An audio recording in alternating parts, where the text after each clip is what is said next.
Chapter 1. Growing Up. Uzumaki Naruto, demon container of the Kyubi no Kitsune, jumped into the clearing with a large scroll tied to his back. Naruto walked towards the cabin that Mizuki-sensei had told him about and set the scroll on the ground beside it. He took this moment to catch his breath and reflect on the events of the day so far. Today had been the final examination and graduation at the Ninja Academy, and despite Naruto's class standing as the dead last, he took this test deadly seriously. He studied long and hard on all of the subjects in the class and practiced all the ninja techniques dubiously. In fact, the only part of the exam he was nervous about was the Bunshin no Jutsu. No matter how long he practiced or how hard he focused, he couldn't even produce a single healthy Bunshin. But he wasn't too worried about that. After all, as long as he did well on the written, taijutsu, weapons, and endurance tests, he could afford to miss the Bunshin. Contrary to the belief of everyone in his class, teachers included, Naruto wasn't quite as dim-witted as he let on. Of course, he was no genius, far from it, but he was rather intelligent. He had learned long ago that he was safer playing the village idiot than showing what he was truly capable of. Naruto remembers the day he learned this hard lesson very well. Flashback. It had been 2 weeks since an 8-year-old Naruto had started his tenure at the Ninja Academy. Today was the first day the class had been introduced to shuriken and kunai practice. Most students could barely reach the target with their weapons, much less reach the target. But Naruto surprised everyone when he hit over half of his targets, beaten only by Uchiha Sasuke. Naruto was ecstatic, so when the academy let out, he rushed to Ichiraku Ramen to brag to the owner and his daughter. 3 bowls of miso ramen later, Naruto was retelling quite loudly, his accomplishments at the academy to Ichiraku and Ayam. Unfortunately, his tale was overheard by some passerbys whom did not take well to learning that their resident demon was getting stronger. After Naruto had polished off his final bowl of ramen, he bade farewell to the proprietor and his daughter and made his way home to his tiny apartment. On his way home, he was stopped by several men stepping out of an alley. "So, Brad, we hear you're pretty good with a shuriken," said one man who seemed to be inebriated. "Huh, what has this village come to that the Hokage would let him become a ninja? The old man must be getting senile," said another. "No kidding. If he becomes a ninja, what's to stop him from sneaking into our homes and cutting our throats?" "What? I'd never do that," said a slightly panicked Naruto. "Don't lie to us, demon. You might have fooled that decrepit old man, but you can't fool us." Naruto didn't like where this was going, so he turned to bolt in the other direction, only to run into another man. Sorry, sir," said a now very worried Naruto. "Did you see that? The demon brat just attacked me." One of the men grabbed Naruto by the arm and threw him into the side of a building. He then proceeded to bury a fist into the boy's stomach. Naruto collapsed as he gasped for air. "Did you think we would really let you get stronger, demon?" spat one of the villagers. The villagers began to kick the boy while he was down, and some began to throw rocks. Fortunately, this spectacle drew the attention of several ANBU that arrived to break up the crowd. Naruto clambered to his feet and stumbled home. And flashback. It wasn't the first beating he'd gotten, but like his other beatings, Naruto learned something from it. Like when he was 5, he learned that he was not welcome at the Kyubi festival, and actually sought out by some of the bolder villagers on his birthday. He'd also learned that almost no one would take his word over anyone else's. But from this beating, he learned one important thing. Not only did the village hate him, but they feared him. So from that day, he fashioned himself a new mask to go along with cheerful one to hide his pain. He created a mask of stupidity. After all, what do people fear more, a stupid monster or a clever one? But Naruto would drop that part of his mask for one day if it meant passing the exam and the academy. And he might have been able to pass too, if it weren't for the interference of a certain disreputable teacher. Mizuki had been plotting to use the Kyubi brat in his plans for a while now, but he needed to make sure the boy failed the test. He was certain he would fail anyways, but it never hurts to be thorough. So when the written tests were handed out to the students, Mizuki placed a clever genjutsu on Naruto's paper, changing the questions and their order. The corrupt teacher couldn't do anything during the weapons or endurance portions without drawing attention to himself, but he was Naruto's sparring partner during the taijutsu portion. Mizuki attempted to beat Naruto by just enough to make the boy look bad, but not draw any suspicious gazes. But the demon brat was better than he expected. He still won, but not by enough to affect Naruto's scores too drastically. It all came down to the ninjutsu portion, which Mizuki didn't even have to rig. Afterwards, Mizuki approached a dejected Naruto sitting on a swing in front of the academy, too depressed to even notice him approach. He expertly convinced Naruto that there was another, secret way of becoming a genin. All he had to do was steal a certain scroll and learn one technique from within it. Naruto immediately agreed to the special test, and later that night, he broke into the Hokage tower, utilizing all of the stealth skills he had gained from the countless pranks he pulled on the village. He ran into a little snag in the form of the Sandaime Hokage himself. But with a quick Oroike, no Jutsu Sarutobi was unconscious from a fierce nosebleed. So now we find Uzumaki Naruto in the middle of a clearing, breaking the seal of the Forbidden Scroll, unaware of just how much his life would change from this moment forward. Alright, let's see what we have here, thought Naruto to himself. Okay, first on the list, Kage Bunshin no Jutsu. Naruto audibly groaned at this. Bunshin, that's my worst jutsu. Oh man, he said with his head in his hands. Oh well, if I master this, Iruka-sensei will have to pass me, Databeo. But first, let's see what else is in here. Naruto proceeded to unroll the scroll. Shuriken Kage Bunshin and Kunai Kage Bunshin no Jutsu. Looks like they're variations of Kage Bunshin. I should write these down for later. Naruto then reached into his backpack and pulled out a black scroll and marker and copied the instructions for the jutsus. Okay, I think that should do it. Now what else is in here? Unraveling the scroll further, Naruto looked at the next jutsu. Rasengan. A-class ninjutsu. The prize jutsu of the Yondaime Hokage, the Rasengan is the ultimate example of form manipulation, focusing pure chakra into a spiraling ball in the user's palm. The jutsu is extremely powerful and extremely dangerous, and when used in conjunction with the Hiroshin no Jutsu, the Yondaime was almost unstoppable. This technique is extremely difficult to master, requiring extreme chakra control. At least tree walking and water walking exercises must be mastered, and large chakra reserves. The Rasengan can be learned in 3 stages. Naruto was quite literally shaking with anticipation.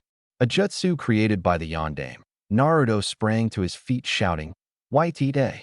Coming back to earth, he eagerly sat down before the scroll again. I definitely have to learn the Rasengan.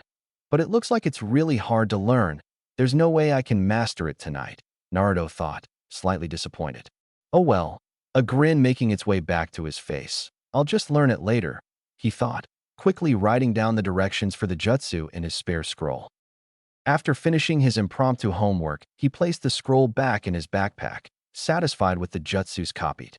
Naruto rolled the scroll back up so that only the directions for Kage Bunshin no Jutsu were showing. His expression turned to that of extreme determination. Okay, let's get started. Yumino Iruka was racing through the forest, desperately trying to find his wayward student before any other hunting parties got to him. He had been beating himself up all day for failing Naruto, and had become worried when he couldn't find his favorite student after the academy let out. He still couldn't understand why Naruto would resolve to steal the Forbidden Scroll, or how he knew about it to begin with. Iruka racked his brain, trying to think of all the places Naruto could have gone. He then remembered a small clearing where he would sometimes find his honorary little brother training. With all of the speed he could muster, Iruka took off towards the clearing, unaware he was being followed by a silver-haired Chunin. Naruto was doubled over, panting heavily. Damn, that took a lot out of me, but think I've finally got it. He leaned back and sat on the forest floor, regaining his breath. As his breathing became lighter, he caught the sound of someone approaching and looked up to see Iruka-sensei jump into the clearing. "I found you," yelled a thoroughly pissed Iruka, staring hard at Naruto. "Hee, you found me, sensei," said a sheepish Naruto while rubbing the back of his head. "But I only had enough time to learn one jutsu from the scroll. But that still means I pass, right, Iruka-sensei?" Iruka was now confused. "What are you talking about, Naruto?" Iruka now took in his student's appearance. Naruto was banged up, his clothes worn and ripped, and he was still panting slightly. Wow, he's really been training hard. Naruto, who told you that? Huh? Mizuki-sensei, of course, said Naruto, confused as to why Iruka-sensei didn't seem to know about the test. Iruka's eyes widened as his ears picked up the sound of objects flying through the air. Reacting immediately, Iruka shoved Naruto out of the way as he was hit with several shuriken and kunai, pinning him to the side of the cabin. Naruto whirled around to see where the weapons had come from. He saw Mizuki standing on a branch nearby. "Why, thank you, Iruka, for leading me right to him," said Mizuki with a sneer. He turned his attention to Naruto. "Now, Naruto, give me the scroll." Mizuki-sensei? What's going on?" asked a thoroughly confused and worried Naruto. "No, Naruto, don't do it. Mizuki only used you to steal the scroll. He lied to you. You must protect that scroll with your life," Iruka shouted. "Huh? This entire village has been lying to him his entire life, and you accuse me of lying. Tell me, Naruto, do you know why this village hates you?" asked Mizuki with a sadistic grin. "No, Mizuki, you can't. It's forbidden," Iruka shouted, panic evident in his voice. "Of course you don't. There was a law that forbade anyone from telling you the truth." What law? What wasn't I told?" asked Naruto, with much trepidation in his voice. "The secret that the Yondaime never killed the Kyuubi, that he actually sealed it away into the body of a baby. That you, Naruto, are the Kyuubi no Kitsune, the same demon that killed Iruka's parents." Naruto's body froze as he stared at his Chunin sensei. Inside, he was desperately trying to come up with a denial, some proof that proved otherwise.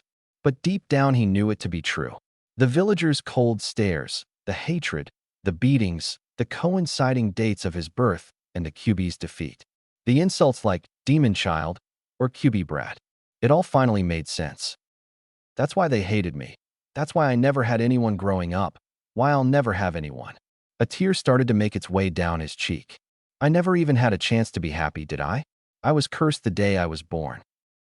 Naruto was still dazed when he vaguely heard Mizuki shout something about finally slaying the demon. He looked up to see his former sensei unleash a giant shuriken right towards him, but he still didn't move. It wasn't out of fear, at least not mostly. But for the first time, Uzumaki Naruto lacked the will to go on. It seems that your life really does flash before your eyes when you're about to die, which only furthered Naruto's depression. Closing his eyes, Naruto awaited the bite of the steel. But the bite never came. Instead, Naruto felt something warm and wet hit his face. Opening his eyes, he was shocked once more. In front of him, Iruka was hunched over and blood dripping from his mouth, having taken the giant shuriken directly to his back. He gave Naruto a sad smile. "I never hated you, Naruto. I understand how painful it is to grow up without anyone that cares about you, being all alone." Tears began to fall down his face. "When my parents died, I had no one to acknowledge me. I wanted attention, any attention at all, so I became the class clown just so people would notice me. You see, Naruto, we're a lot alike." Iruka lowered his gaze as his tears fell to the ground. "I'm sorry, Naruto. If I had been a better teacher and friend, you wouldn't have had to feel that pain." Naruto was stunned. There were so many thoughts running through his head. He has lied to his entire life. The true reason he was hated was just revealed to him.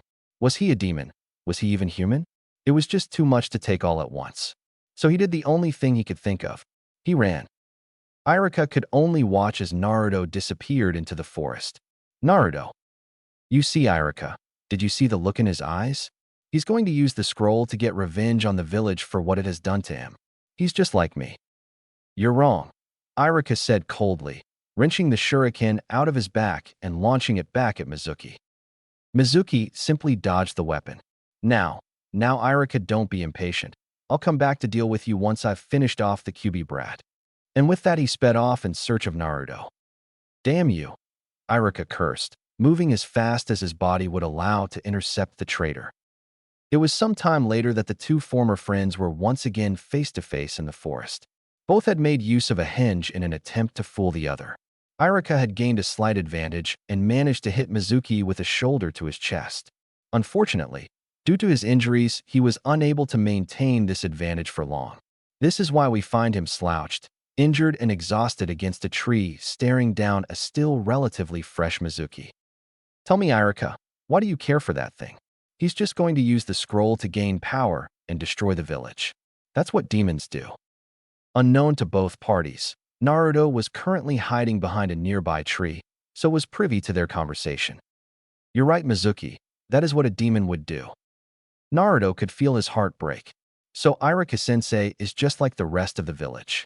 He stood to leave once more, but stopped in his tracks when Iruka continued. But Naruto is no demon. He is my student. He may not be the hardest worker, and he may be a bit of a screw-up, but he is a proud Konoha shinobi. He is Uzumaki Naruto. Naruto now had tears streaming down his face after hearing his teacher's words. Mizuki just sneered at the injured teacher. Whatever, Iruka. I was going to leave you alive for later, but you've annoyed me enough to move up your execution. He took the remaining shuriken from the strap on his back and began to spin it rapidly. So just die, he shouted as he rushed towards Iruka, murder in his eyes. Iruka could only sit and watch as his impending doom ran towards him. He knew he was no match for Mizuki in his current condition. His body refused to move. A sad smile spread across his face as he thought, at least Naruto got away. Mizuki was only a few meters away from his victim when something neither man expected happened. An orange blur raced, intercepted Mizuki, crashing a knee to the Chunin's face. Mizuki was thrown back and hit the ground hard, but he quickly righted himself to see his attacker. There, standing with his face downcast, was Uzumaki Naruto, the forbidden scroll laid on the ground beside him. The Chunin attention was drawn from the scroll by Naruto's voice. If you touch Iruka-sensei, he started, bringing his eyes up to meet Mizuki's gaze, I'll kill you. Mizuki was slightly unnerved by the look in the dead last's eyes. They held no playfulness or mischief, nor any sadness or depression. They instead held a determination and anger that Mizuki had never seen within the blue eyes before. He quickly shook that feeling off as he retorted, Haha, I'm a Chunin, you rot. I can kill you with a single blow.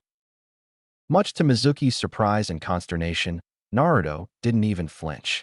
He merely brought his hands together in a single seal. Go for it. Anything you throw at me, I'll return 1,000-fold. Gathering a massive amount of chakra that shocked and amazed the present ninja, Naruto shouted a single jutsu.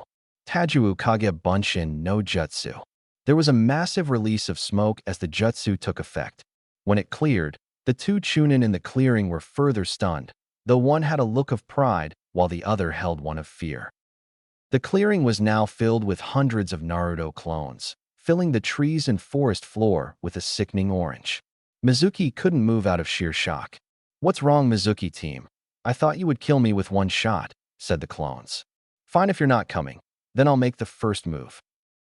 The forest was soon filled with the pitiful sounds of the massive beating that took place. After a few minutes, the sounds of fists hitting flesh, bones cracking, and womanly screams ended. Mizuki was left unconscious and broken in the middle of the clearing. A slightly winded Naruto walked away from the traitor to Iruka. I guess I kind of overdid it. Iruka-sensei, said a sheepish Naruto, rubbing the back of his head. Naruto, close your eyes for a second, said Iruka. Naruto, although confused by the strange request, obliged. He felt his sensei remove the goggles on his forehead and replace them with something else. Okay, Naruto, you can open your eyes now. Opening his eyes, Naruto saw his sensei smiling at him, but something was missing. His forehead was bare. Raising his hand to his own forehead, Naruto felt the cool metal with an indentation in the center. With widened eyes, Naruto looked back up to his sensei, as if asking for confirmation. Congratulations, Naruto, you pass. Iruka had to bite back a wince as Naruto tackled him around his midsection, putting him into a painfully tight hug. Thank you, thank you, thank you, Naruto shouted into his chest. You earned it, Naruto, said Iruka, who finally managed to pry off his now former student. Now I think that we should be returning that scroll to the Hokage, and we might want to get Mizuki to a hospital. Naruto put on a fake pout. Oh, I understand about the scroll, but do we have to drag that team to a hospital? He said, shooting a nasty look at Mizuki. Iruka just laughed as he and his honorary little brother slowly made their way back to the village. At that same moment in the Hokage tower, the Sandaime felt a smile pull at his old face. Kotetsu. Immediately a Chunin appeared in his office. Hokage-sama, the young man asked. Alert the others that the search for Uzumaki Naruto is called off. He and the Forbidden Scroll are secure and on their way here. And send for a medic team and have them wait outside the tower. Hi Hokage-sama, was all Kotetsu said as he left to fulfill his orders. Sarutobi sighed as he looked up to the portraits that lined the wall across from his desk. In particular, he focused on the portrait of a blond man with blue eyes. Minato, it should be you in awaiting your son's arrival, not me. He now shifted his gaze to the village outside his window. I wonder, would you have still done it if you could see what Naruto has had to go through because of it? I just wish I could have done so much more for him. But I've already failed him so many times. Tears began to form in his eyes, but he quickly dried them when he heard a ruckus outside his office. Minato, despite it all, I'm sure you would be very proud of your son. With that last thought, he waited for a certain genin to enter his office. I don't care if I don't have an appointment. I'm going in there anyways, Naruto shouted at the overly rude secretary outside the Hokage's office. And with that he burst through the double doors leading to the man Naruto saw as a grandfather. As always, the old Hokage was sitting behind his desk with the warm smile he gave Naruto. Naruto grinned sheepishly as he said, "Hey old man, I guess I have some explaining to do." Sarutobi merely chuckled. Not at all, Naruto. I've already been informed of Mizuki's role in tonight's events. His old face grew solemn as he changed the subject. Naruto, I wish to speak to you about what Mizuki revealed to you tonight. Naruto's grin also vanished with the change of subject matter. Why didn't you tell me? Sarutobi could see the hurt and betrayal in his eyes. I'm sorry, Naruto, but at the time I thought it was for the best. I created a law that made even the mention of the QB being sealed inside of you illegal. My hopes were that you would at least have a somewhat normal life. The old Hokage pulled out his pipe and lit it with a low-level Katon Jutsu. Unfortunately, the law didn't stop them from hating you and passing on that hatred to their children. But I'm not the QB, am I? Asked a worried Naruto. No, Sarutobi said firmly. The Yondaime wanted you to be seen as the hero of this village. Without you, the Yondaime would have never been able to defeat the QB. Unfortunately, the people of this village still have a lot of built-up hatred for the QB, and they see hurting you and hurting the demon as the same thing. But why me? Why did he choose me to seal away the QB? There were other children that night. So why choose an orphan with no one to care for him or keep him safe? Asked Naruto with downcast eyes. I don't think we will ever know why he chose you, Naruto. Sarutobi winced at the blatant lie that left his lips, but it was not yet safe for Naruto to know the truth. But I believed he saw something special in you that made him believe you could bear a burden no one else could. Naruto mulled this information around for a minute. It didn't make a whole lot of sense to him. What could the Yondaime see in a baby that would make Naruto a proper vessel for the QB? But if the Sandaime didn't know, then there was no point in pressing the matter. With a nod, Naruto told Sarutobi to continue. Sarutobi was relieved Naruto decided not to pursue the matter. A smile made its way back to his face. Now, about the scroll you took. I understand you were able to learn a jutsu from it. Naruto's gloomy mood evaporated immediately. Sure did, old man. Check this out, he said, placing his hands in a cross seal. Kage Bunshin no Jutsu. In a puff, a second Naruto appeared in the office, wearing the same fox-like grin as the original. That's quite impressive, Naruto. You learned a Jonin-level technique in the span of a few hours. Most Chunin don't have the chakra reserves for that jutsu. Now before I let you go, I have to ask you if you learned any other jutsu from the scroll, the Sandaime asked sternly, eyes boring into Naruto's. Naruto didn't even blink. He had anticipated this question and had already decided on his answer. Nah, I only had enough time to learn Kage Bunshin, and I was too exhausted to even think of practicing any other jutsus. It wasn't exactly a lie. After all, he had only learned the Kage Bunshin in the hours he had the scroll. He had just failed to mention that he had copied down a few other jutsus along with it. The Hokage studied the young genin for a moment until he finally seemed to accept the answer. Good. There are many jutsus in here that are a danger to not only yourself, but others as well, and it's best if they remain hidden. And with that, the Sandaime picked up the scroll and personally put back in its safe along with a few additional security seals, just in case. Now I think I've held you up enough. You should go home and get some rest. You'll need to stop by tomorrow or the day after to fill out your identification papers for being a ninja." And with that, he sent Naruto on his way. As he left the tower, Naruto ran into a slightly worried and heavily bandaged Iruka waiting outside. "Naruto, how did it go? Are you in any trouble?" Naruto just laughed at his sensei's antics. "Nah, the old man just wanted to ask some questions, then he let me off the hook." Iruka breathed out a sigh of relief. "That's good to hear, Naruto. Now how about I treat you to some ramen for becoming a genin? We should be able to get a few bowls before Ikaraka's closes down for the night." Never one to pass up free ramen, Naruto agreed instantly. On their way to their favorite ramen stand, Naruto remembered something he had been meaning to ask his sensei. "Hey Iruka-sensei, do you know any good chakra control exercises?" Iruka actually stopped walking out of surprise at the question. "Well, yes, but why the sudden interest?" Naruto sweated slightly, trying to think of a suitable excuse. He couldn't tell him that he needed more control to master one of the Yandame's most powerful jutsus. Well, when I was practicing the Kage Bunshin, I noticed that a lot of my chakra seems to get wasted, so I figured with better control, I could make more without tiring myself out." Naruto mentally patted himself on the back for actually coming up with a plausible excuse. Iruka seemed to think it was a decent excuse as well. "Okay, Naruto. Well, there's the tree walking exercise." At Naruto's confused expression, he decided to elaborate. "You focus chakra into the soles of your feet to stick to surfaces. Since gather chakra to the bottoms of your feet is supposedly the hardest place to gather it, it is an excellent exercise to increase not only control, but reserves as well." Naruto still had a slightly incredulous look on his face. "Tell you what, you come by the academy tomorrow, and I'll give you a quick demonstration." Naruto grinned at this. "Thanks, Iruka-sensei." While eating ramen, the two talked about a little bit of everything. They eventually started to talk about the possible teams. Due to his standing as the dead last, Naruto was most likely going to end up the Rookie of the Year's team. Naruto definitely did not like the idea of ending up on the same team as the Uchiha. But there was little he could do about it now, but just hope that one of them made Chunin soon. As soon as Ikaraku's closed, Iruka bade Naruto good night and went home. Naruto, on the other hand, had some thinking to do, so he began to make his way to a place where he often goes to get away from it all. He walked up the path that would take him to the top of the Hokage monument. After reaching the top, he walked towards the head of the man who currently had Naruto puzzled. Soon he was standing on the visage of the Yandame Hokage. Naruto sat himself down cross-legged, leaned back on his arms, and looked up at the night sky.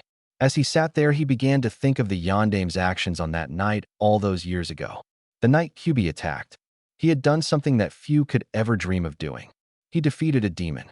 It may have been at the cost of his own life and Naruto's chance at a happy one, but he had defeated the most powerful bijou on the planet. Naruto realized that that was the life of a Hokage. They had to be willing to give anything, even their own lives, to protect the village. To protect what was most precious to them, they were willing to give it all.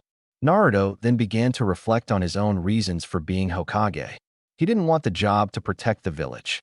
He wanted it because of the respect and recognition that came with the position. Naruto frowned at this thought. Was he really that selfish, to put his own wants in front of the safety of the village? He recalled the events of that night. Iruka-sensei had put his life on the line to protect him. Naruto realized that that act alone made Iruka more deserving of the title of Hokage than he did. Thinking long and hard, Naruto had to ask himself some important questions. What would he give his life for? What was so precious to him that he would sooner die than see it hurt or destroyed? He began to think of the people in his life that had showed him kindness. Iruka-sensei had acknowledged him as a ninja and human being. Old Man Hokage had always lent him an ear whenever he had a problem. The old ramen cook and his daughter had always showed him kindness when no one else would. And finally, the mystery person who left him those notes. Flashback. It had been almost 3 months since Naruto had started attending the academy. He was currently practicing in the training field behind the academy after hours. For the past 2 hours, he had been trying to summon his chakra.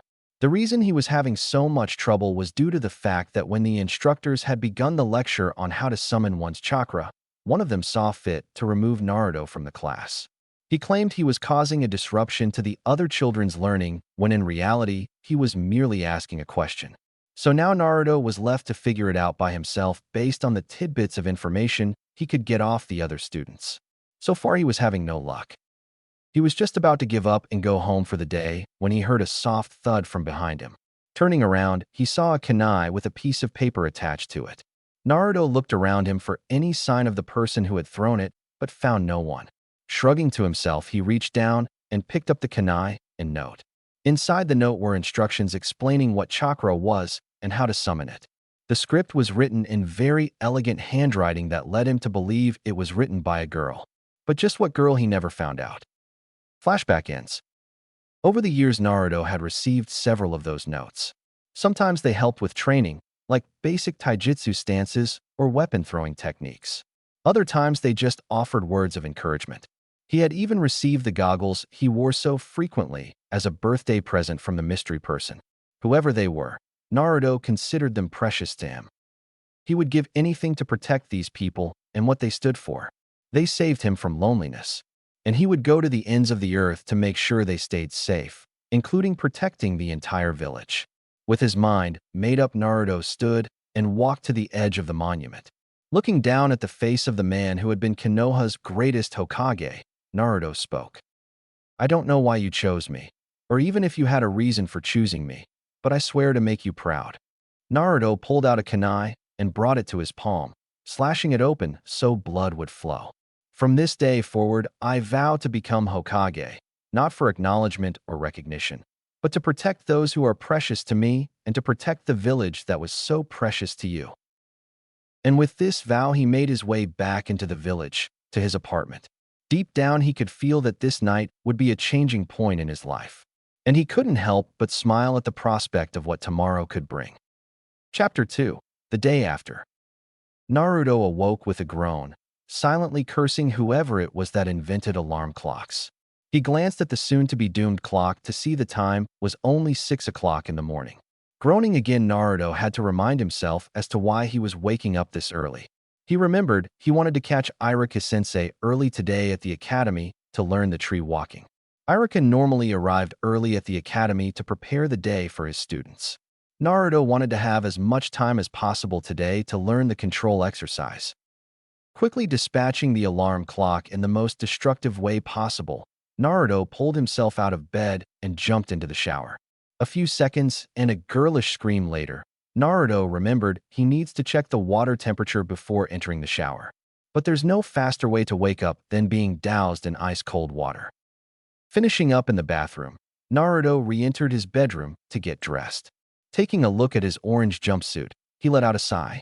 He had worn this same jumpsuit for years, simply because it was bright and drew the attention of others.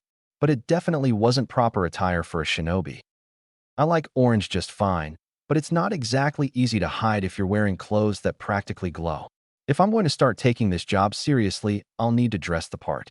I guess that means no more orange." He paused for a second. "Okay, a little bit of orange," he thought with a grin. Due to it being the only clothing he owned that still fit him, Naruto was stuck with the jumpsuit until he could buy a new wardrobe. He planned on doing so later that day. So he dressed in his jumpsuit, hopefully for the last time. After a quick breakfast of instant ramen, Naruto started to make his way to the Ninja Academy. On his way there, Naruto began to think of the new training he was about to undergo. With this training, I'll be one step closer to Hokage. That thought made him pause. What did it take to become Hokage? The Hokage is the strongest ninja in the village. Not just in body, but strength of the mind as well. He began to alter the course of his trek slightly. "I wasn't exactly the smartest kid in my class, and my genjutsu skills suck worse than anything. I have a pretty decent grasp of basic taijutsu, but that could always be improved." Naruto mentally started to tally up the amount of training he would need to do to correct these deficiencies.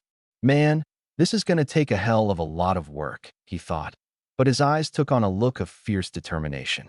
"But I will become Hokage, no matter what." Before his meeting with Iruka-sensei, Naruto took a quick detour to the Shinobi Library. He had only been there once before, but was soon thrown out by the harpy of a librarian and hadn't been back since. He decided to enter under a henge this time around. Outside the library, Naruto used henge no jutsu to appear as a slightly younger boy with brown hair, green eyes, and whiskerless cheeks. He also changed his clothes, since he was the only villager that actually wore that much orange. Upon entering the library, he had to fight back a frown when the librarian came into view, instead settling on a friendly smile. "Good morning, young man. May I help you?" asked the woman in a polite voice. "You wouldn't be so friendly if you knew who I really was," thought Naruto. "Yes, ma'am. I'm attending the academy, and I'd like to get in some extra studying." "Of course, young sir. The library is always open to shinobi in training. You should find all you need through the doors behind me." Naruto actually had to hold off a bitter laugh. Where was this helpful attitude the last time I was here? But his polite smile held, and he thanked the woman for her help. Passing through the double doors, Naruto stood in awe at the amount of books and scrolls the library possessed. There was no one here this early in the morning, so Naruto was free to look around without being disturbed. Shelves that reached the ceiling were set up throughout the library, making it look more like a maze to Naruto than anything. Desks were placed in different parts of the library for study. Naruto looked closely at some of the shelves and noticed that they were separated by subject. That would make looking for information that much easier for him. Naruto saw sections for history, politics, prominent clans of Konoha, strategy, and theory scrolls. There were also sections for basic fuinjutsu, kenjutsu. He then came across sections for tai, nin, and genjutsus. Naruto noticed that none of the jutsus there were above low chunin level. That makes sense. After all, you can't make powerful jutsu accessible to anyone, Naruto thought to himself. After somewhat familiarizing himself with the layout of the library, Naruto had one thought on his mind. Damn, it's gonna take me years to find what I need, not including actually learning it. Naruto audibly groaned. Well, I don't have time to go looking for some books right now. As he turned to leave, Naruto had a sudden idea. Placing his fingers into a now familiar seal, Naruto softly called out, "Kage Bunshin no Jutsu." Suddenly, he was surrounded by a dozen or so clones, all with the hinge of the brown-haired boy. "Okay, here are your orders, clones. I want most of you to search the library and find books and scrolls that would be helpful to my training and write them down in this scroll," said the original, pulling a blank scroll from his backpack. "You too," he said, signaling to the two clones nearest to him. "I want you to keep an eye on the door, and if the librarian or anyone else comes in, I want you to dispel yourselves before you're spotted. You got all that?" I boss," chorused the clones. "All right, I'll be back later today to check on your progress." And with that, Naruto left the library through an open window, so the librarian wouldn't become suspicious hearing anyone in the library if he left. Shortly after resuming his trek to the academy, Naruto arrived at his destination. He found Iruka-sensei in his classroom looking over a list of candidates for a new Chunin instructor now that Mizuki's betrayal left a spot open. He immediately looked up when Naruto entered the class, and a grin split across his face. "Naruto, I didn't expect you so soon. I'm guessing you want to get started on the training, nay?" asked Iruka in a slightly hopeful voice. He really didn't want to go over paperwork this early in the morning, and he could use the distraction. "Sure, Iruka-sensei. If you don't mind, I'd like to get started as soon as possible." "No problem, Naruto. Let's go out back," said Iruka as he stood from his desk. A few moments later found Iruka and Naruto standing in front of a good-sized tree. "All right, Naruto. The trick to this exercise is to emit a constant flow of chakra from the soles of your feet." Putting his hands in a ram seal, Iruka began to walk up the side of the tree as if it were the most natural thing in the world. "Wow, Iruka-sensei, that is so cool," said a now very excited Naruto. Iruka grinned at his favorite student's antics. "Now, you have to also emit a specific amount of chakra. If you don't use enough, you won't stick to the tree. If you use too much, you'll actually repel yourself from the tree. So you need to focus on using a constant amount of chakra." Iruka pulled out a kunai and threw it at Naruto's feet. Use that kunai to keep track of your progress by making slashes in the tree. Looking at his watch, Iruka knew that it was time to get back to work. "Sorry, Naruto. I wish I could help more, but I need to get back to work." Naruto just smiled at his teacher. "No problem, Iruka-sensei. You've been more than helpful." He then flashed a cocky grin. "I'm sure I'll have this mastered by the time you're done with work." "Don't be so sure, Naruto. It normally takes a person several days to master this technique, and with your chakra levels it will be even harder for you," said Iruka. once again entering lecture mode. Oh yeah, how about a little bet then? If I master this by the end of the day, you treat me to ramen. If I don't, I'll help you file your paperwork. Naruto's confident grin never left his face. Iruka thought about it for a second. He had learned long ago that betting against Naruto was hardly ever a good idea. But if this helped him work harder and advance his training, then he wouldn't mind risking a dinner for it. Plus, if in the likely event he doesn't make it, he still had a helper with his paperwork. It was win-win. All right, Naruto. You have until 7 p.m. to master this technique. I'll come out to check your progress at that time. With that, Iruka returned to his class, leaving Naruto to his training. Glancing back at the retreating form of his teacher, Naruto turned back to the tree before him with determination in his eyes. Focusing his chakra to his feet, Naruto ran at the tree at a dead sprint. Unfortunately, he didn't make it 2 steps up the side before gravity took effect, and Naruto was painfully reintroduced to Mother Earth. Rubbing the lump on his head, Naruto got back to his feet. Okay, so this may be a little tougher than I thought. Still undeterred, Naruto took off towards the tree again. 3 hours later, Naruto was getting aggravated. He had been at this stupid exercise for hours, and he'd hardly made any progress whatsoever. He couldn't keep a constant amount of chakra in his feet. He either overdid it and blew himself off the tree, or he used too little and fell back to the ground. Naruto could only hope his clones were having better luck than he was. Konoha Library. The Naruto clones had been busy cataloging the books their creator might find useful, but it was slow going. They were sometimes interrupted by the librarian returning a book to its shelf or someone coming in to check a book out. Fortunately, the clones were able to disguise themselves using a simple hinge to change into a scroll or book, while one remained in plain sight so as not to arouse suspicion. The coast was clear at the moment, and the clones were once again searching through the library. One clone in particular was currently on a ladder searching some of the higher shelves for useful scrolls. Elemental chakra. This should be interesting, the clone thought. Turning to climb back down the ladder, the clone accidentally knocked over a thick, boring book explaining the methods in which jutsus are ranked. The thick tome happened to be on a direct course with the head of a passing Naruto clone. Heads up, the clumsy clone called out softly. He was answered by an eloquent "huh" followed by a soft pop as the book hit with enough force to dispel the clone. The offending clone winced and simply said, "Whoops." Academy Training Field. Naruto was about to make another attempt up the tree when he paused mid-step.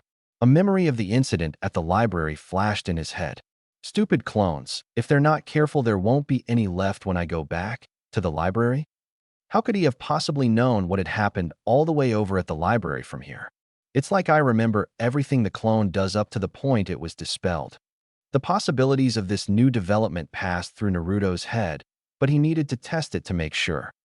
Taking a shuriken from his pouch, Naruto launched the weapon randomly into the woods. He quickly created a clone. Go find where that shuriken landed, then dispel yourself. With a quick nod, the clone was off. A few minutes later, Naruto felt the clone's memory enter his mind. He saw the shuriken lodged in a small sapling next to a large boulder. Now Naruto started to get excited. If I learn whatever my clones learn, then I could gain a lot of knowledge and experience in a fraction of the time it normally would take. Creating another clone, Naruto had it hinge into a young girl. I want you to run to the library and tell the clones to forget about writing down the scroll titles and try to read as much as possible. The clone nodded and took off towards the library. Now, I wonder if this will help me with tree walking. Chakra control is basically about mental control and experience. Naruto formed the seal for the jutsu that was fast becoming his favorite, calling forth several dozen Narutos into existence. The clones spread out to suitable trees and began the exercise the original was recently trying. Well, even if this doesn't help my control, this many clones has got to be good for increasing my chakra stores, Naruto thought with a grin. For hours later, Naruto had made a little headway in the tree climbing exercise. He could now go about 10 feet without losing his footing. But he had yet to dismiss his clones. Believing that the clones had enough experience, Naruto dispelled the jutsu. At first, Naruto didn't think it had worked when he didn't feel any different. But he soon felt the effects of this new training hit him full force. Information flooded his mind, and Naruto felt as if his mind was going to split open from the strain. Grasping his head in his hands, Naruto collapsed onto his knees when a wave of dizziness and nausea hit him. He laid there for a few minutes until his agonizing headache dulled to a slight throbbing.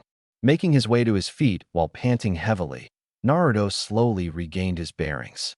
Note to self, never dispel that many bunshins at once ever again. Once he had caught his breath and rested for a moment, Naruto once again turned to his tree. Focusing his chakra, Naruto could immediately feel the affects. His chakra was much easier to control and fluctuated much less. Instead of running, Naruto walked steadily to the tree and was amazed at the ease with which he ascended its side. He soon made it past his previous marks and was nearly at the top of the tree when he felt his control waver slightly. Spinning quickly, Naruto ran down the tree to the ground. Once he was back on a much more horizontal plane, Naruto leapt into the air with a loud whoop. In a matter of hours, his terrible chakra control had improved immensely. It wasn't perfect by any means, but it was a definite improvement. But he would need a lot more control if he is to master the Rasengan. Naruto tried to think of ways to further improve his control. He then remembered a basic chakra control exercise that Iruka-sensei had taught his class when he was younger. Racing up the side of the tree once more, Naruto soon came down with a single leaf. Placing it on his forehead, Naruto emitted just enough chakra to make the leaf stay put without blowing away. He then turned to the tree and tried running up the side again. Having to focus his chakra in more than one place was more difficult than he imagined, and he soon lost control after only a few feet. Naruto let the leaf fall from his head as he performed Kage Bunshin with the same amount of chakra he used last time. His eyes almost popped out of his head when he saw that he created nearly double the amount of bunshins than he had before. Okay, it's official. Chakra control. Kicks. Ass. Each of the clones soon found a tree and a leaf to continue their training. 7 p.m.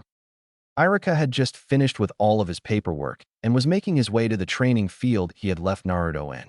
If he was honest with himself, he didn't really expect that much from Naruto. The tree walking exercise was difficult for anyone to learn who didn't already have perfect chakra control. And for Naruto, with his abysmal control, to learn it in a single day was ludicrous. But Iruka knew that Naruto wouldn't stop working until he had mastered the technique, no matter how long it took him. He was, however, looking forward to having an assistant to handle his paperwork. That thought brought a grin to Iruka's face. When he entered the training field, Iruka could immediately tell Naruto had been working almost nonstop since he had left. He was haggard, panting heavily, and had several bruises and scratches from falling repeatedly. Once again, Iruka smiled. It was good to see Naruto dedicate himself so readily to becoming a good shinobi. Iruka stopped walking a few feet from Naruto. Naruto looked up at his sensei, still panting heavily. I can tell you've been working hard, Naruto, but you couldn't really expect to master this in a single day. Heck, it took me a whole week to learn it. So don't be too down on yourself for not getting the hang of it immediately. Iruka was surprised, however, when Naruto's face split into a grin. Iruka recognized that grin. It was the same one he used when he knew something you didn't, like when he was about to pull off a prank. Oh, I wouldn't say that, Iruka-sensei, said a voice from above the two. Looking up, Iruka's jaw almost unhinged itself when he saw Naruto hanging upside down from a high branch by nothing but his chakra. Looking back down at the Naruto on the ground, he was further surprised when it erupted into a cloud of smoke. Kage Bunshin, thought Iruka. What? How? When? Iruka sputtered. Taking a moment to organize his thoughts, Iruka got out a coherent sentence. How the hell did you master that in a single day? He shouted. Naruto just laughed at his teacher's reaction. You'd be amazed at the versatility of Kage Bunshin, Iruka-sensei, he said with a foxy grin. The answer hit Iruka like a ton of bricks. He had heard that Kage Bunshin could be used to accelerate training by gaining the experience of the clones. But for Naruto to figure that out so soon after learning the technique, and to use it to such an effect was incredible. Iruka sighed in defeat. Well, Naruto, I guess you won the bet, so ramen is on me tonight. All right, free ramen, Naruto shouted. He calmed down after a moment. Okay, Iruka-sensei, I'll meet you at Ikaraku's in an hour. I got to run home to clean up, I smell worse than Kiba. Iruka laughed at Naruto's joke. All right, Naruto, I'll see you there. Bidding his farewell, Naruto began to run back to his apartment. After he got out of sight of his teacher, Naruto started to run in the direction of the library. He knew he would have to be careful when he dispelled the library clones. They each had been learning several different things for the past day, instead of all the same thing like those he used for tree climbing. He decided to dispel them one at a time to avoid mental overload. Naruto jumped through the window of the library, making sure he wasn't seen by anyone. When he first entered the library, he was confused as to why there didn't seem to be any clones around. He spotted one that still had the hinge he used this morning. Hey, where are all the others? He whispered as to not draw attention from the other patrons. The clone just smiled one of those grins and snapped his fingers. Immediately, all of the library occupants currently in the library stopped what they were doing and walked over to Naruto and his clone. Naruto was momentarily confused as to why they did this, until he felt slight chakra fluctuations coming from them. Hinge no jutsu?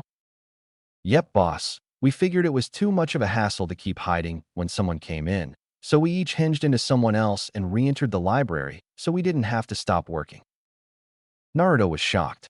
He was genuinely surprised that a clone could behave so independently, but figured that if they were all basically him, they would also think like him. Naruto then began to slowly dispel the clones to avoid mental overload. The clones, despite their time at the library, hadn't found much between having to hide and not having a clear goal. Naruto had to remember to try this again when he had a better idea of what to look for.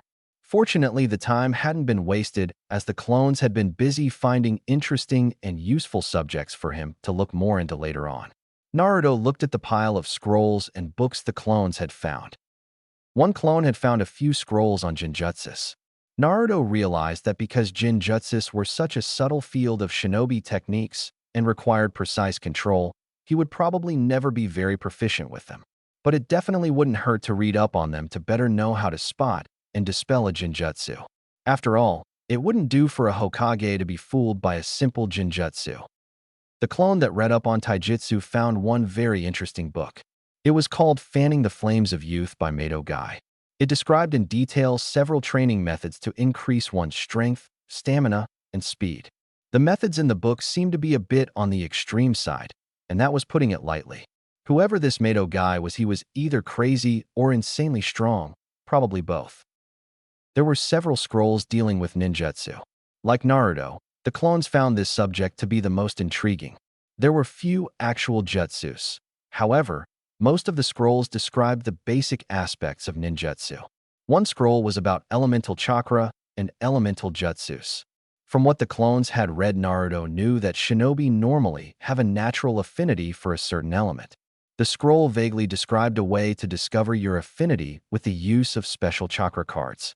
I'll have to ask Iruka-sensei about that, or maybe Old Man Hokage when I see him tomorrow. There were also scrolls that explained hand seals and how each hand seal was used to specifically focus chakra in a certain way. Another scroll was on the theory behind creating jutsus. Naruto was greatly interested in both of these scrolls. With a better understanding of both seals and the process of creating jutsu, Naruto could create his own signature jutsus.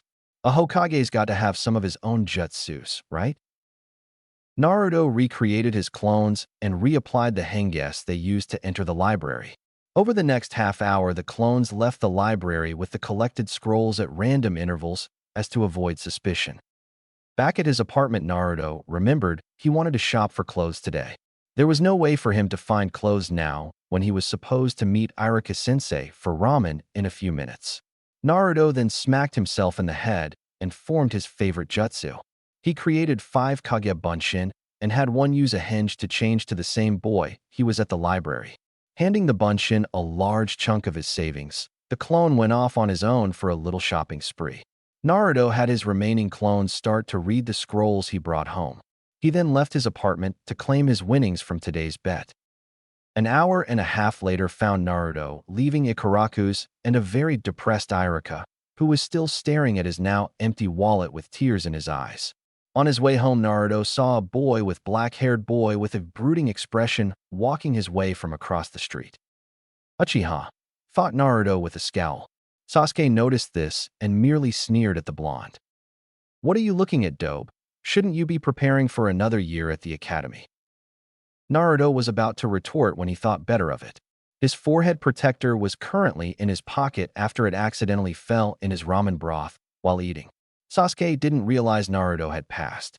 It would be so much sweeter to see his face at the team placements when he discovered that Naruto had actually passed. So Naruto just settled for throwing a dirty look at the Uchiha. This didn't go unnoticed by a few passing fangirls. Hey, don't look at Sasuke-kun like that, you loser, shouted one. Yeah, just because he's better than you doesn't mean you can look at him that way, shouted another. Normally Sasuke would groan about fangirls following him around, but decided to just smirk at Naruto. They're right, you know, but don't feel bad. Not many could hope to match an Uchiha. We are the elite after all. Naruto was royally pissed now, but he swallowed his anger and stalked off home. Once Naruto entered his home, he immediately created a clone that hinged to look like Sasuke. So you think you're so great, team? Well, eat this, he said as he buried his fist into the clone's face, causing it to poof into a cloud of smoke. Damn Uchiha, he thinks he's so great because this entire village put him up on a damn pedestal. Someone needs to knock him down a peg. Naruto paused for a second, and then shook his head. No, I shouldn't think like that. My goal is to become Hokage, not beat some pompous ass into the ground, he then grinned. Although, if I happen kick his ass along the way. He finished his thought with a slightly evil chuckle. Naruto was brought out of his musings by sound of a scroll being laid down on the kitchen table. He finally remembered the clones he had created earlier and soon dispelled them. After taking a moment to get over the influx of new info, Naruto entered his bedroom to check out the new wardrobe his shopping clone had gotten him. It wasn't nearly as expensive as he thought it would be, but he realized he should have expected that. After all, the shopkeepers wouldn't recognize him in order to overcharge him. As Naruto looked through the new outfit, he couldn't help but smile. The clone had picked several pairs of pants, mostly black along with some dark blue ones. It had also purchased some dark-colored shirts, again mostly black and dark blue, but also a few white ones. The jacket is what he really liked. It also was mostly black in color, but along the shoulders and upper back it was orange. Not the same luminescent orange as his jumpsuit, but orange nonetheless. In the center of the back where the orange met the black was the red swirl that adorned his current jumpsuit. The clone had also gotten a black cloth to attach his forehead protector to replace his blue one. And finally, he had a few pairs of black shinobi sandals. Overall, Naruto was very happy with his new wardrobe. It made him look more serious, but not overly so. The orange was a little darker, so he wouldn't stick out like a sore thumb anymore. Naruto reverently placed his new clothes in the top drawer of his dresser and prepared for bed. He had definitely made some progress today. Granted, he hadn't done much in terms of training besides gain some chakra control, but it was definitely a step in the right direction. Maybe I should come up with some kind of schedule. That way I can make the most of the day. After finishing that thought, Naruto let out a monstrous yawn. Well, I guess the schedule can wait a day or two. I'll wait until after I meet my team. After all, my schedule would have to fit around team practices and missions. Naruto discarded his old clothes and climbed into bed. It had been a long day and he was tired, both physically and mentally. But he felt good about himself. Naruto still had a long road ahead of him, but today was the first step towards his dream. He glanced down at his hand to the wound he had made his vow on. It was already healed, leaving only a slight discoloration where the cut had been. I've always healed quickly. I guess now I know why, he thought, his hand subconsciously rubbing the seal on his stomach. But I am not the QB, and one day this village will see that. And with that final thought, he drifted off to a sleep filled with dreams of Hokage robes and seas of ramen. Chapter 3: Secrets Revealed. Naruto was awoken again, miraculously, by his still working alarm clock. This time Naruto was able to rein in his urge to obliterate the timepiece. He didn't much feel like paying for a new one. So it was with great restraint that Naruto gently turned off his alarm and began to climb out of bed. Once again, he had to remind himself why he was getting up this early again. Then he remembered what he had read in Guy's book. It suggested getting into a habit of an early morning workout to increase stamina and warm up for the day. So he put on a pair of dark blue pants and a dark green shirt for his morning workout. After grabbing a quick breakfast, Naruto left his apartment and made his way to the village gates. Guy had suggested running laps around the village, then do 100 push-ups and sit-ups, do some calisthenics, and kick and punch a training log of 50 times with each limb. The fact that he had suggested doing this with 50-pound weights strapped to each limb forced Naruto to once again question the sanity of the man. Once Naruto had reached the gates, he turned and began his run. After setting a good pace, Naruto began taking in his surroundings. This early in the morning, there were few people awake and walking around. The only sounds he heard were those of leaves rustling and birds singing. Naruto found it all incredibly peaceful. He continued running around the village for the next half hour. After he had finished the run, he made his way to one of the many training fields to complete the rest of his workout. It took him another 10 minutes to find a suitable training field. He wanted one that looked relatively unused and secluded so that his training wouldn't be easily stumbled upon. It's not that his new training was secret. Naruto just didn't want to broadcast to the world that he was getting stronger and he was further developing his skills. What kind of ninja shows off all of his abilities? Deception is a shinobi's greatest tool after all. Naruto wanted to keep the true extent of his abilities hidden to an extent. He wouldn't handicap his own team just to deceive others, but he wasn't quite ready to give up the advantage of being underestimated. It was the main reason he had beaten Mizuki so easily. Not wanting to waste any more time, Naruto began to do 100 push-ups, followed by 100 sit-ups, threw his kicks and punches, and finished with the calisthenics. Needless to say, Naruto was exhausted by the time he was finished. Just the thought of doing all of that with weights on was enough to make him want to cry. Well, if this doesn't make me stronger, then I doubt anything will. With that thought, Naruto picked himself up and trudged home. On his way, he realized that he still needed to buy weights for his taijutsu training. That made him start to think of all the things he had bought and still needed to buy. He had just purchased a new wardrobe the night before he still needed to buy training weights. Now that he thought about it, he needed to get a new set of shuriken and kunai. Naruto had been using the same set for years now since he couldn't afford a new set with the inflated prices he has to pay. And while he took very good care of the weapons he did have, nothing lasts forever. Guy's book also recommended a diet of different foods that Naruto rarely ever bought. Fortunately, Naruto had saved quite a bit of money over the years. He had learned long ago that a majority of the shops and stores in the village sold him inferior products at inflated prices, and there was only so much he could afford on the Sandame's allowance. So Naruto had to become extremely frugal with his money. Whenever he came across cheap equipment or clothing, he'd buy it and make sure it lasted as long as possible. Basically, the only food Naruto ever ate was ramen, which was extremely cheap. So Naruto had saved a sizable amount of money. I guess it's time to dig out the rest of my savings. Oh well, what's the point in having money if you're not going to spend it eventually? He'd have to worry about that later.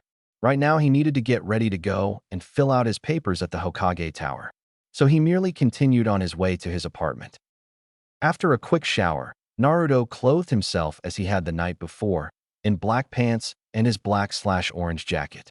He then turned to his kitchen table, which was currently littered with scrolls from the library. The clones had only made it partially through most of them, but Naruto was very pleased so far. So Naruto formed some hand seals, and 5 clones popped into existence around him. Alright, I want you guys to read these scrolls, then dispel yourselves one at a time. All of the clones nodded in unison. Having to explain my plans to my own clones seemed kind of tedious, not to mention I might not have the chance in a combat situation. But they're basically me, so they should know what I know, right? With that thought, Naruto thought of a random number and created another Kage Bunshin. Naruto turned to the Bunshin and asked what number he was thinking of. 113,088, the clone replied simply. Naruto just smiled and dispelled the clone. That would make things a little simpler. As long as he thought of his intentions beforehand, his clones would already know what to do. Kage Bunshin really was an incredible jutsu. These thoughts pulled Naruto along another tangent. If he could control where his Kage Bunshin appeared when he created them, Naruto would greatly increase their effectiveness in battle. Ugh, if I keep getting distracted like this, I'll never get to the tower. So, without further delay, Naruto took off towards the Hokage Tower. Meanwhile, at Hokage Tower, Sarutobi was currently sitting behind his desk, fingers interlaced in front of his face, deep in thought. He had spent the entire day yesterday reviewing and signing off on all ninja registration papers, and today was going to be filled with the same thing. But that wasn't what was occupying his mind at the moment. That honor fell to a scroll that was now laid out in front of him. The scroll was signed by one Namikaze Minato, given to Sarutobi personally on the day the Yondaime died. The old Hokage sadly remembered the night he was given the scroll. Flashback. The terrified screams of the villagers could be heard from the Hokage's office. Genin and low-level Chunin were trying to evacuate the civilians as quickly as possible.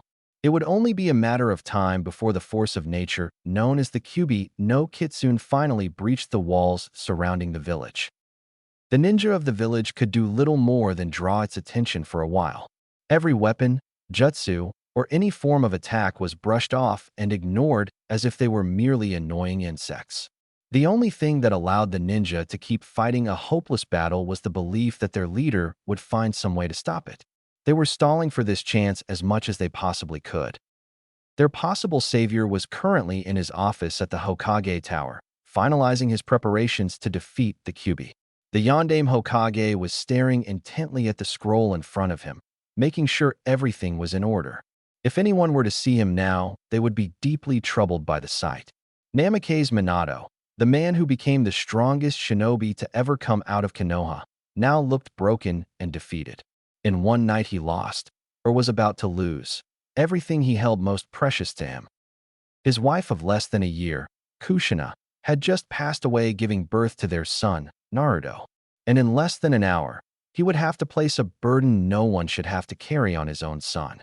He would seal the Kyubi inside of Naruto in order to save the village. Merely thinking about what he was going to put his son through made him sick to his stomach. And the worst part for him was that, after tonight, he knew that Naruto would no longer have a family to care for him.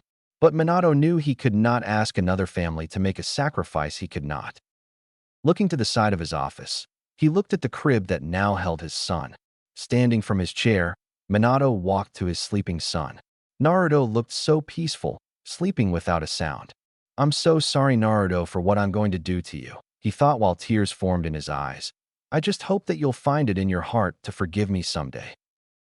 He was interrupted from his musings when 3 people entered his office, only one of whom he was happy to see. The former Sandaime Hokage Sarutobi and his 2 former teammates entered Minato's office. "Hokage-sama, the Kyubi will be upon the village at any moment. How can we stop it?" asked a slightly panicked of Mitokado Hamura. "Yes, our ninja can no longer hold back the demon. If something isn't done soon, the village will be destroyed," said Udatain Koharu. A small cry allowed the 3 aged shinobi to acknowledge the crib in the room. "Minato," started Sarutobi, "you're not going to use that jutsu, are you?" "I have no choice, Sarutobi. It's the only way to stop the Kyubi." Hamura approached the baby. "Who is this child? And what jutsu are you 2 talking about?" The Yondaime sighed heavily. "The child is an orphan that I discovered in the hospital. His name is Uzumaki Naruto, and he is going to save this village." The Sandaime's old teammates stared at Minato in shock. Sarutobi's eyes, however, were filled with great sadness. He, of course, knew who the baby really was, having been one of the few present at his birth, and he knew the price of the jutsu Minato intended to use. The Yondaime ignored the looks he was receiving and continued. "I'm going to use a variant of the Shiki Fujin in conjunction with a few other seals to trap the Kyubi no Kitsune inside of Naruto," he said, further shocking those present. Koharu snapped out of it first. "So you'll weaken the Kyubi, then we can finally kill it." "And no," shouted Minato, fully enraged. Hamura and Koharu were immediately frozen by the intense killing intent emanating from their Hokage. Minato continued in a cold tone. "This child will merely be the prison, not the Kyubi. He should be considered a hero for what he must carry. Without him, the Kyubi will destroy this village." The look in his eyes made sure there was no room to argue. "Minato, please," the Sandaime started. "Let me perform the jutsu. The village still needs you," but he was cut off. "No, old man," said the Yondaime affectionately. "You don't know the correct seal combinations, and we don't have time to teach you. Besides, it's my responsibility as Hokage." Sarutobi wanted to argue, but knew it was useless. Whenever this man had his mind set on something, There was nothing you could do to stop him. Minato turned back to his desk and picked up a scroll. He walked back to Sarutobi and handed it to him. I don't want Naruto to know of his burden until he's ready to handle it. When that day comes, I want you to give him this. The request seemed simple enough, but Sarutobi saw the look in Minato's eyes. Whatever was in this scroll, it was incredibly important to him. Of course, Minato-kun. I promise to watch over him. Thank you, Sarutobi. Thank you. Hours later, the newly reinstated Sandaime now stood before the village council, discussing the new Jinchuriki of Konoha. We should kill the demon now while it is still weak, shouted Uchiha Fugaku. There were several shouts of agreement followed. No, you fool. The seal was just applied. Killing him may very well release the Kyuubi, countered Hyuga Hayashi. Sarutobi sent a silent thank you to the man. Perhaps the boy could be useful. With the power of the Kyuubi, he could become very powerful, offered a man named Danzo. Sarutobi didn't even want the council to begin down this path of discussion, so he decided to end it before it got any further. Enough, he shouted, effectively silencing the council. This boy is a hero. I will not even hear of him being used in such a manner. The Yondaime would never allow a child to be turned into a weapon. But Hokage-sama, said Danzo, what of the scroll left to the boy by the late Yondaime?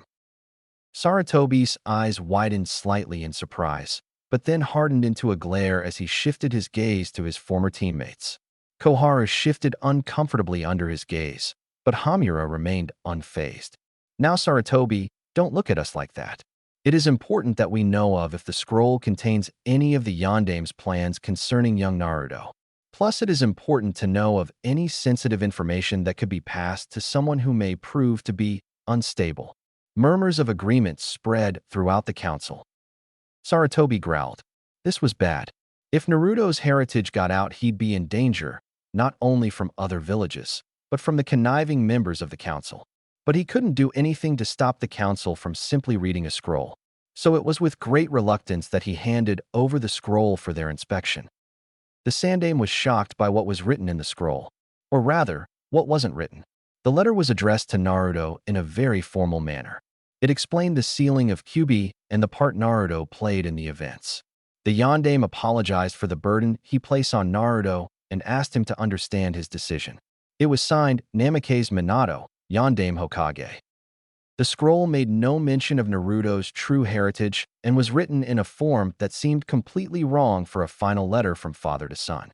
It perplexed and slightly angered Sarutobi, but he did not allow his features to show it. Why did Minato lead me to believe this scroll was so important? Then it hit him. The Yondaime was a genius. He had to have known that the scroll would be reviewed by the council. The true contents of the scroll must have been hidden. Sarutobi guessed that the true information could only be unlocked by Naruto. The council, satisfied that the scroll was safe, returned it to the Sandaime. Some of the members seemed to be disappointed by the contents of the scroll. They most likely hoped to, in some way, twist the words of the Yondaime in order to either execute Naruto or turn him into a weapon. But the scroll was carefully worded so that its intentions could not be misinterpreted. Sarutobi held in a sigh of relief when the scroll was returned to his possession. He promised Minato that the scroll would be given to Naruto when he was ready. He intended to keep that promise. Flashback ends.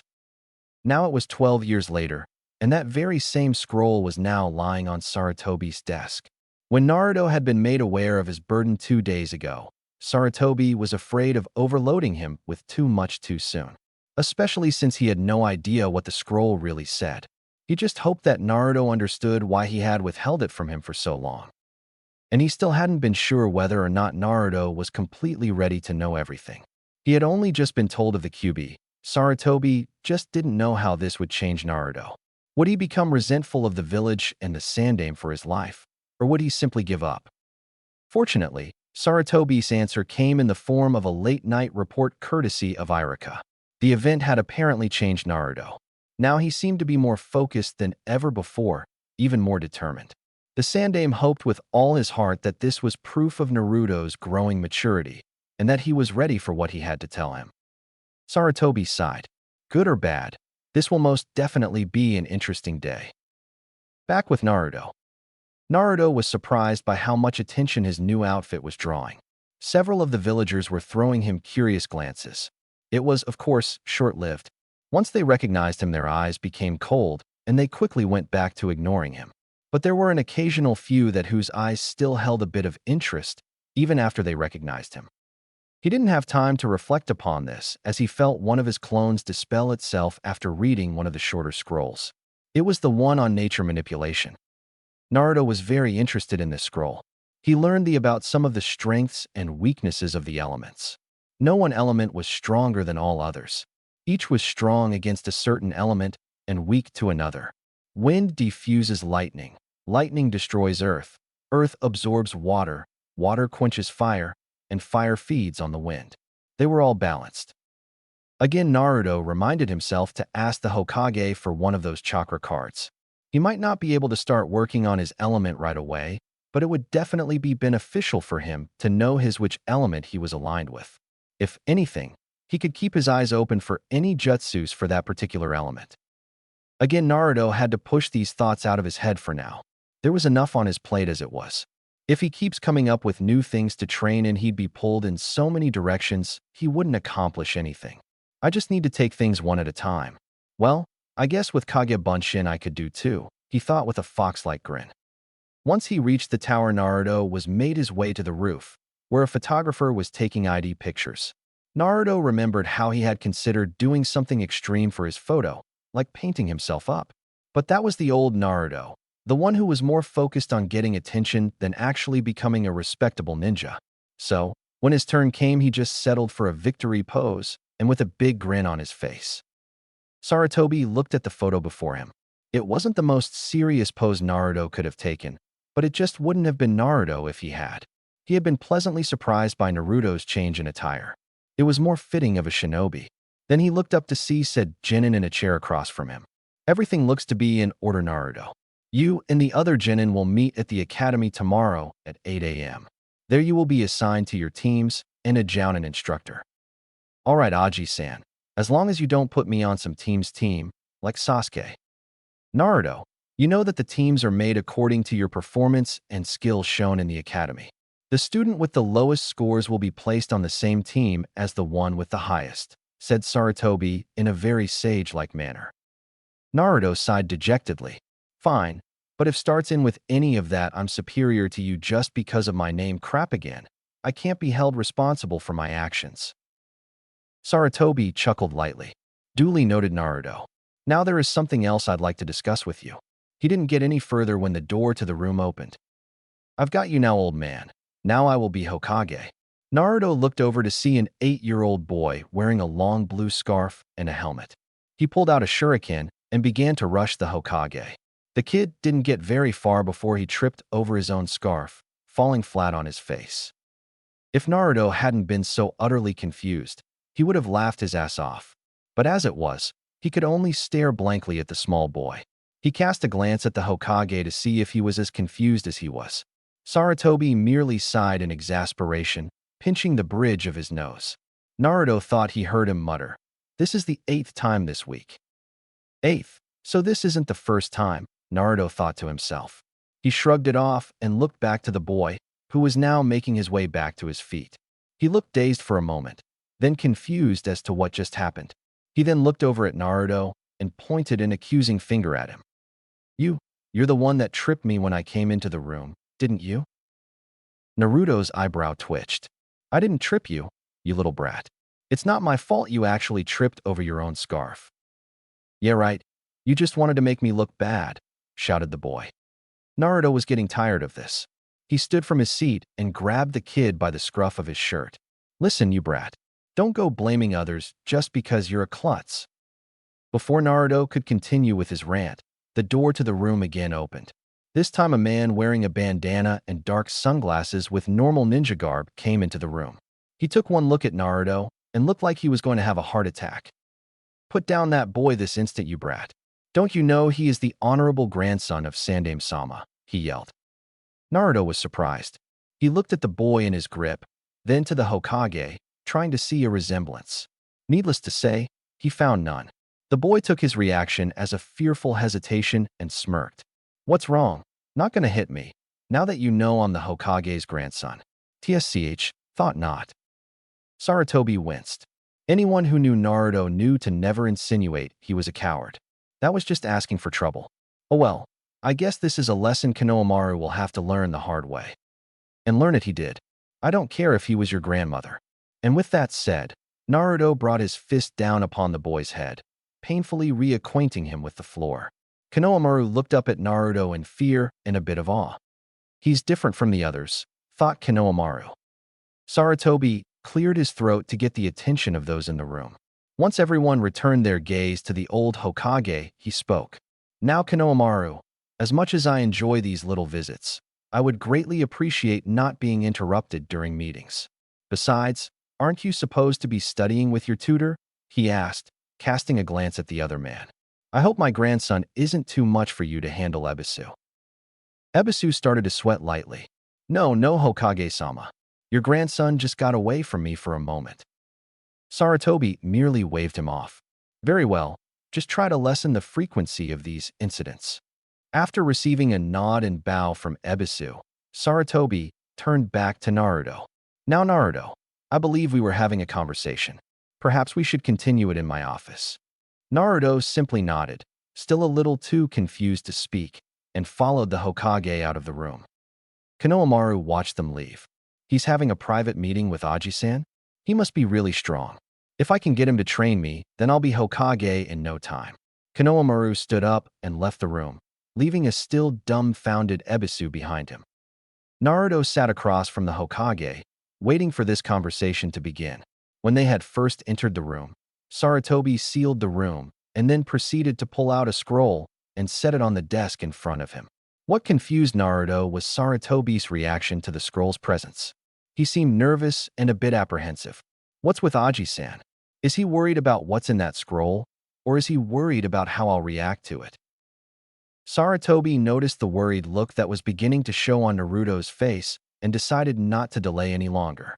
Naruto, the reason I asked you in here is very important. I have to ask you to not speak of what you learn here today to anyone other than myself. This information may be incredibly dangerous if it were to fall into the wrong hands, in and outside of the village. Now Naruto was very nervous, but he nodded his head, urging the Sandaime to continue. Sarutobi placed his hands in front of him, interlacing his fingers, trying to think of how to continue this. At length he finally spoke. When you asked me why the Yondaime chose you to carry the Kyuubi, I wasn't entirely truthful with my answer. He saw Naruto was about to interrupt, so he cut him off. The reason I lied was because the Yondaime asked me not to tell you until you were ready. At the time you had just learned of the Kyuubi, one of your senseis had betrayed you, and you had just been in a battle for your life. I wasn't sure how you would take another shock. I wasn't even sure you wanted to be a ninja anymore after what had happened. But after the report I received from Iruka, I believe you are ready for what I have to tell you.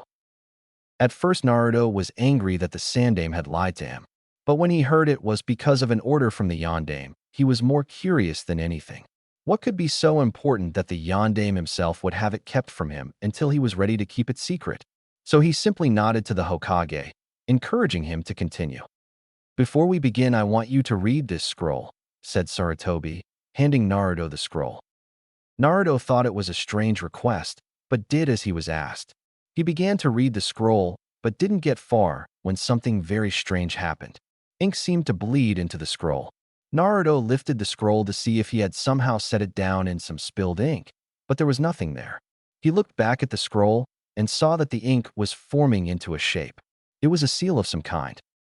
Looking back at the Sandaime, Naruto showed him the newly formed seal. Sarutobi just smiled. Just as I suspected, a blood seal was placed on this scroll. Blood seal? Asked a confused Naruto. Yes, it is a special seal that can only be released by a certain person. The Yondaime didn't want just anyone to be able to read this scroll. This seal will only open to you. All you have to do is wipe some of your blood across it, and it will release. Okay. This was really shaping up to be a very strange day. Biting his thumb, Naruto spread some blood across the seal. There was a poof of smoke, and Naruto found himself holding another scroll. He looked to the Sandaime for the okay, and after receiving a nod, opened the scroll. Dear Naruto, I don't know what you've been told yet, So I will tell you everything I can in this scroll. I am Namikaze Minato, the Yondaime Hokage, and after tonight, I will be dead. The Kyuubi no Kitsune is marching straight towards the village. Its intent seems to lay waste to all in its path. I am going to perform a jutsu that will seal away the demon at the cost of my own life. But I cannot seal it into just anything. No inanimate object could possibly hold the Kyuubi's massive power, nor could any animal or tree. The only possible container is a human body, more specifically the body of a newborn baby. Only a newborn can adapt to the Kyuubi's chakra and survive. That is where you come in, Naruto. I am truly sorry to say that I chose you to carry the Kyuubi. I know you must wonder why it was you who was chosen to carry this burden, an orphan with no family to take care of him. But I could not choose anyone else. How could I ask another parent to sacrifice their child if I wasn't willing to do the same? That is why you were chosen, Naruto, because you are my son. Naruto, eyes widened at this line. It can't be, the Yondaime was my father? For a long time, Naruto didn't read the scroll in front of him. He simply stared at the script, as if it was some kind of mistake and the writing was going to change before him. Eventually, his ability to think came back to him, and he continued. I know that this must come as a shock to you, but it is true. You are Namikaze Naruto, son of Namikaze Minato and Uzumaki Kushina. Your mother was an incredible woman, Naruto. She was stubborn, impulsive, and wasn't afraid to start a fight. But she was also caring, kind, and the most beautiful woman I had ever met. I'm sorry, Naruto, but your mother passed away when she gave birth to you. Naruto's eyes filled with tears at reading this. So he truly was alone. His mother had died giving birth to him. She's dead because of me. Wiping away his tears, he forced himself to keep reading. Now don't even think of blaming yourself for her death. With the Kyuubi attacking, the stress became too much for your mother, and she went into premature labor. Your mother would never forgive you if you put her death on your conscience.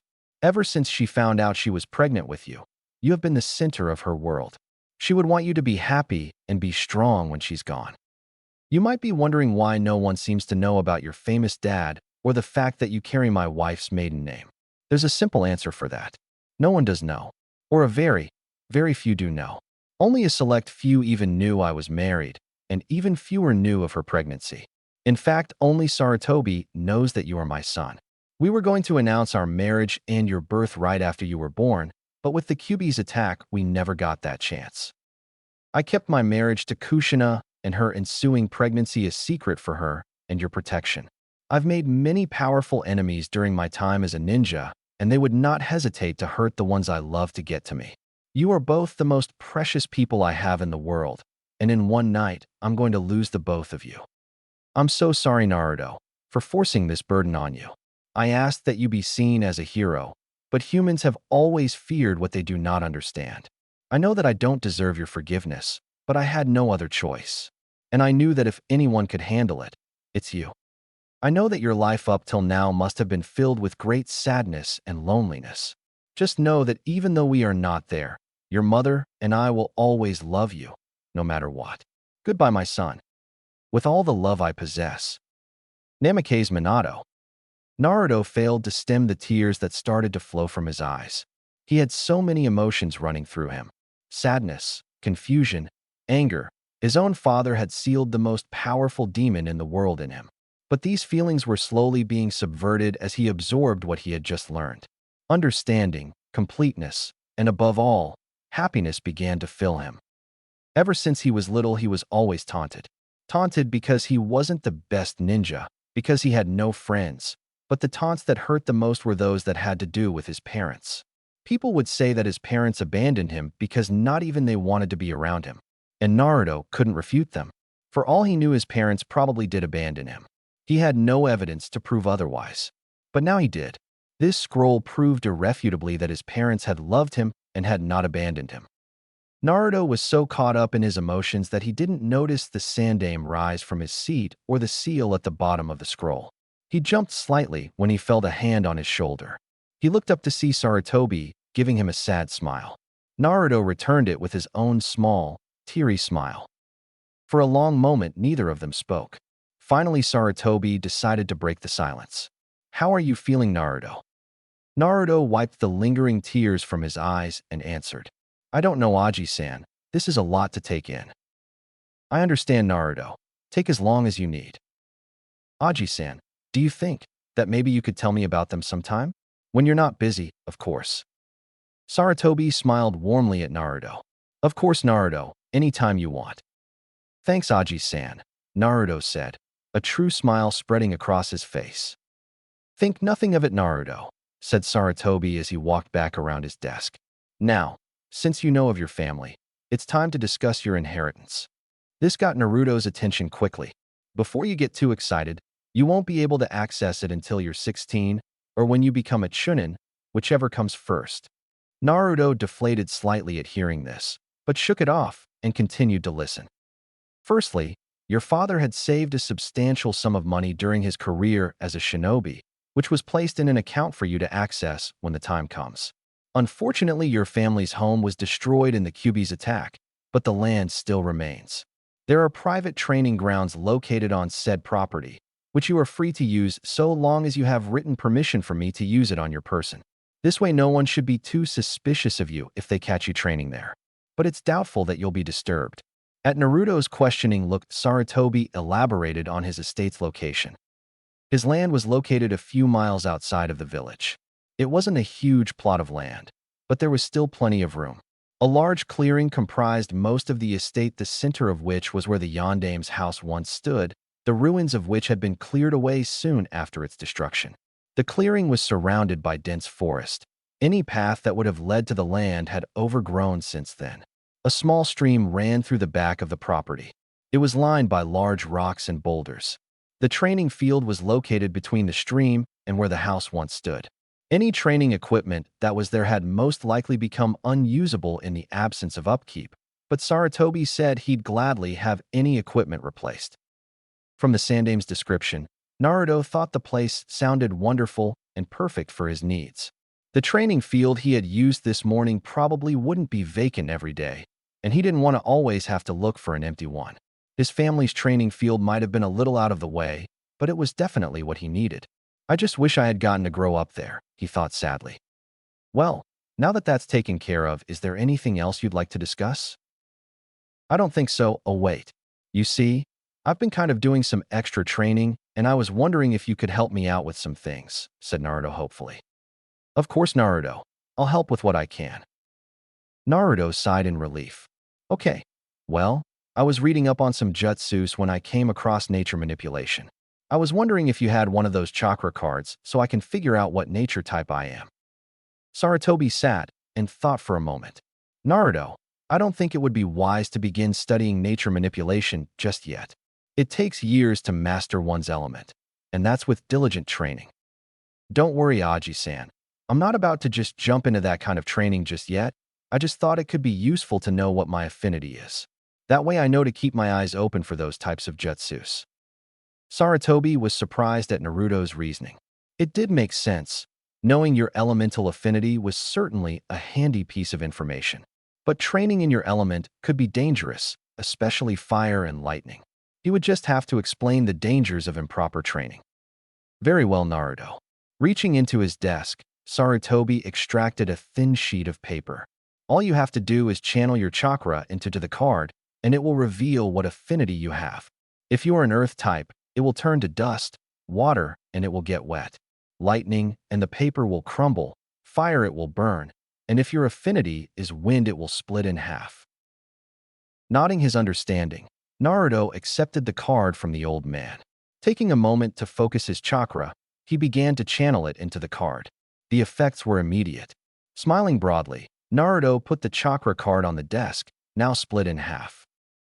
Interesting, said Saratobi with a thoughtful expression.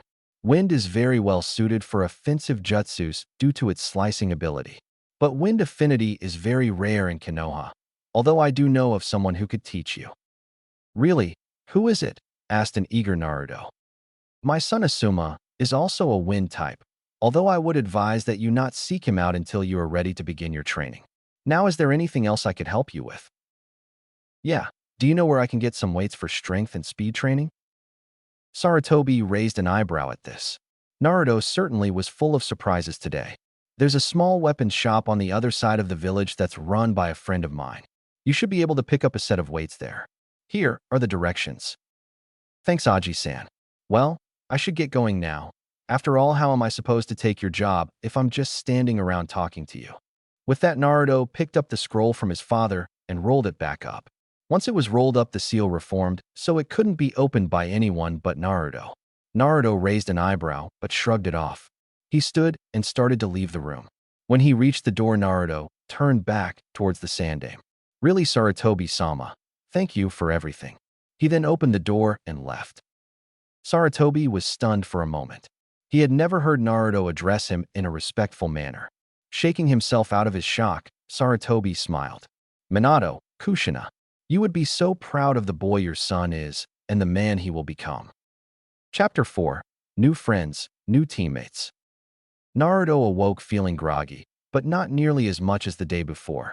Pulling himself out of bed, Naruto began his morning routine. He went to the bathroom to freshen up, and then came back out to eat a quick breakfast. After a quick shopping spree, Naruto now had a bit more to eat for breakfast than ramen. After an actually balanced breakfast, Naruto put on his training clothes and his new weights. He only put 10 pounds on each limb. He rather liked not having his shoulders torn out of their sockets whenever he threw a punch. He'd just have to gradually increase his weights. Naruto looked down at the bands that now adorned his wrists and ankles. He had found the shop fairly easily yesterday after leaving the Hokage Tower. It was a small shop that definitely didn't look like it catered to shinobi. Maybe that's why Naruto had never noticed it before. The shop was run by an old man with graying brown hair and a prosthetic leg named Kaido. Kaido was a retired shinobi who opened his shop shortly after losing his leg in the war with a Wagakure. When Naruto entered the shop, the old man seemed to have been expecting him, as he already had the weight bands on the counter. Kaido explained that Sarutobi had sent word that he'd be coming to look for some training weights. He then showed the bands to Naruto. Each band had 10 pouches to hold weights in, and each of these pouches had a seal on it. Kaido explained that the seals were used to increase the weight of whatever was placed inside by 10-fold. So if you put a 1-pound weight in the band, it would become 10 pounds. The bands were made of a very durable material that could hold a total of 500 pounds each. Once you exceeded that weight, the bands would most likely tear, and the seals would immediately cease working. Kaido also went on to show Naruto his selection of kunai and shuriken once he noticed Naruto's current set. When he found out how old they were, the old man was appalled. So now Naruto was the proud owner of new training weights and a brand new kunai and shuriken set. The fact that it all cost a fraction of what he'd normally pay was just icing on the cake. Naruto soon left his apartment, with 10 pounds strapped to each limb. Walking around with weights on was definitely going to take some getting used to. He walked to the village gates as he did yesterday, but instead of turning to do laps around the village, he began to head towards his family's estate. Naruto planned to do his morning workout there from now on, as well as practicing any particularly powerful or forbidden jutsus. As he began his run, Naruto recounted what happened after his visit to Kaido's shop. If he thought finding out about his family and discovering a new place to get supplies was enough for one day, he was sorely mistaken. Flashback. Naruto had just left Kaido's shop. He was heading for his apartment to replace his weapons and put on his weights. However, he was interrupted when he noticed he was being followed. It wasn't difficult to figure out. Whoever was following him wasn't exactly a pro. It took him a moment, but he eventually recognized his pursuer as the kid from the Hokage Tower. What was his name again? Oh yeah, Konohamaru. Naruto tried to ignore Konohamaru for a while, but his stalking methods were pitiful. He decided to put an end to this little game as he walked past a section of horizontal fencing, so the kid would stop from further embarrassing himself. All right, come out now. Your disguise is pathetic. Even an academy student could see through it.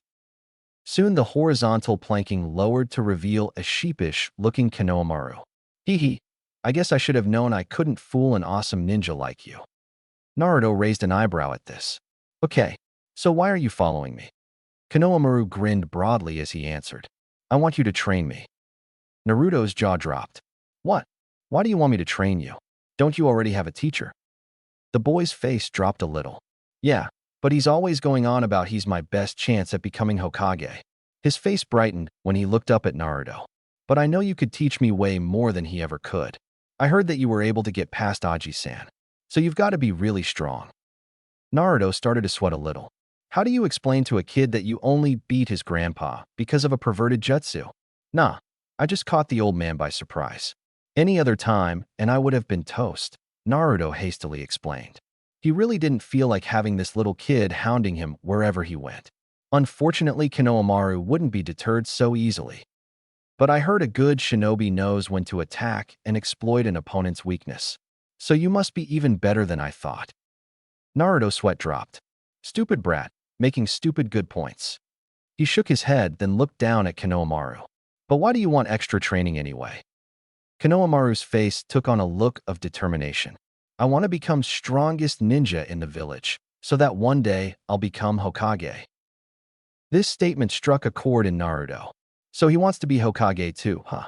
Well, let's see if he's got what it takes. Naruto took a thoughtful pose. All right, Konohamaru, I'll train you. Konohamaru was about to start celebrating, but Naruto interrupted him. But you'll have to do exactly as I say, and no complaining. You got that? Konohamaru nodded eagerly, and Naruto began to lead him to a nearby training field. Konohamaru was hopping on his toes, excitement pouring off of him. So what are you going to teach me first, boss? Some super powerful jutsu, or some awesome kunai throwing technique? Oh, I know. How about a jinjutsu that makes someone think he's a chicken? Naruto tried not to laugh at that last one, but he started thinking of what he was going to teach the kid. He briefly entertained the idea of teaching him Oiroke no Jutsu. The look on the Sandame's face when he found out Naruto had taught his grandson a perverted jutsu like that would be priceless. But he thought better of it. It would only handicap Konohamaru to distract him a technique he'd only made up as a joke. No, I need to teach him something that would really be useful to him. I can't teach him Kage Bunshin no Jutsu. It would kill him. So what can I teach him that he won't learn in the academy? Then it hit him. Once they entered the training field, Naruto walked up to a decent-sized tree. All right, Konohamaru, I am going to teach you. He paused for dramatic effect, with Konohamaru leaning forward eagerly to climb trees. Konohamaru promptly fell on his face. Jumping back up to his feet, he looked at Naruto angrily. How is climbing a tree going to make me a better ninja? He yelled. Naruto smirked. You didn't let me finish. What I was going to say was I'm going to teach you to climb trees without your hands. At Konohamaru's confused face, Naruto decided a demonstration was in order. Forming a ram seal, he said, watch closely. Then, as if it were the most natural thing in the world, he began to walk up the side of the tree. Konohamaru was now salivating. Wow, boss, that's awesome. Naruto just smiled at the boy. Sure is, Konohamaru. This is a chakra control exercise. If you master this, every jutsu you perform will become less taxing, meaning you can perform more jutsus without getting tired, and your jutsus become more effective. Naruto began to describe how to perform the technique, and Konohamaru a single kunai. With that, he set the boy to work. While Konohamaru was running up the tree, Naruto kept himself busy perfecting Kage Bunshin. Several hours later, Naruto walked into the clearing where he had left Konohamaru and a clone in order to go get some sodas. He looked to where Konohamaru was practicing and saw the boy doubled over, panting heavily. Once his clone saw him, it dispelled itself, revealing its observations for the past 10 minutes on the boy's progress. Naruto was very impressed. Konohamaru had managed to get nearly 10 feet during his training. That's further than I got during the same amount of time, and he's had to take breaks to rest up. Of course, he doesn't have the chakra stores I have either. Naruto had also made great progress during this time. It had taken him some time, but he had managed to gain a good degree of accuracy when creating his clones. He started off simply creating clones directly in front of, behind, or to the side of himself. Eventually, he began to stretch the distance between himself and his clones. After that, he began to experiment with the latitude of the clones. He noticed that the further away he created his clones, the more concentration he needed to ensure their accuracy. Currently, Naruto could create a clone accurately 10 feet away from him with minimal concentration. He was hoping to increase the distance with more training. Looking down on the exhausted boy, Naruto called out to him. Hey Konohamaru, take a break, you've earned. He invited the boy to sit next to him on a log, handing him a soda as he did. Thanks, boss, said Konohamaru. They sat in peaceful silence for a moment. Naruto decided to ask a question that had been on his mind for a while. Hey Konohamaru, Why are you so set on becoming Hokage? Konohamaru's eyes became slightly downcast. My grandfather named me Konohamaru, after the village. But the thing is, no one sees me as Konohamaru. To them, I'm just the Sandame's grandson. That's why I want to become Hokage. Then people will recognize me for me, and not who I'm related to. And training with you is the best shortcut to becoming Hokage. Naruto looked at Konohamaru for a moment. He's just like how I was. He wants to be recognized for whom he is, and not for something he has no control over. You're wrong, Naruto said at length. Konohamaru looked up at him with a questioning gaze. There are no shortcuts to becoming Hokage. You have to work at it, sacrifice your blood, sweat, and tears. But that's not all. You also have to be willing to give your very life for the protection of the village. Someone doesn't become Hokage for themselves, but for the village. Konohamaru just sat there, stunned by Naruto's words. Is respect the only reason I want to become Hokage? Am I that selfish? He was distracted from his musings by the arrival of his teacher, Ebisu. He landed on a low-hanging branch of a nearby tree. Finally, I've found you. Come along, honorable grandson.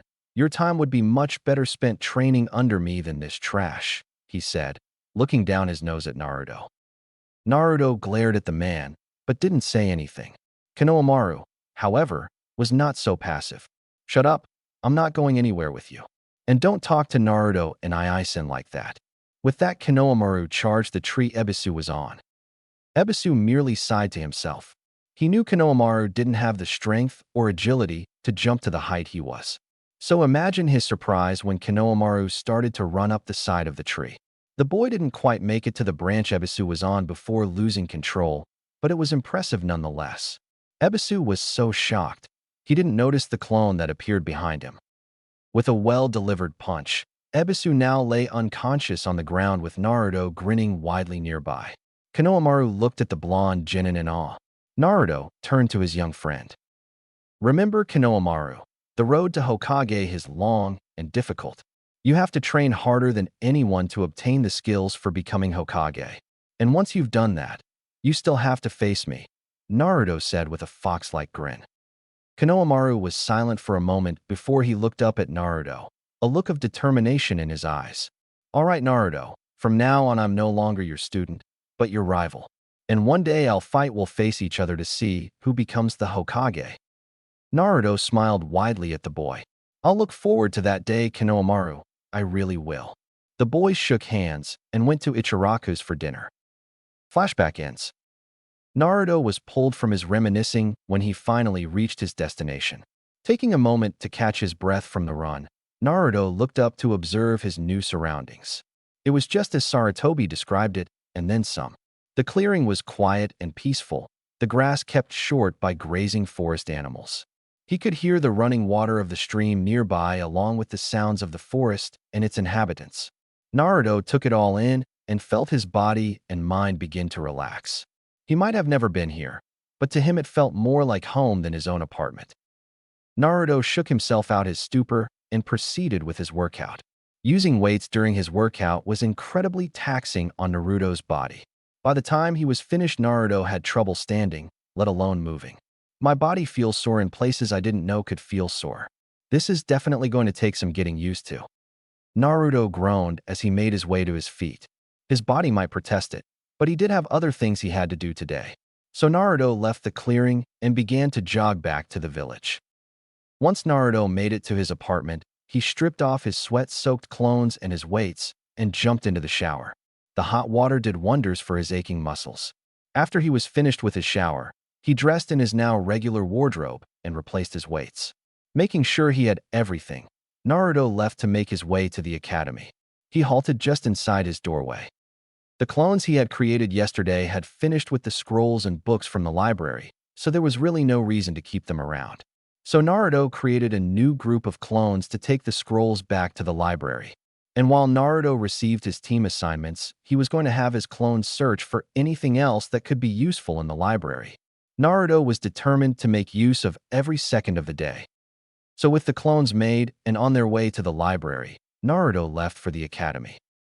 Hinata wasn't having a very good week. Sure, she had passed the Genin exam, but the one other person she wanted to pass didn't. It broke her heart to see him sit dejectedly on the swing in front of the academy. She just wanted to go and comfort him, but her damnable shyness kept her from doing so. She had planned on leaving him a note or two like she normally did when she saw him like this, but there were so many things that kept her from even doing that. After the exams, Hinata had tried to find Naruto to give him a note, but couldn't find him anywhere. Then there was some sort of alarm, and she was forced to return home. The next day, her father had set up a training schedule for her that kept her busy for most of the day with hard training.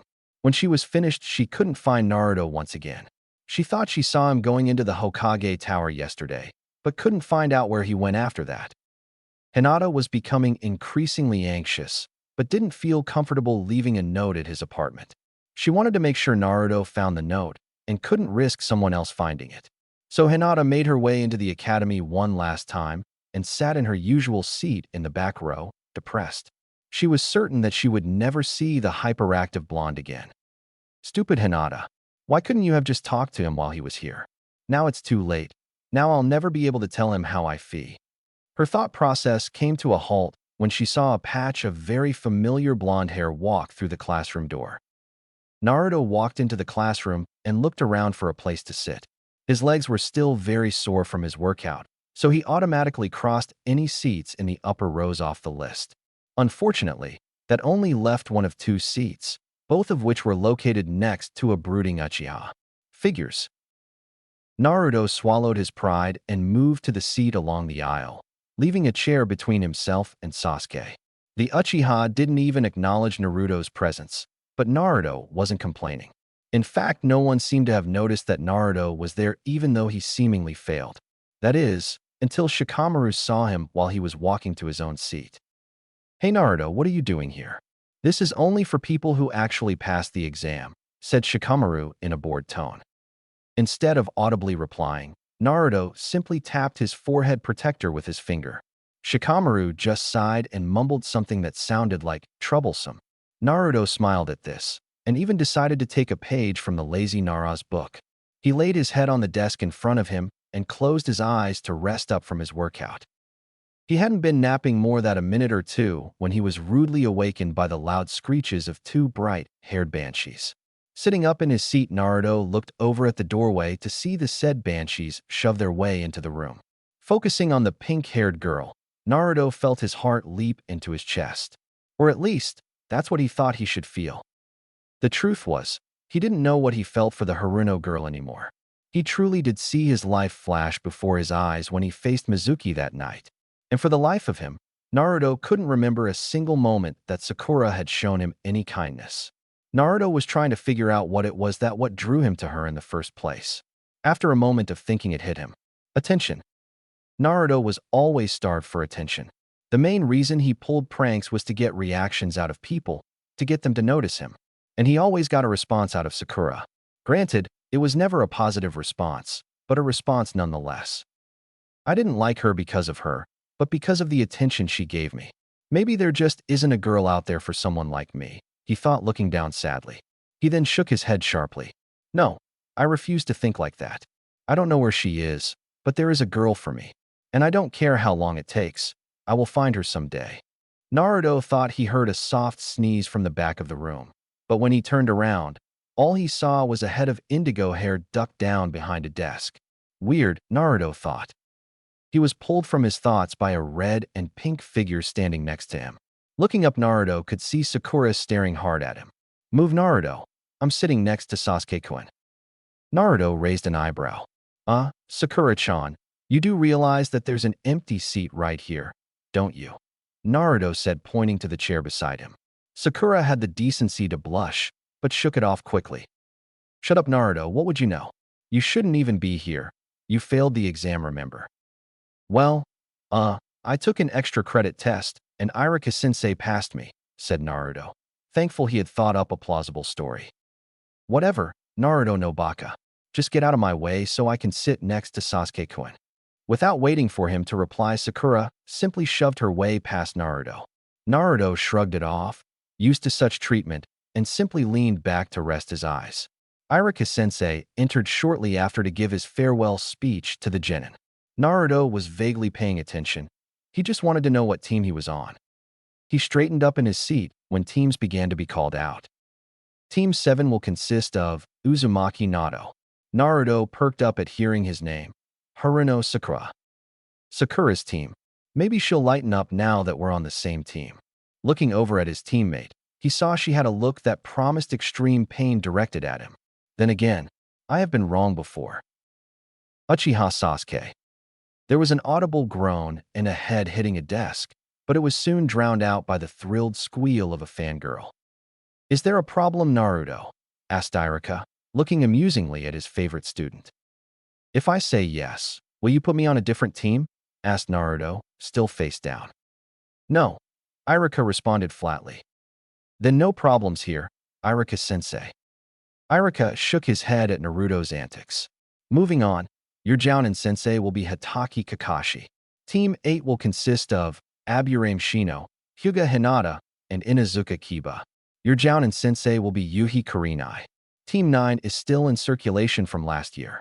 Team 10 will include Nara Shikamaru, Akimichi Choji, and Yamanaka Ino, and you will be taught by Saratobi Asuma. With all of the teams assigned, Iruka wished all of his former students good luck. Shortly afterwards, Jounin-sensei began to arrive to collect their teams. I wonder what our sensei will be like, Naruto wondered to himself. 3 hours later.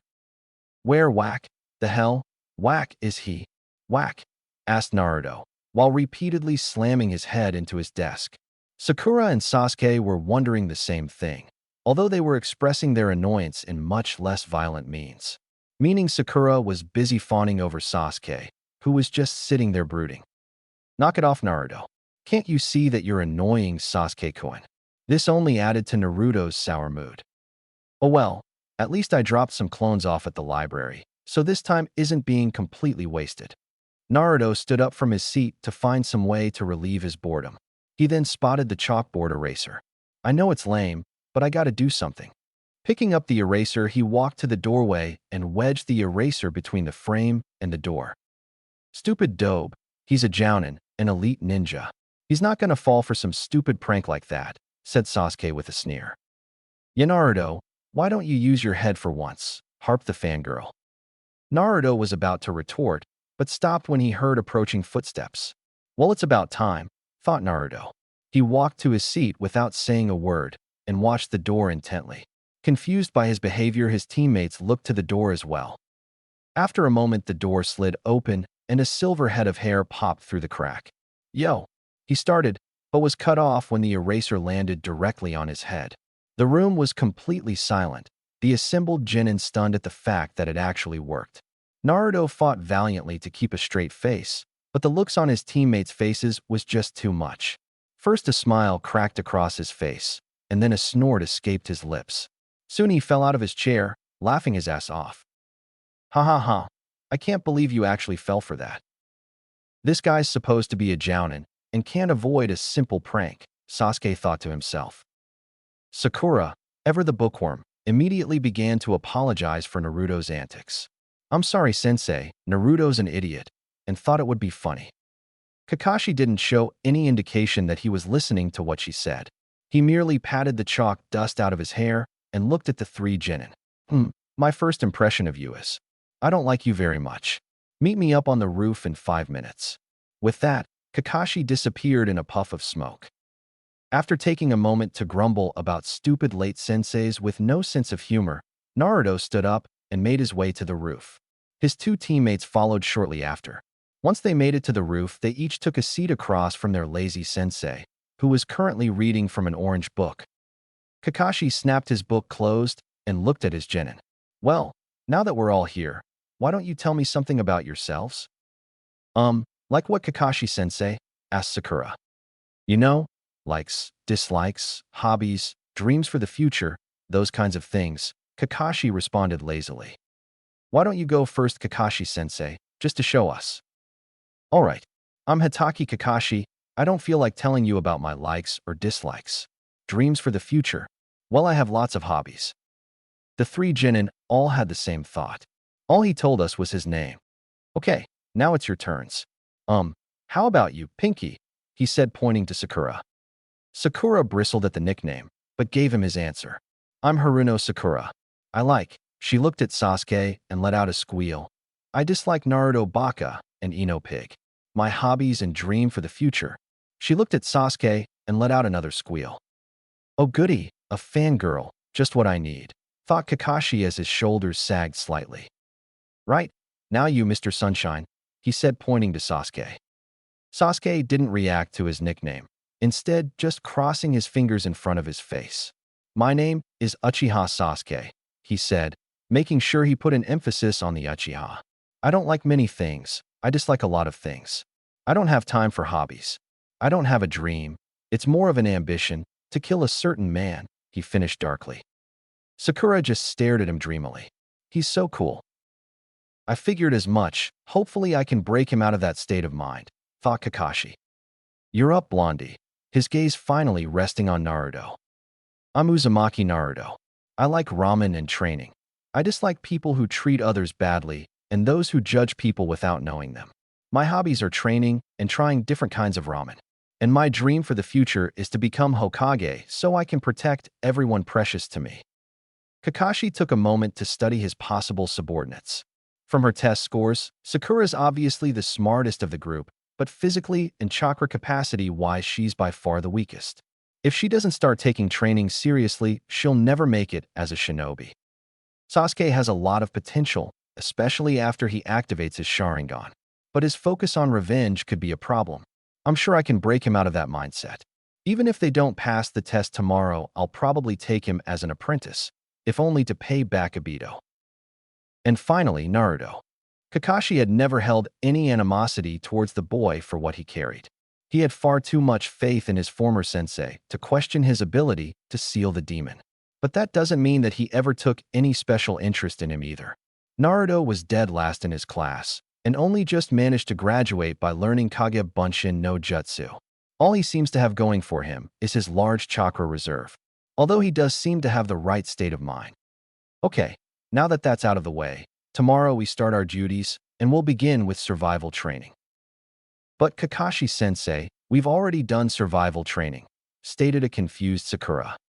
Kakashi's eye curved upward as he smiled. Yes, but not like this you haven't. He then started to chuckle ominously. Why is that, Kakashi-sensei? Asked a now nervous Sakura. Because this training has a 66% failure rating, and those who fail are sent back to the academy. All three Genin blanched at this. Naruto growled quietly. I can't go back to the academy. I've worked too hard to get here, and I'm not going to let it all go to waste now. Meet me at Training Field 7 tomorrow morning at 6 a.m. Oh, and don't eat any breakfast. If you do, you'll throw up. Johnny. And with a wave, he disappeared in a puff of smoke. The three teammates were stunned for a moment, but soon shook it off. As they began to rise, Naruto took a look at his teammates. Well, if we're going to be on the same team, I might as well make an effort. So, do you guys want to go get something to eat to get to know each other better? No way, Naruto. Like I'd ever go out with a loser like you, yelled Sakura, apparently missing that Sasuke was invited as well. She turned to the Uchiha. Hey Sasuke-kun, do you want to get something to eat so we can get to know each other better? No, Sasuke said simply and walked away. Sakura was dejected for a moment, but quickly shook it off to pursue the Uchiha. Sasuke-kun, wait. Naruto shook his head at the departing pair. He was becoming increasingly annoyed with the behavior of both of his teammates. Forget them. I've still got plenty of time to train. At that moment, his stomach gave a growl. Okay, ramen first. Ichiraku ramen. It had only taken Naruto a few minutes to reach his favorite ramen stand. Immediately upon entering the small restaurant, Naruto ordered up a bowl of miso ramen. Naruto, I haven't seen you in here very often the past couple of days. I thought for sure that it was a sign of the apocalypse, Teuchi said with a big smile. Naruto just smiled in return. Hee. Sorry, Teuchi. I've been really busy with training lately and didn't really find the time to visit. So, what have you been up to, Naruto-kun? Asked Ayame as she walked up from the back. Just some training mostly, although today I received my team assignments. I got stuck with the Uchiha and Haruno Sakura, Naruto said glumly. Tough break, kid, said Teuchi. Wait, I thought you liked Sakura. So why don't you sound too happy to be on her team? Asked Ayame. Well, I guess I just kind of grew out of that phase. I realized she's just a Sasuke fangirl who cares more about romance than training. She's just not the girl for me, I guess. That's okay, Naruto. I'm sure you'll find a girl out there for you, said Iam, giving Naruto a warm smile. Thanks, Iam Nachon, said Naruto, not really realizing the added suffix. Iam froze slightly at hearing this, and then her smile grew even wider. If there weren't a counter separating them, she would have no doubt enveloped him in a bone-crushing hug. Naruto decided to continue the discussion of his team. My Jounin sensei is Hatake Kakashi. The bastard showed up 3 hours late today. Tucci placed his ramen in front of him, and then struck a thoughtful pose. Hatake Kakashi, I've heard of him. Apparently, unless it's a mission, he's always at least a couple hours late to anything. Whack. He turned to see Naruto with his head resting firmly on the countertop, murmuring something about no good, lazy-ass Jounin. Sitting back up, he went back to eating his ramen. Naruto drank the rest of his ramen broth and set his bowl down and paid his bill. Well, it's been fun chatting with you, but I've got some training to do. See you later, he said while waving goodbye. Naruto immediately began to head towards his family's training ground to finally work on the second technique he learned from the Forbidden Scroll. Hyuga Hinata was currently walking through the forest not far from the Hyuga Manor. She often did this, either to clear her head or to collect herbs and plants for her healing bombs. Today she was doing it for second reason. Kurenai had told them that they would have a special test tomorrow, and she wanted to restock her supply of medicinal herbs, just in case. Hinata had been disappointed when she wasn't placed on the same team as Naruto, but her teammates were okay. She thought Kiba was a little too loud and arrogant, and Shino, well, he was Shino. Shino was the polar opposite of Kiba, silent and observant. She had known Kurenai from when she used to serve as her chaperone when she was younger. So, all things considered, she liked her team. The Hyuga heiress was brought out of her thoughts when she heard noise coming from a nearby training field. This confused her. She often passed by this field while she was searching for herbs, and had asked her father why no one seemed to ever use it. He had said that it had once belonged to the Yondaime, and had not been used since his death since it was now off limits. Curiosity getting the better of her, Hinata approached the clearing to see just who would be training there. Naruto leapt into the clearing and pulled out the scroll with the copied instructions. Shuriken/Kanai Kage Bunshin no Jutsu held the same concept behind Kage Bunshin, except it was being extended to an object rather than himself. Reading through the hand signs and how to properly gather the needed chakra, Naruto prepared to try the jutsu. He pulled out a kunai and threw it at a nearby tree. But by the time he had finished the proper hand seals, the kunai had just been embedded into the tree. I'm going to have to work on my seal speed if I want to master this jutsu. While Naruto was going to work on his hand speed, he created a few dozen Narutos to work on chakra control. Each clone ran to a tree and grabbed a leaf to repeat the exercise he had done a few days before. Naruto silently cursed himself for not asking the old man for another chakra control exercise when he had the chance, but this would do. For the next hour, Naruto worked not only on the hand seals for Kanai Kage Bunshin, but all of the hand seals, running through them in different order. When he felt he had gained sufficient speed, he tried the jutsu again. This time, he was able to finish the jutsu before the kunai reached its target, along with 10 newly formed kunai. Naruto smiled at the results. I wonder just how many kunai I can make.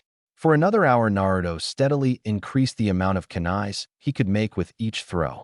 On his last throw, he was able to create several dozen kunai that showered not only the tree he was aiming at, but also those surrounding it. Well, I guess I won't have to worry about missing. Naruto was brought out of his musings by an incoming memory from a nearby clone. Apparently, the clone had spotted someone spying on him in the forest. Who it was, he couldn't be certain. Naruto performed Kawarimi no Jutsu with one of his clones, so he could sneak up on this intruder unnoticed. Hinata was stunned by the sight before her. Dozens of Narutos were racing up the trees surrounding the clearing, each with a leaf on their forehead. What further amazed her was the jutsu that the real Naruto had just performed. She was so stunned that she hadn't noticed the clone that had spotted her, nor did she notice Naruto perform a substitution. Hinata was also arguing with herself about what to do now. She knew the training field was off limits, but she doubted Naruto knew that. She didn't want him to get in trouble, but she just couldn't bring herself to walk out there and tell him that. Uh, Hinata, what are you doing? Asked a confused voice from behind her. Hinata froze. She knew whose voice that was. Slowly, she turned around to face the one who caught her. She was greeted by the sight of Naruto with a confused expression, head slightly tilted to the side, which Hinata found adorable. Blushing horribly, Hinata tried to stutter out a reply. Naruto saw her face go red and that she was having trouble speaking. "No, Hinata, are you feeling all right? You look like you might have a fever." Without giving it a second thought, he placed his hand on her forehead to check her temperature. This was too much for Hinata, who promptly fainted. Naruto was quick to catch her before she hit the ground. Hinata. Naruto was starting to panic a little. Crap, what the hell happened? Why'd she faint like that? What do I do? He then began to list his options. I can't take her home, because I have no idea where she lives. And I can't really walk into the village with an unconscious girl in my arms. The villagers will probably accuse me of attacking and trying to kidnap her. Damn it.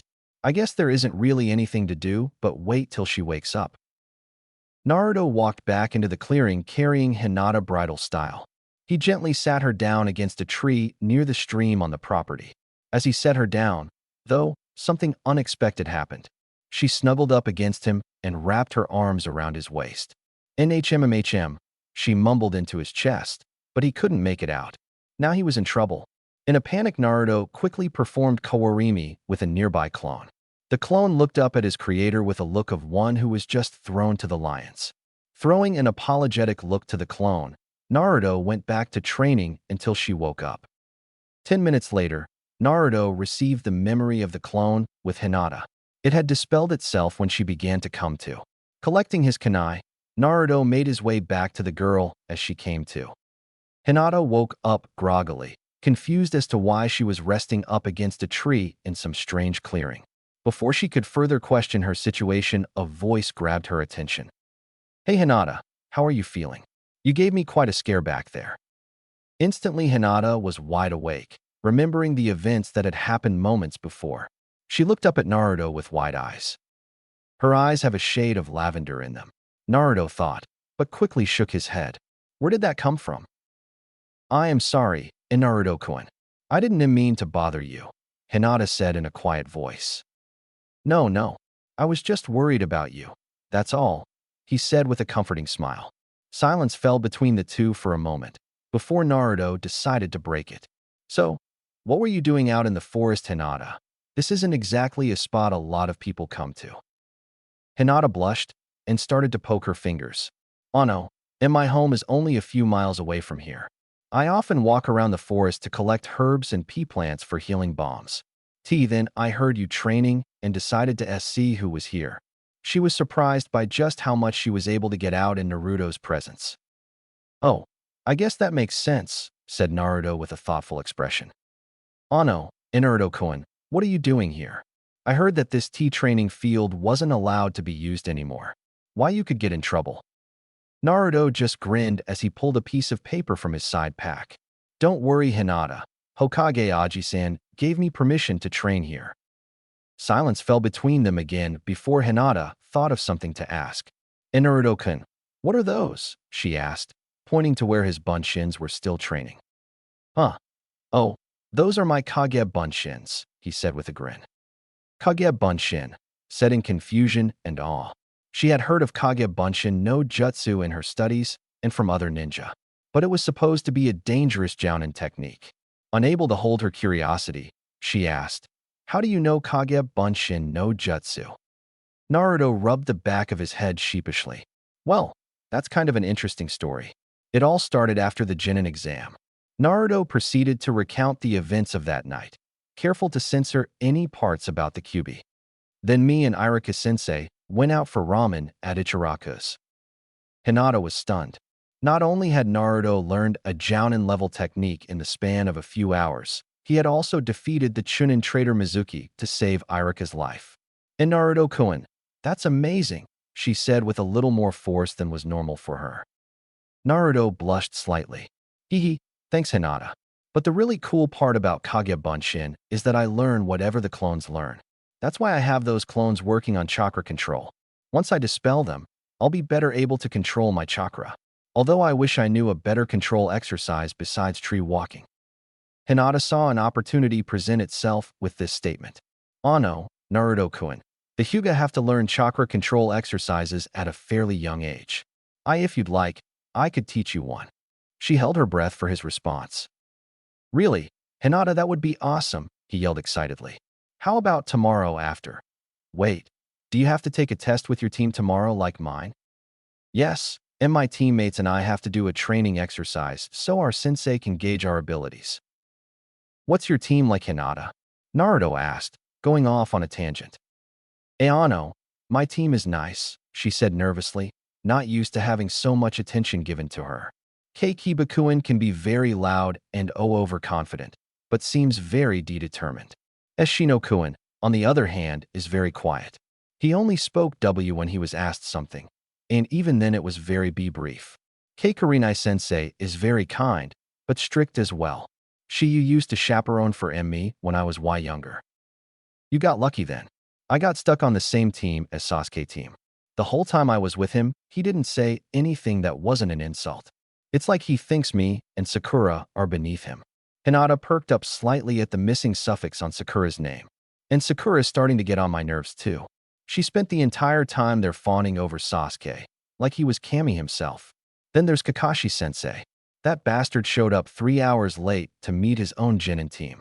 I swear, this team is going to drive me nuts, Naruto yelled while pulling his hair.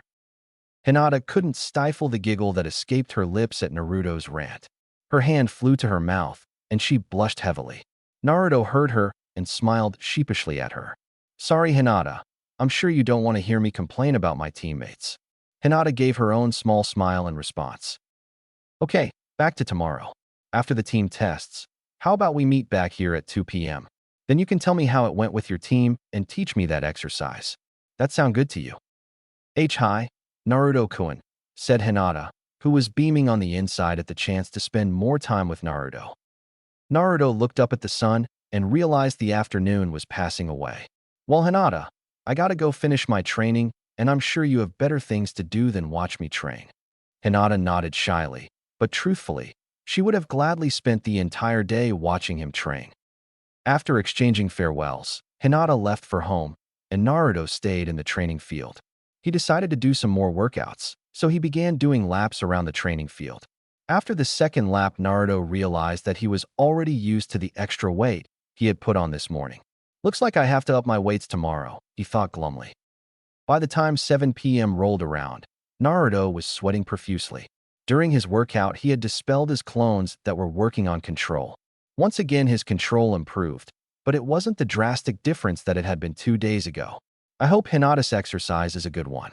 Then maybe I can start working on the Rasengan. Naruto dragged himself back to the village and into his apartment. He was surprised to find a group of clones looking through several scrolls. Naruto smacked his forehead. Of course, I completely forgot the clones at the library. He then began to dispel the clones one at a time. When he was finished, he noticed that today's scrolls were a little more varied. While the clones had still gotten a few minor wind jutsus, there were also some scrolls on the political history of Konoha. I guess that makes sense.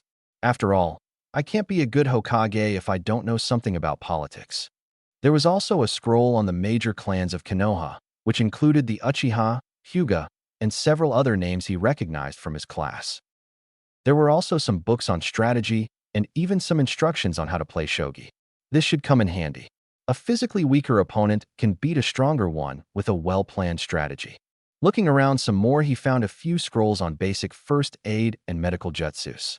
These probably won't help me all that much, but they could come in handy if one of my teammates gets hurt. Naruto spent the rest of the night either going over the scrolls himself, as he was too tired to make any more Kage Bunshin, or making sure he had everything he needed for Kakashi's test the next day. After eating dinner, Naruto put away all of the scrolls that littered his apartment and prepared for bed. He was asleep before his head hit his pillow. Chapter 5: The True Test. Naruto stood just outside of Training Field 7. It wasn't until he reached the field that he remembered Kakashi's words about not eating breakfast today. Oh well, I shouldn't go into a fight on an empty stomach anyways. What good would I be if I was handicapped because I was hungry? Sasuke and Sakura had yet to arrive, but they'd most likely be there soon. So without wasting any time, Naruto created 2 clones and sent one into the field to wait for his teammates.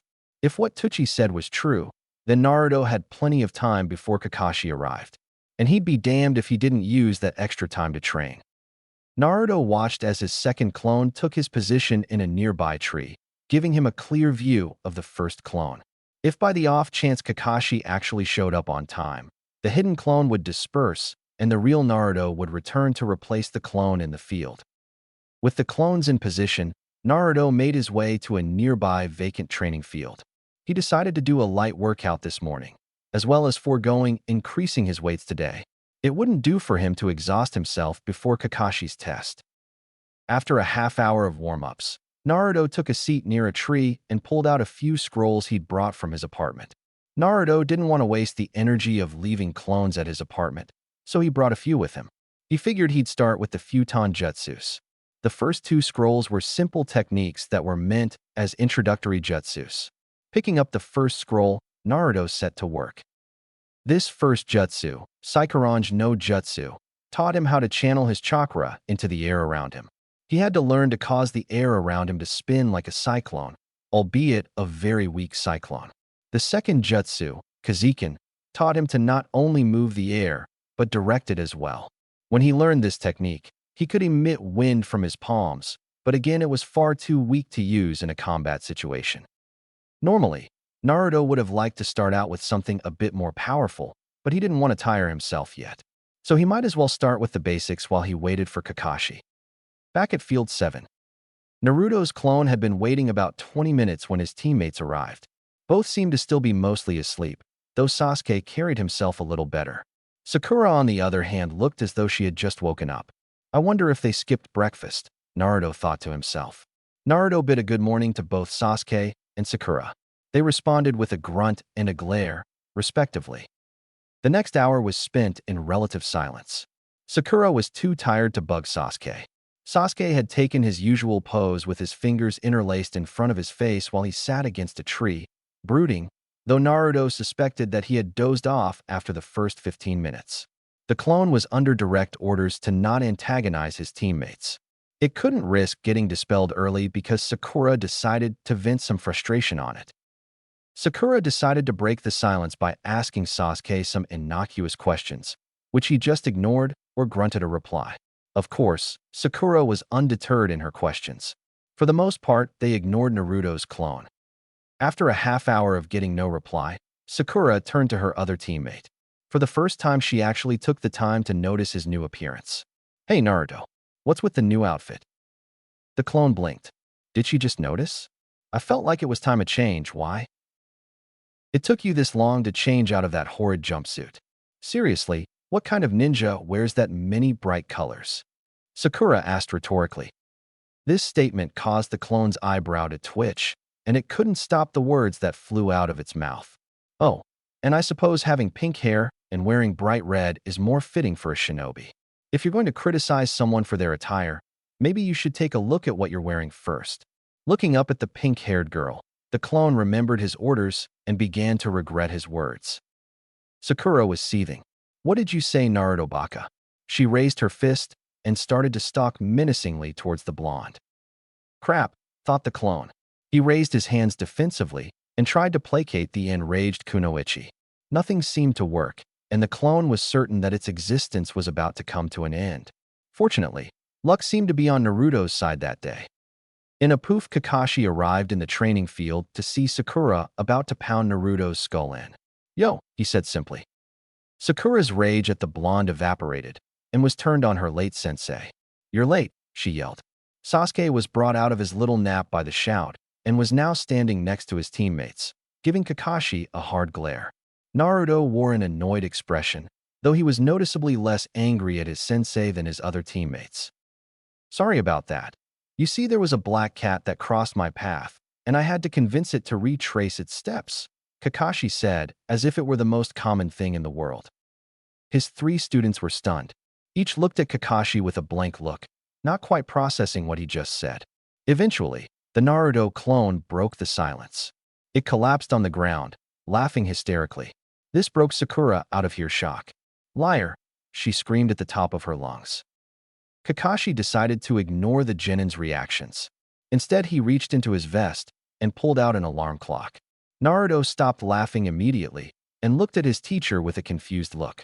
You've had a clock on you this entire time, and you're still late. Again, Kakashi ignored him and pulled out 2 lunchboxes.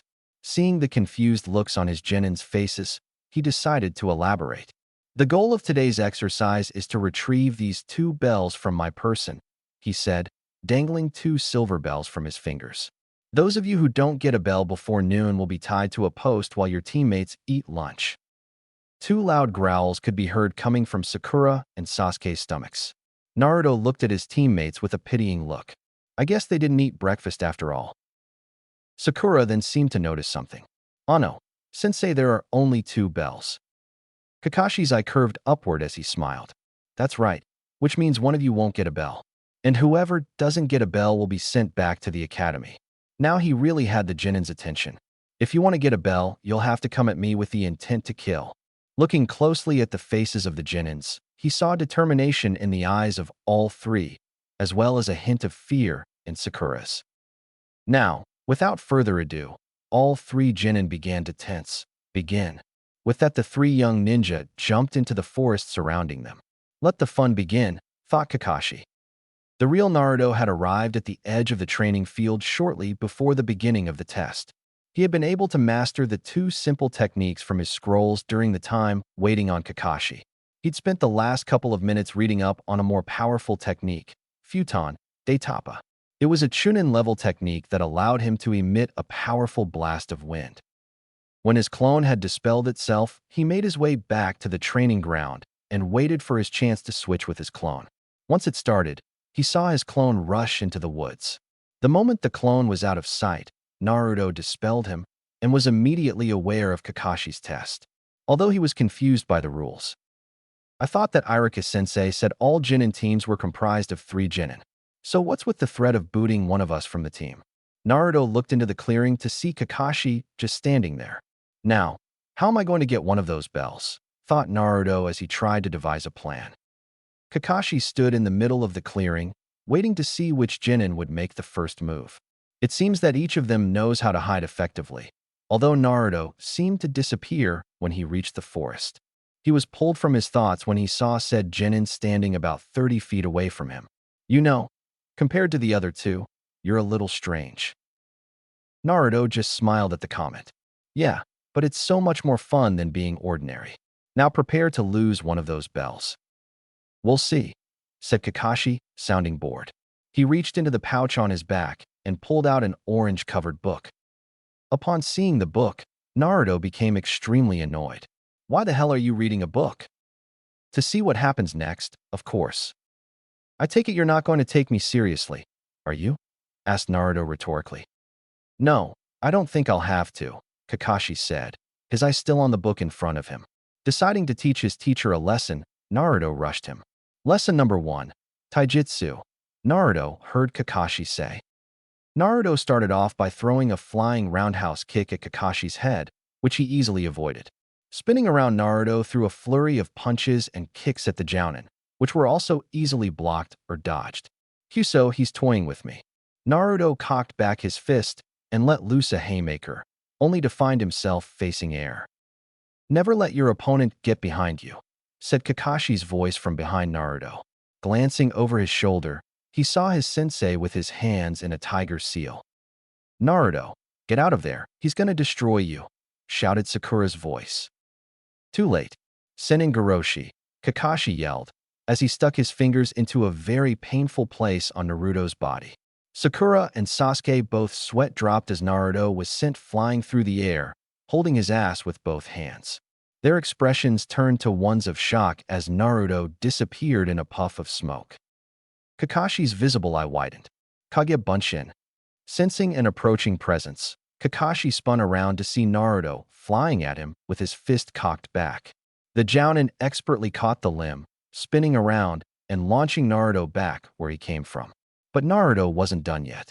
Turning in midair so he was facing Kakashi, Naruto formed the hand seals for Kage Bunshin. 2 clones appeared in front of him, each grabbing an arm, and with all their strength, threw him back at the Jounin. Naruto curled into a ball and spun in a front flip. Impressive, he used Kage Bunshin to redirect his momentum. He turned a failed attack into an offensive opportunity. Naruto was flipping forward at Kakashi at dangerous speeds. When he reached the Jounin, he extended his leg and brought it down in a powerful axe kick. Kakashi raised his free hand to block the attack. Naruto used that block as a step, doing a backflip off the arm, pulling out a kunai, and throwing it at the bells tied to Kakashi's waist. Kakashi sidestepped the kunai, but felt his legs being swept out from under him. Flipping backwards to land on his feet, Kakashi looked up to see another clone had come up from behind with a leg sweep. Standing up straight, Kakashi put his book back into his pouch. Maybe this could wait for later. Naruto smiled at the disappearance of the orange book. He looked at his clone, and both nodded at some unheard agreement. Immediately, both Narutos took off at their sensei, as Kakashi dropped into a defensive stance. But instead of attacking Kakashi head-on, the clone jumped in the path of the original. Interlacing its fingers, it lowered its hands as the real Naruto placed his foot in his palms. With a grunt, the clone launched Naruto into the air. Kakashi quickly dispelled the clone with a well-placed hit, and returned his attention to the airborne Uzumaki. At the crest of his leap, Naruto let loose a single shuriken at Kakashi. One shuriken, Kakashi mentally scoffed. That is until he recognized the seals Naruto was currently running through. How could he know that jutsu? Shuriken Kage Bunshin no Jutsu. The single shuriken soon multiplied into dozens, and Kakashi was in a difficult situation. Sakura and Sasuke watched in horror and awe as the shuriken peppered their sensei and the ground around him, kicking up dust. When the dust settled, it revealed a log riddled with shuriken. Naruto landed not far from his little scene of destruction. He used Kawarimi no Jutsu. Phew, I don't think I could stand killing my sensei. But if he's late one more time. Naruto decided not to pursue that train of thought as he ran back into the cover of the forest. Kakashi watched Naruto from his hiding place in a nearby tree. I thought all he learned was Kage Bunshin no Jutsu. His file didn't say anything about Shuriken Kage Bunshin no Jutsu. He decided to push these thoughts aside for now and find his other two charges. Sasuke watched his blonde-haired teammate leave the clearing, his eyes burning with envy. Where did the dobe learn those jutsu? They weren't taught in the academy. So how can he know them? Naruto ran through the forest, looking for suitable hiding spot. After he found a place under a tree, he stopped to try to come up with another plan. Alright, taking him on in a straight taijutsu fight isn't going to work. And he hasn't even used ninjutsu besides Kawarimi. He's just too damn good. How the hell am I supposed to get in close enough to get a bell from a jounin? He was interrupted from his musings when he heard a scream from another part of the forest. That was Sakura. He stood and began to make his way to where the scream had originated. He found Sakura unconscious in a small clearing not far from where he was. Kneeling down beside the girl, he began to inspect her for injuries. There aren't any physical injuries. Jinjutsu. Naruto paused a moment to remember what methods he could use to break a jinjutsu. 1. You stop the chakra flow in your body, so the jinjutsu has no anchor. 2. You emit a pulse of chakra to disrupt the jinjutsu. Or 3. Have someone else channel chakra into your body to disrupt the jutsu. Since she's not really in a state to use the first two, I guess I have to go with option 3. Naruto reached down and touched Sakura's shoulder, channeling a small amount of chakra into her body. Soon enough, Sakura began to stir. Her eyes blinked open and she began to sit up. For a moment, she held a confused look on her face, but her eyes widened as she remembered what had happened. She jumped to her feet and frantically began to scan the clearing. But she didn't find what she was looking for, and her eyes finally rested on Naruto. "Where's Sasuke-kun?" she barked out. "Gee, nice to see you too. Anyway, I'm sure the Uchiha's trying to get one of the bells as we speak, although I doubt he'll be able to get one." "What would you know, Naruto? Sasuke-kun will be able to get one of those bells no problem," said Sakura matter-of-factly. "Right, except for the fact that he's facing a jounin, and we're just genin. There's no way that we can face him by ourselves," said Naruto. "Oh yeah, Naruto. Then what's the point of the test if we can't even get the bells?" Naruto didn't have an immediate answer to this, so he sat down and thought it over.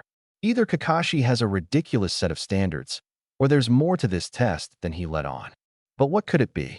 What's the point of having us get a bell that we have no chance of getting by ourselves? Naruto's eyes widened at this thought.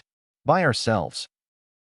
Before he could pursue this train of thought, he and Sakura heard an explosion somewhere in the training grounds. Sounds like your boyfriend's going for one of the bells right now.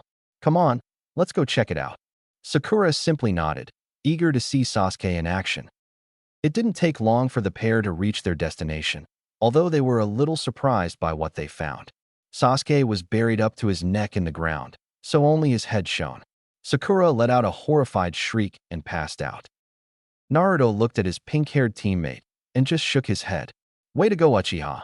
And I had just woken her up too. He then walked over to his buried teammate with a wide grin on his face. So Sasuke, what do you think? Are we going to have 6 more weeks of winter? Naruto said before he burst out laughing. Sasuke shot Naruto the dirtiest look he could, but due to his current predicament, it only succeeded in making Naruto laugh harder. After a minute of laughing at the misfortunes of the Uchiha, Naruto calmed himself down.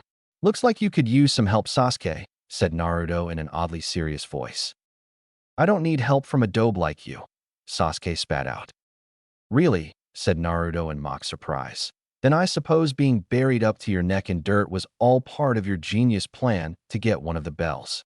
When Sasuke didn't reply, Naruto just summoned a few clones to dig him out. Once he did that, he applied a little chakra to Sakura. It seemed to work for waking her up from a nap, as well as breaking a genjutsu. Once both of his teammates were on their feet, Naruto spoke to get their attention. Well, this is a nice reunion and all, but how about we figure out a way to get one of those bells? Both Genins looked at him as if he had grown a second head. And what makes you think that I even need help from either of you? Asked Sasuke. Naruto let out a sigh. Because, Sasuke, we're facing a Jounin. How is a Genin supposed to take on a Jounin all on their lonesome? We need to work together if any of us are going to pass. Whatever, Dobe, I'm getting one of those bells, and I don't need your help to do it. With that, Sasuke turned around and walked away. Wait for me, Sasuke-kun, said Sakura as she ran to catch up to her crush. Naruto shook his head at his teammates, but jumped when he heard an alarm go off, signaling the end of the exercise. Unknown to the 3 Genin, Kakashi was nearby eavesdropping on their conversation. It seems that Naruto's figured it out, but Sasuke and Sakura seemed to need an extra push. In a poof, he was gone and reappeared in front of his team. Time's up, he said ominously. 10 minutes later found Team 7 back where they started, except this time with one of them tied to a training post. Sakura squirmed against the ropes that bound her. Why am I the one that's tied up, sensei?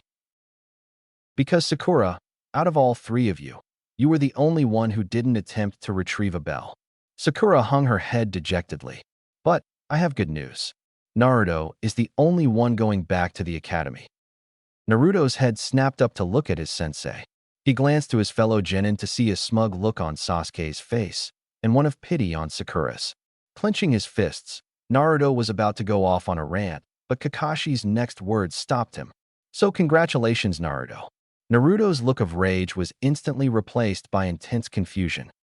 Why should you be congratulating me? I'm the only one who didn't make Genin. I never said that, Naruto. You deserve a second chance at becoming a Genin, while Sasuke and Sakura should drop out of the program altogether. Now it was Sasuke and Sakura's turn to gape at Kakashi. What? Why should Sasuke-kun and I quit? Naruto was dead last in the academy, said Sakura.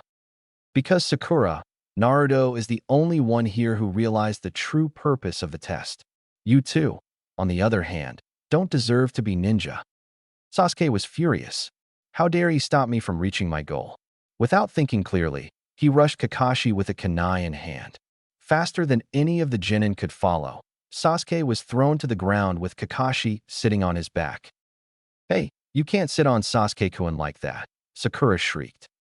Kakashi just ignored her though. This test was never about getting the bells off of me. They were merely used to distract you from the test's true purpose. True purpose? Asked Sakura. Teamwork, Naruto and Kakashi said at the same time. Kakashi looked at Naruto with a smile. That's right, Naruto. I wanted to see if you would put aside your own wants and desires to work together. He shifted his gaze to rest on Sakura. Sakura, Naruto was right in front of you, but you didn't do anything to help him when he was facing me. You were too focused on Sasuke to do anything else. He looked down at the genin beneath him. Sasuke, you viewed your teammates as dead weight beneath you. That kind of attitude can get you or your teammates killed. Kakashi stood and led Sasuke to his feet. Walking away from the training posts, he made his way to stand in front of a stone monument. This monument was erected in memory of all the shinobi who gave their lives for this village. Each one of them fought for something more than themselves. They fought for this village, for their families, and for each other. My best friend's name is on this monument. Naruto stood and made his way next to his sensei, eyes on the monument. He scanned the smooth surface, noting all the names that were carved into it. But one name stood out to him: Namake's Minato. Naruto had to resist the urge to reach out and touch the engraving. All right, I'll give you one last chance to get the bells from me. You'll have a break to rest and eat until you come after me again. But Sakura doesn't get any food. She's got to learn that if she doesn't put forth the effort, she won't earn the reward. If I catch either one of you giving her food, I'll fail you immediately. With that, Kakashi disappeared in a cloud of smoke. Sasuke and Naruto grabbed their lunches and began to eat. They were interrupted, however, by a loud growl emanating from Sakura's stomach. When they looked at her, she blushed deeply and mumbled something about not eating breakfast. Naruto and Sasuke looked at each other and seemed to come to a silent agreement. Simultaneously, both boys held out their lunch to the hungry girl. Sakura's eyes widened at the gesture. "What are you doing?" Kakashi-sensei said. "If I ate anything, we automatically fail." Sasuke just sighed. "If we're going back up against Kakashi again, then all of us are going to have to be in top shape. That's not going to happen if you're too hungry to fight." Sakura looked from Sasuke to Naruto, who just grinned at her. "Yeah, you can have my lunch. I ate breakfast this morning, so I'm not that hungry." At first, Sakura was going to argue against doing this, but both of her teammates were adamant that she eat. But as she was about to accept Naruto's lunch, he passed it to Sasuke. "Here, why don't you feed her? My hands are a little sore from digging you out of the ground." Sasuke's eyebrow twitched at the comment, but decided to let it slide for now. Sakura blushed deeply at the thought of being fed by her crush. Letting out a sigh, the Uchiha prepared to feed the girl, but was interrupted by the arrival of an angry Kakashi. "I thought I said not to feed her," Kakashi said menacingly, the clouds in the sky darkening. It frightened the genins, but they held a defiant resolve in their eyes. "You told us that this exercise was about teamwork. What kind of teammates would we be if we let one of our teammates starve?" said Sasuke. "Yeah, how can you spout all that stuff about teamwork and not expect us to give her our food?" shouted Naruto. Kakashi looked hard at the genin. "You've disregarded a direct order, so you leave me no choice. All of you." He paused, the genins' heads drooping. "Pass." All at once, the heads of the young ninja snapped up to look wide-eyed at their sensei. Naruto stuck a finger in his ear to clean it out. "Sorry, sensei, I must have heard you wrong. I thought you just said we passed." "No mistake, Naruto, you all passed." "But sensei," said Sakura, "we broke the rules." "True.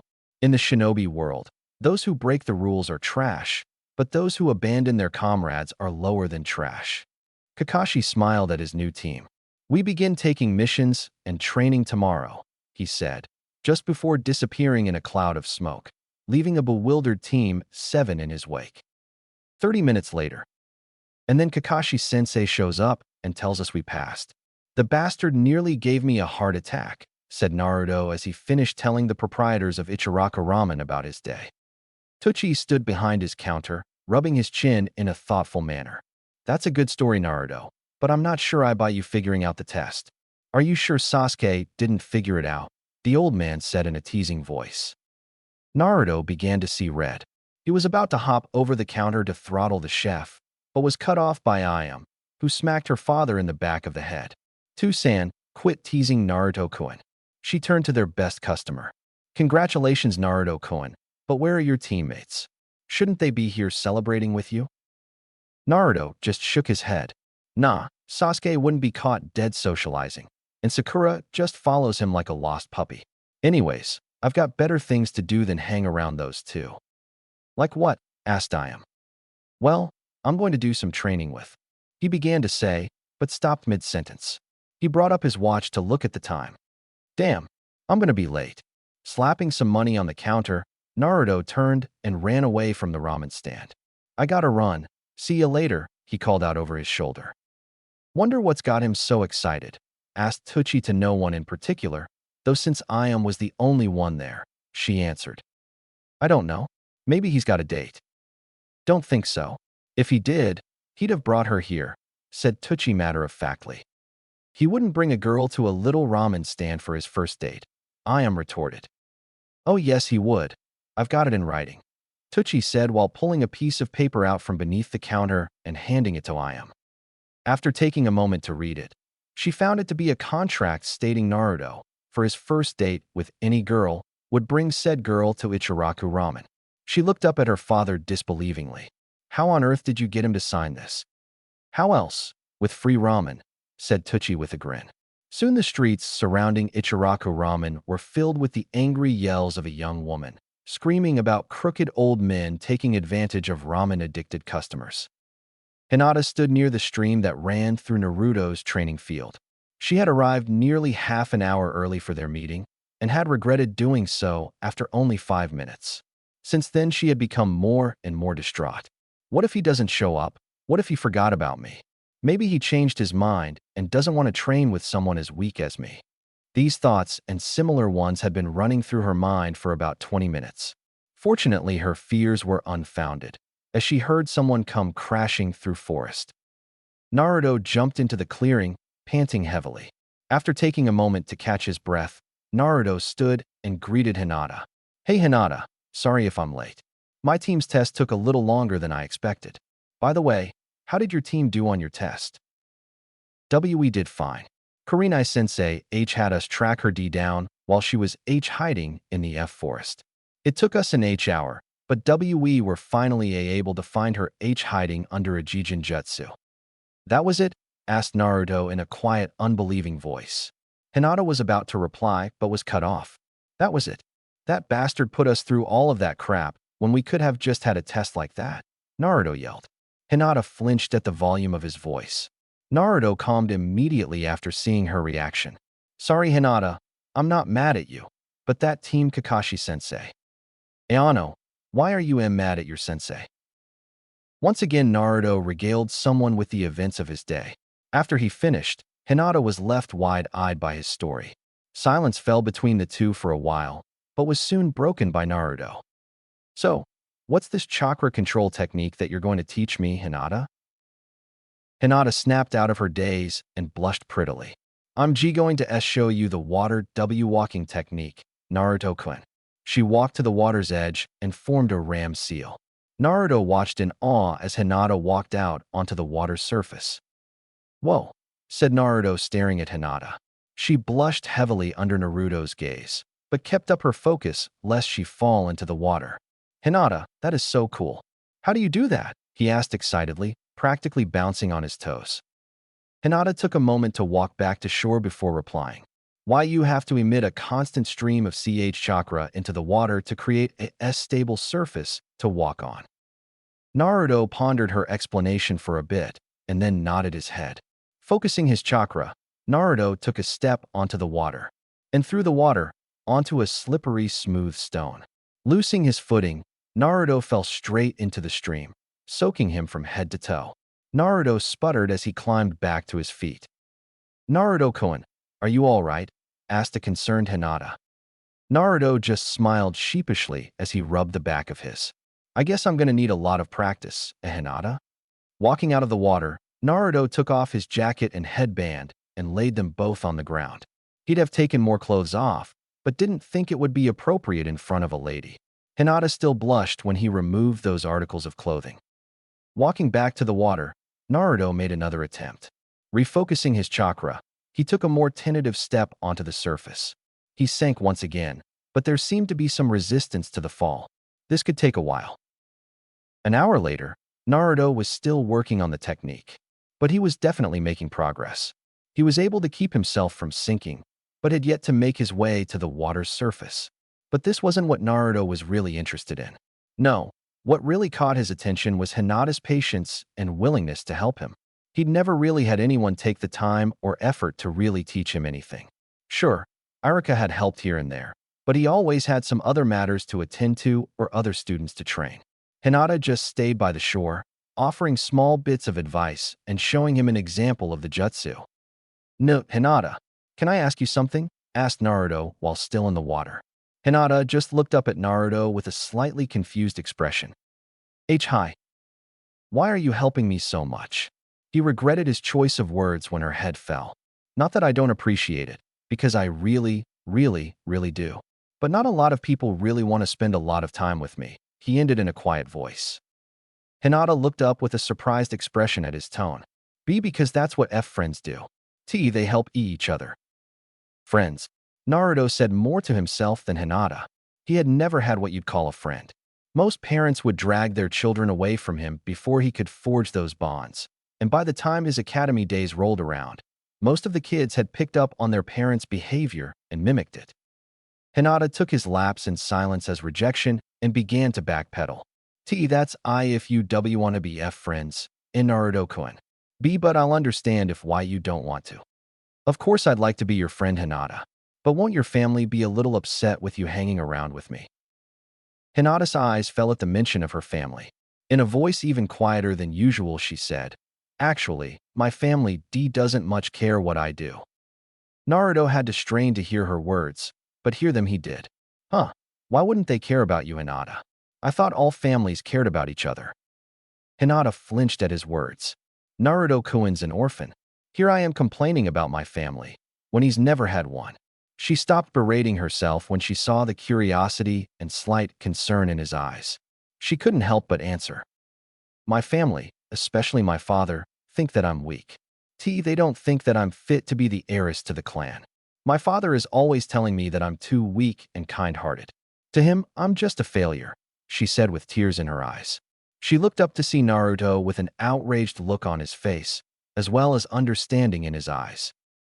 She's treated just like me, by her own family no less. Taking a step forward, Naruto placed a comforting hand on Hinata's shoulder. Don't listen to them, Hinata. The only failures in this world are the ones who give up and don't try to better themselves. As long as you believe in yourself and give it your all, you'll never be a failure. Hinata was so shocked at Naruto's heartfelt speech, she didn't even blush when he had made contact. This was a Naruto that few had ever seen before. His voice was quiet, caring, serious, and determined. Hinata felt as if Naruto could instill his own confidence in others with only his voice. Naruto's face broke out into his trademark grin. Hey, Hinata, why don't we train together more often? That way we can show this village what failures can really do. Hinata nodded numbly, still a little stunned. She soon snapped out of her daze and became aware of Naruto's close proximity. She blushed heavily and bowed her head while poking her index fingers together. But by looking down, she made an interesting discovery. Ayano, Naruto-kun, she said, still looking down. Huh. Naruto looked down to see what she was looking at, and his eyes widened in surprise. Apparently, their entire conversation had taken place on top of the water's surface. Naruto just stared at his own feet for a moment, not quite believing what he was seeing. Suddenly, he launched off of his feet, pumping his fist into the air. Yada! But upon hitting the water again, he immediately broke the surface, once again soaking himself and splashing Hinata. Despite being covered in water, Hinata couldn't help but giggle at Naruto. Naruto smiled up at the laughing girl and soon joined her. He couldn't help but notice that she had a very pretty laugh. Hinata helped Naruto out of the water, and for the next half hour, they fine-tuned his mastery of water walking. She was very surprised by the speed at which Naruto learned the technique. In the academy, she had noticed his horrendous chakra control. It was hard not to with the way he pumped a ridiculous amount of chakra into any jutsu he performed. Once they had finished and made it back to shore, Naruto formed a few hand seals.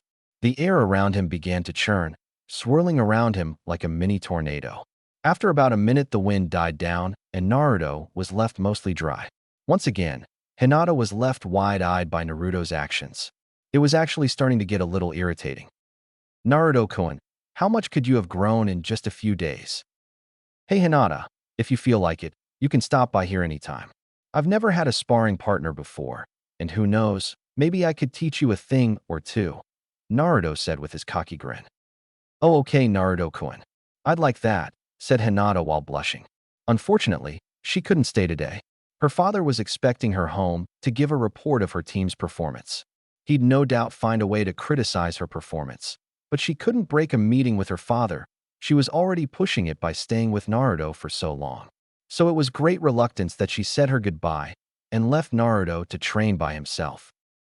Naruto spent the rest of the day mastering the wind jutsu he'd been reading that morning, while a group of his clones remained by the stream to work on control. It took him most of the day to get Daitapa mostly figured out. He probably could have figured it out sooner if he had used his clones, but it just didn't seem right to do so. It was different using them to improve his chakra control and knowledge. He had a natural handicap with his control because of the QB and his large reserves, and most of the academy teachers refused to teach him anyway. So using clones to improve those areas was merely a way of catching up to the rest of his age group. But using them to learn a jutsu seemed too much like cheating. Ninjas spent days, weeks, months to master their jutsus, and using his clones seemed like a slap in the face to all of those hard-working shinobis. So Naruto made a promise to himself. He would never use his clones to master a jutsu, unless it was absolutely necessary. Naruto finished his training session with a physical workout. He started out with his regular regimen, but began to perform different alterations on his exercises. Instead of just running around the clearing, Naruto began to run up the trees with his chakra. He also began to do pull-ups using chakra in the palms of his hands to latch to a tree branch. Now his exercises not only increased his physical capabilities, but also his chakra control and reserves. But it definitely took something out of him. By the time Naruto reached his apartment, he was exhausted, both mentally and physically. He was vaguely aware that he seemed to be making that a habit. But despite that, he felt good about himself. He was truly making strides to be a great shinobi, and he would only continue to work harder every day. Chapter 6: Spiraling Sphere. Naruto was running at a decent speed around the village, trying to vent some frustration. It had been a week since he'd officially become a genin, and to say that Naruto was disappointed with his current duties as a ninja would be quite the understatement. Now he hadn't built up these expectations of immediately being sent out on high-ranking, super-secret, and difficult missions, but he'd at least expected something remotely challenging. Instead, they received every menial chore that the villagers were either unable or too lazy to do themselves. When Naruto began his shinobi career, he hadn't thought he'd be walking dogs for missions. And training with his team hadn't exactly been a picnic either. Normally, Kakashi was so late that they didn't have time to train as a team.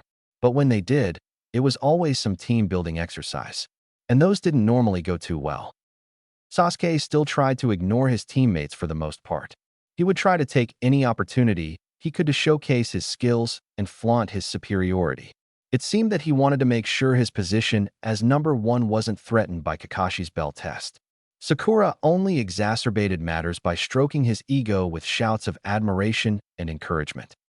Naruto, for his part, merely tried his best to get through the exercises, if only just to placate Kakashi. He didn't want to have to spend hours on an exercise just because Kakashi thought their teamwork was lacking. He had better things to do with his time. Speaking of time, Naruto was finally beginning to set up some kind of daily training schedule. In the morning, he'd perform his usual workout, increasing his weights about every day. He was up to 50 pounds already. After that, he'd go meet his team and wait for Kakashi, or at least a clone of him would. Naruto would use this time to read up on a scroll that he hadn't left with a group of clones. When Kakashi did finally show up, Naruto would do whatever mission or training exercise they were assigned to do as quickly as possible, usually with the aid of several clones. Afterwards, Naruto would grab a quick lunch and run off to his training field. There, he would practice his chakra control, jutsus, or anything else he didn't want to be easily observed. He'd then finish up with a physical workout and run back to the village. Once home, Naruto would dispel any lingering clones and just read some scrolls until he went to bed. Today was shaping up to be the same as his regular routine. But due to his frustrations over missions and training, Naruto decided to take a longer circuit around the village today to relieve some stress. It was during this run that he heard the sound of flesh hitting wood repeatedly coming from a nearby training ground. Curiosity getting the better of him, Naruto started to head to the field. As he neared the source of the sound, Naruto began to hear a voice to accompany the thuds. 121, 122, 123, said the voice, each number corresponding with a hit. Naruto finally made it to the forest's edge so he could see into the clearing. In the middle of the training field stood a boy not much older than Naruto, repeatedly punching and kicking a training post. He had a bowl haircut, a green spandex jumpsuit, and wore orange leg warmers. And people thought I dressed weird, Naruto thought to himself. He couldn't tell anything else from the boy's appearance since he had his back turned to Naruto. But Naruto did make one important observation. Note to self, never, ever, wear spandex. The clothing accentuated certain aspects of the male body, and none of them in a good way. Naruto observed the ninja for a while longer. He was surprised at the sudden appearance of a larger clone of the boy as he completed 200 repetitions. The boy turned to greet the newcomer, quite enthusiastically. "Guy-sensei, I've completed my warm-up. I can feel the flames of youth burning in me." "Well done, my excellent student. You will no doubt become a great shinobi," said Guy as he flashed a grin. The smile faded, however, as he glanced at the forest's edge. In a blur of motion, he was gone. Naruto stared wide-eyed into the clearing. Fast. Where did he go? Ahem. Naruto froze, and then he slowly turned around. Standing before him was the jounin from the clearing, arms crossed, and giving Naruto a hard look. Despite his intimidating gaze, Naruto only had one thought. Are those eyebrows real? Why are you spying on my student? I find your actions to be most unyouthful. Naruto blinked. There was something about the man's speech that struck him as familiar. He raised his hands in a placating manner. No, I wasn't spying on anyone. I was just doing my morning workout when I heard noises coming from this field, so I came by to check it out. Guy seemed to study Naruto for a second. Then his face broke out into a large grin. Ah, I see. You are merely another ninja striving to capture the flames of youth. Come, allow me to introduce you to my student. With that, Guy led Naruto into the clearing to a waiting Lee. Naruto, I'd like you to meet my most hard-working student, Rock Lee. Naruto scratched the back of his head nervously as he stretched his other hand out to Lee. Hi, I'm Uzumaki Naruto. Instantly, Lee was in front of Naruto, shaking his hand furiously. Hello, Naruto-san. It's good to meet you. Naruto looked to the jounin, whose name he hadn't really gotten yet. Guy seemed to pick up on Naruto's unasked question. And I am the beautiful green beast of Konoha, Mato Guy, he shouted as he struck a pose. Again, Naruto blinked. This is just getting weirder and weirder. Then something Guy said seemed to register in his mind. Mato Guy, are you the one who wrote Fanning the Flames of Youth? Incredibly, Guy's grin seemed to widen at this. So you have read my book to better capture the flames of youth. I hope you found its contents helpful. Definitely. Ever since I read your book, I've worked harder than I ever have before. A lot harder than any training Kakashi-sensei puts us through. Guy's eyes lit up at this last statement. So, you are one of the students of my eternal rival Kakashi. Eternal rival, said a confused Naruto. Yes, Kakashi is my rival. We compete in all things, and the score stands tied at 41-41. And if I don't defeat him in our next challenge, then I will do 200 laps around the village on one leg. Naruto could only watch as Guy struck a pose, and his smile gleamed. He found it even stranger that Lee was staring at his teacher in awe and admiration. Guy dropped his good guy pose, returned his focus to Naruto. Since you're here on this beautiful morning, Naruto-san, would you like to join Lee and myself in our pursuit to fan the flames of our youth? Naruto had to think for a moment before he realized he meant training. At first, Naruto wanted to say no and run far, far away. Things were just getting a little too weird for this early in the morning. But he stopped himself. This was a jounin as strong as Kakashi. How could he pass up training with him? Sure. That is if you don't mind me tagging along.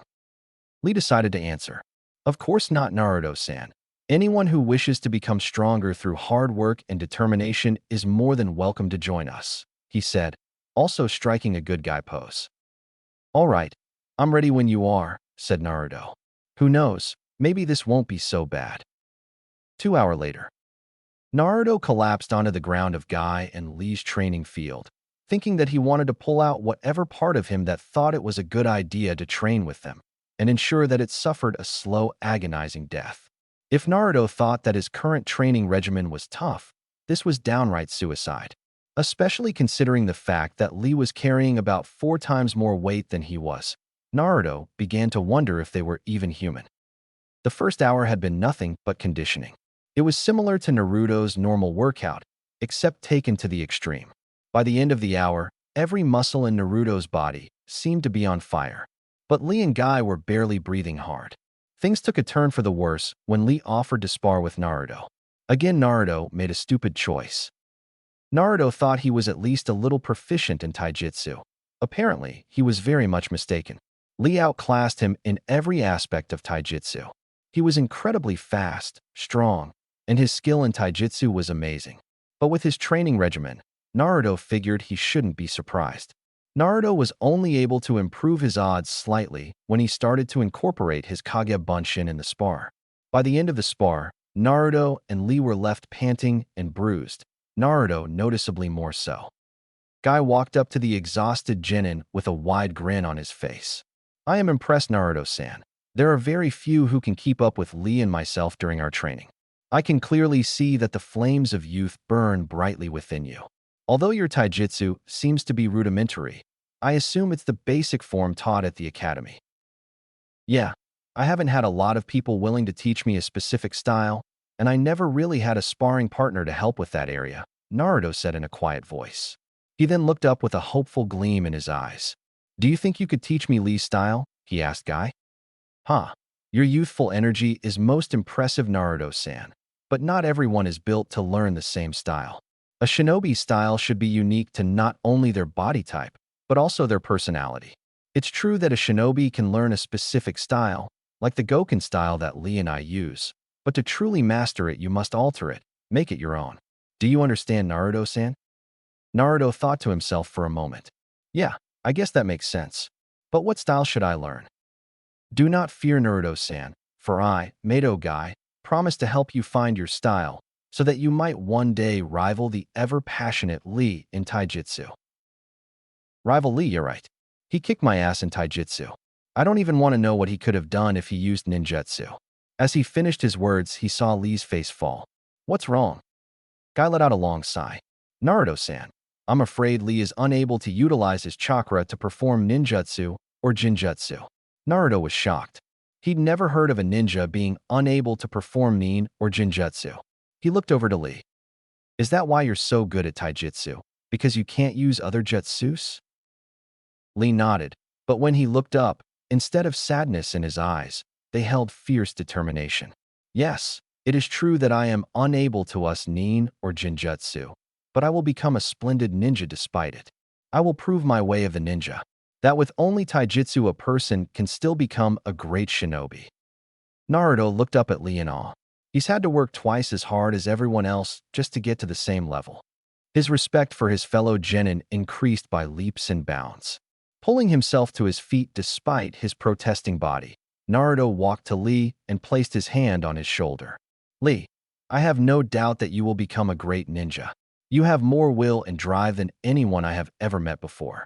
And as long as you stay away from becoming Hokage, I'll be glad to help you in any way I can," he finished with a grin. The sound of sobbing drew the attention of the genin. Guy had tears streaming down his face as he watched the pair.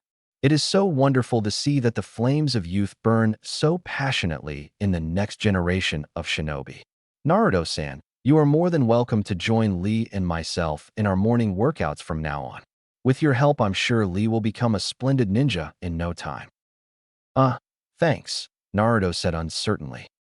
"Guy-sensei," said Lee while running towards his teacher. "Lee," Guy said as he ran out to meet him. "Guy-sensei," yelled Lee as he grabbed his teacher in a hug. "Lee," yelled Guy as he reciprocated. The scenery around them changed into a beach at sunset. Naruto, who had witnessed the scene, was now frantically rubbing his eyes. "My eyes will never be clean again. That was wrong on so many levels." Seeing that the teacher and student were still embracing, Naruto decided it was time to make his exit. There was only so much he could take. He first headed home to take a shower before he was supposed to meet his team. Not really feeling up to leaving a bunch of clones in his apartment, Naruto decided to forego that for today. Instead, he just took one of the scrolls he had been reading the night before to finish it while he waited for Kakashi. It was the one on the clans of Konoha, and he was very interested in finishing it. After getting cleaned up and having a quick snack, Naruto began to walk to his usual reading spot while sending a clone to meet his team. When he reached his destination, he immediately plopped down against a tree. For a while he didn't move, just letting his body rest from the insane workout from that day. As the aches in his body lessened, Naruto pulled out the scroll he had brought with him. Naruto found the information in the scroll very enlightening. Apparently, most of the clans in the village specialized in their formidable family jutsus. The scroll didn't go into much detail as to what those jutsus were, but it gave vague descriptions. The Akimichi clan seemed to specialize in throwing their weight around, using their size, or even increasing it, to become human wrecking balls. Naruto remembered that Choji was the pleasantly plump sort. I guess there was a reason for that. The Aburame clan seemed to use some sort of insect in their attacks, draining their opponents of chakra. I think I remember Shino used to play with bugs during our lunch period. The Inuzuka clan specializes in tracking because of their close relationship with their dogs. I guess that explains why Kiba always brought his dog to school. The Nara clan was also known as the Shadow Users. Apparently, most of the Nara clan were excellent strategists because of their high intelligence. Weird, Shikamaru didn't seem all that smart in the academy. Maybe he was just lazy. The Yamanaka clan was well known for their mind jutsus. Their jutsus could affect a person's ability to think clearly or could outright control it. Naruto cringed at that thought. I wouldn't want Ino walking around in my head. The scroll told of several clans in Konoha, but it seemed to focus more on two specific clans, the Hyuga and the Uchiha. According to the scroll, these two clans were renowned and feared throughout the world because of their Kekkai Genkai. The scroll explained that Kekkai Genkai are abilities that can only be passed down through a certain bloodline. The Hyugas are a very prestigious and formal clan. They possess the Byakugan, a very powerful Dojutsu. The scroll didn't go into detail on all of the abilities of the Byakugan, but it did vaguely mention something about it being all-seeing. Because of their bloodline, the Hyugas could use one of the most feared taijutsu forms in the world, Juken. The scroll also gave a brief and condensed history of the clan. Apparently, it was one of the first clans to populate Konoha, and there was currently some sort of feud within the family, but the scroll didn't elaborate on that. The Uchihas were represented in a similar light as the Hyugas. They also possessed a powerful Dojutsu, this one known as the Sharingan. Again, Naruto couldn't discern a whole lot of information about its abilities besides a reference to its amazing perception. It was stated that the Uchiha were once part of the branch family of the Hyuga, but with Uchiha Madara, split from the Hyuga and became the Uchiha clan. Unfortunately, the Uchihas were decimated when one of their own betrayed them, leaving only one Uchiha in Konoha. Naruto had heard of the Uchiha massacre while he was in the academy, but didn't know that it was performed by a family member. The scroll didn't specify the actual identity of the perpetrator. What kind of person wipes out their own family? Naruto thought to himself, is that who Sasuke wants to kill? Just as Naruto was finishing the scroll, he felt an influx of memories from his clone. 5 minutes earlier, Team 7 had been waiting for a little over an hour for their sensei to show up. Per usual, Sakura was trying to talk to Sasuke. Sasuke was trying to ignore Sakura, and Naruto was being ignored by both. It still amazed Naruto that the two of them hadn't thought to be utilizing this time to do some extra training. His clone had tried to make that suggestion a few days after their test, but Sakura immediately went into a lecture tone about not tiring themselves out in case they had an important mission. The clones soon had to avoid a fist to the face after making a crack about how crucial picking up trash in the park was to the safety of Konoha. The monotony was broken up by the surprising arrival of Kakashi-sensei. Surprising, because he was only an hour late. Of course, Sakura still jumped up and shrieked, "You're late." Kakashi just smiled at the genin. "Is that right? My watch must be broken." "Liar," Sakura yelled. Kakashi ignored her shout. "Anyways, I'm afraid I have a meeting with Sandame-sama, so no training or missions today. Ja any." And without another word, Kakashi disappeared in a swirl of leaves. The Genin just sat there, utterly dumbfounded. Sakura was the first to say something. That bastard had us wait an hour for that. Sasuke just continued to glare at the spot Kakashi had just vacated. Naruto's clone, although annoyed, found Sakura's reaction quite amusing. This proved to be its downfall as a fist lodged itself in its face for laughing at the pink-haired Kunoichi. Naruto sighed at the end of the memory. Great, now I have to come up with an excuse as to why a clone was there instead of me. Oh well, I'll think of something later. Naruto slowly stood from his position, his muscles only slightly sore from his morning workout. Again, he was amazed at the rate he recovered. Fortunately, I have better things to do today than some D-rank mission. He certainly did. For the past week, Naruto had been training his chakra control by every means he could think of. He began with performing the tree walking and water walking exercises with different parts of his body. He'd climb trees with only his hands laid flat out on the trunk. Afterwards, he'd do push-ups on the water's surface, getting to the point where he'd perform most of his workout on top of water. All the while he'd have his clones doing the same tasks as he was. Yesterday, he'd finally gotten to the point that he felt he was ready for what the training was really for. The Rasengan. He made his way through the village, looking for a suitable shop. It took him a while to find one, seeing as he'd never been taken to one as a child. But soon enough he found what he was looking for, a toy shop. Slipping into a nearby alley, Naruto quickly performed a henge to look like a young child. His disguise in place, Naruto walked into the shop. It didn't take long to find what he wanted. The shopkeeper didn't even look up at him when he placed several water balloons and rubber balls on the counter, merely ringing up the total cost. Taking his purchase, Naruto ran to his apartment to pick up the copied instructions, and then on to his training field. As Naruto was leaving his apartment, he saw a pile of jutsu scrolls that was left on his kitchen table. With all of the training on the Rasengan I'm going to be doing, I'm not going to have a whole lot of time for other jutsu. Of course, he knew a solution to this problem, Kage Bunshin no Jutsu, but he'd already promised he wouldn't use it for jutsu. Well, maybe if I only used one clone per jutsu, that's fair, right? After all, he wasn't using his clones as a shortcut to learn a particular jutsu, but to learn several jutsu at the same time. If anything, I'm making things harder for myself. After taking a moment to convince himself that it was indeed fair, Naruto took off to the training field. When he reached his home away from home, Naruto pulled out several jutsu scrolls and laid them on the ground. After doing so, he created one clone for each scroll. The scrolls were each a beginner jutsu for each element. Even though he had an affinity for wind, Naruto thought it best to get a grasp for the other elements. The fire jutsu was called Katan, Kaji Kokyu no Jutsu. It taught the user how to gather chakra into your throat and use it to ignite the air as you exhale, blowing out a small stream of flame. This was the basic skill for most fire jutsu. The Suetun Jutsu, Jizamizu no Jutsu, was used to draw water from the nearest source. It allowed you to pull water out of underground water tables, or even the air if one were to put enough chakra into it. This jutsu was normally used to gather drinking water, or to douse a small flame. Next was a Doton Jutsu, Minaru Kori no Jutsu, gathered some of the more dense minerals in the ground into a single stone.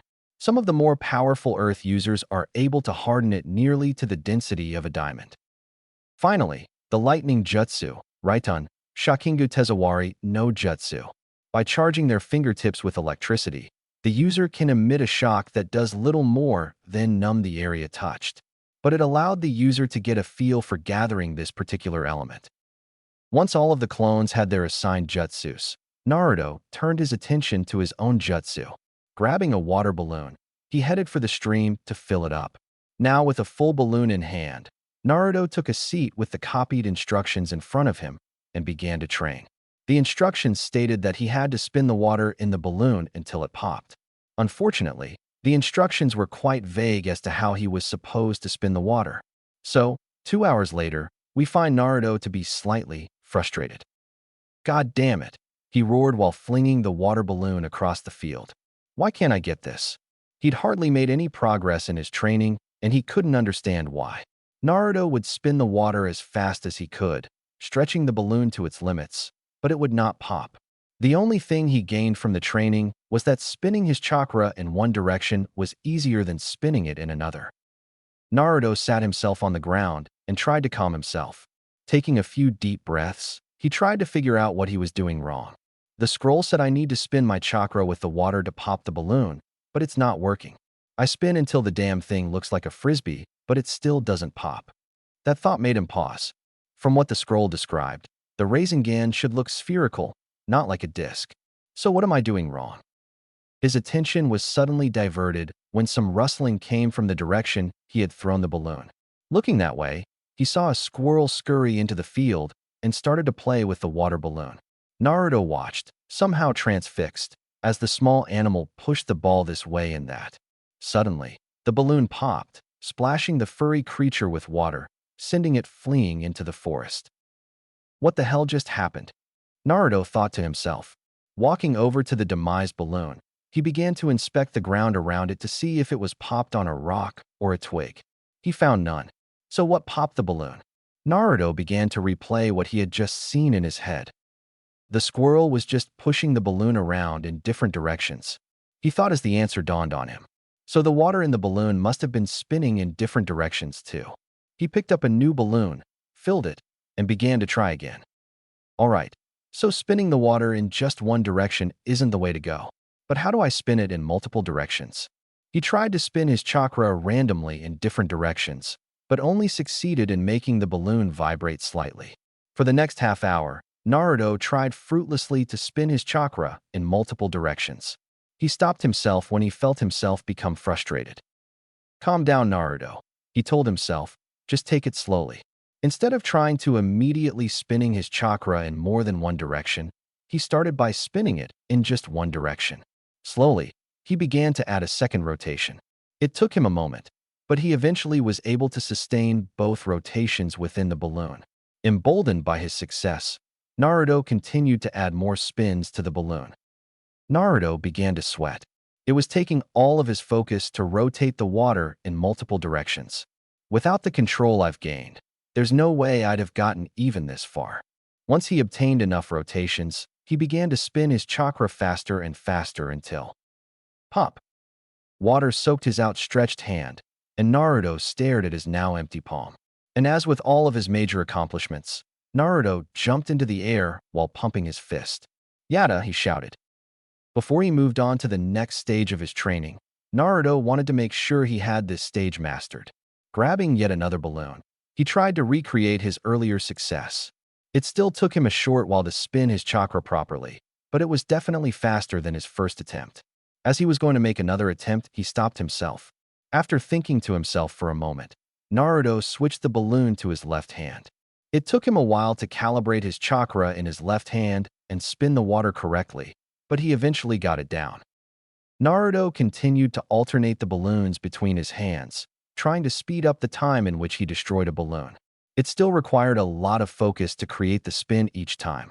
The time it took to destroy the balloon was too long for his liking. Naruto continued to destroy the water balloons that he had brought with him, each time trying to pop it faster than the last. By the time he decimated his supply, he was soaked and his hands were shaking. Pushing that much chakra through his hands for that long was bound to have some effects. Naruto decided that it was enough Rasengan training for one day. Walking to the middle of the field, Naruto put 2 fingers in his mouth and blew out a loud whistle. In a matter of seconds, his clones had gathered in front of him, each with a scroll in hand. Naruto took a moment to take in his clones' conditions. All of them seemed to be low on energy, but the ones that had the Katan and right Jutsus seemed especially haggard. Dispelling the jutsu, he knew the reason why. Naruto had not expected to learn the elemental jutsu as fast as he had the futon jutsus he learned the week before, but he still had not expected the results of learning these techniques. The clone practicing the right jutsu experienced very little success. To determine the success of the jutsu, the clone would touch a kunai and see if the electricity passed on to the metal object. Unfortunately, for most of its time training, the clone could only produce a small spark. It was not as powerful as it should have been, and it was costing him a bit more chakra than he thought it should. The clone seemed to have trouble controlling the erratic energy of lightning. It was nothing like manipulating the wind. The clone that had the Katon Jutsu seemed to have slightly more success. For a while, it could only produce a puff of smoke, occasionally burning its throat. Fortunately, the damage wasn't great enough to dispel it. The clone was able to blow out a steady stream of fire towards the end of the training, but it still consumed quite a bit of chakra. The Doton clone actually met with moderate success. It was a bit easier for the clone to gather earth than it was to breathe fire or use lightning. But the most promising of the elemental jutsu was Suiton. While he didn't pick it up quite as fast as Futon jutsus, but it was definitely easier than any other element he tried. The clone started near the stream, since it was a large source of water. After a few tries, it was able to gather a sizable amount of water fairly easily. To make it more difficult, the clone tried gathering water from the ground. It took a few more tries, but it was able to accomplish the task. Towards the end of the session, the clone had moved on to trying to gather water from the air. It wasn't able to gather a whole lot, but it was definitely improving. After sorting through all of the memories, Naruto picked up the jutsu scrolls and put them away. The moment he'd put the last of the scrolls into his pocket, he heard someone approaching through the forest. Naruto quickly summoned a few clones that remained hidden from view, just in case it was an unwelcome guest. His fears were unfounded. However, when he saw a pair of pale lavender eyes emerge from the forest. "Hey Hinata," he said with a grin. "What brings you out to my neck of the woods?" Hinata blushed prettily when he greeted her. It had been a while since she'd gotten a chance to come to Naruto's training field. This was the first time her schedule had allowed it this week. "Hello Naruto-kun. I was wondering if I could tea train with you today." Naruto's grin widened. "Of course you can, Hinata. How about some sparring?" Hinata merely nodded her consent. Both Genins walked to the center of the field and faced one another. Naruto slid into the basic academy taijutsu, while Hinata slid into her family style. Naruto eyed her warily. "Is that the Juken style? This should be fun." Without warning, Naruto darted forward and threw a right jab at her. Although a little startled by his sudden attack, Hinata was able to avoid it easily enough. She sidestepped the punch and spun to keep Naruto in front of her. Naruto cursed inwardly as his attack missed, but planted his foot and spun around with his leg heading for Hinata's head. Again, she avoided the attack by simply ducking. And so it went, with Naruto attacking relentlessly and Hinata avoiding or blocking the attacks. But as they continued, Naruto noticed that Hinata didn't seem to be trying to hit him. Any attack she threw at him was always easily avoidable or easily blocked. Is she just toying with me? Or is she actually afraid of hurting me? Naruto jumped back to put some distance between the two of them. Hinata gave him a confused look. "What's wrong, Naruto-kun?" "Hinata, do you think I'm weak?" Naruto asked suddenly, his tone not giving anything away. The question surprised Hinata. "Oh, of course not, Naruto-kun." "Then stop holding back. There's no way that you've been attacking me with your full strength." Hinata began to poke her fingers nervously. But if I attack you like that, you might get hurt." Naruto walked up to the shy girl and grabbed her fingers, pulling her hands to her sides. "You really need to stop doing that. Now, Hinata, what do you think will happen if I get into a real fight, that I'm not going to get hurt? If you don't come at me with everything you've got, then you're not helping me or yourself get any stronger." Hinata was still a little dazed from Naruto grabbing her hands, so it took a moment for his words to sink in. She looked up into his sapphire blue eyes as he continued to speak. "You do want to become a strong leader for your clan, right?" Hinata simply nodded her head. "Then I'll help you. But to do that, you have to come at me with everything you've got." When he finished, Naruto turned and walked away from Hinata. After about 10 feet, he stopped and turned to face her. "Are you ready?" he asked as he slipped into a fighting stance. Hinata's head bowed slightly, her hair obscuring her eyes. When she looked up, her eyes shone with the same determination Naruto had seen in so many of the so-called failures of this village. Veins suddenly appeared around her eyes, giving her a very intimidating gaze. "Hi Naruto-kun," she said as she fell into the Juken stance. "Why do I get the feeling I'm not going to enjoy this?" Naruto thought to himself. Again, Naruto was the one to make the first move. Leaping into the air, he came at her with an axe kick, which she was able to avoid. Unfortunately for Naruto, that was the last of his offensive attacks, as Hinata quickly put him on the defensive. Her strikes were fast and precise, and Naruto was having a very hard time avoiding them all. Every hit that he attempted to block, the area hit would erupt in pain. Eventually, Hinata struck a point on Naruto's shoulder, and his entire arm went numb. Capitalizing on his handicap, Hinata sent a strong palm thrust into his chest, knocking him off of his feet. The moment he hit the ground, Hinata was immediately by his side. "Okami, I hurt Naruto-kun. Now he's going to hate me and never train with me again. Naruto-kun, are you alright?" The panic was obvious in her voice. Naruto looked up at the worried girl and gave her a wide grin. "That is how I want you to spar from now on." He pulled himself up to a sitting position, wincing at the pain in his chest and shoulder. "Ow, just what did you do to me, Hinata?" "I closed the tenketsu in your shoulder and hit your chest with a burst of chakra." Tenketsu, he said more to himself. During his studies on chakra, Naruto had read about the tenketsu, but they were supposed to be impossible to see. But how could you have seen the tenketsu to close it off? That's when he noticed that the veins around her eyes had disappeared, and he realized the answer even before she told him. "My family has a special dijitsu that allows us to see the chakra pathways in a person's body. It's called the Byakugan," Naruto finished. "I read about that, but I didn't really find a whole lot about what it can do. Is seeing the chakra pathways in a person's body the only thing it can do, or does it do more?" asked excitedly. Hinata giggled at Naruto's enthusiasm. "Well, with the Byakugan, I can increase my field of vision to 360 degrees, and it allows me to even see through objects." Naruto just looked at her in awe, causing the poor girl to blush brightly. Wow, so that's why they say the Hyuga have all-seeing eyes. He then thought of the other dijitsu he read about.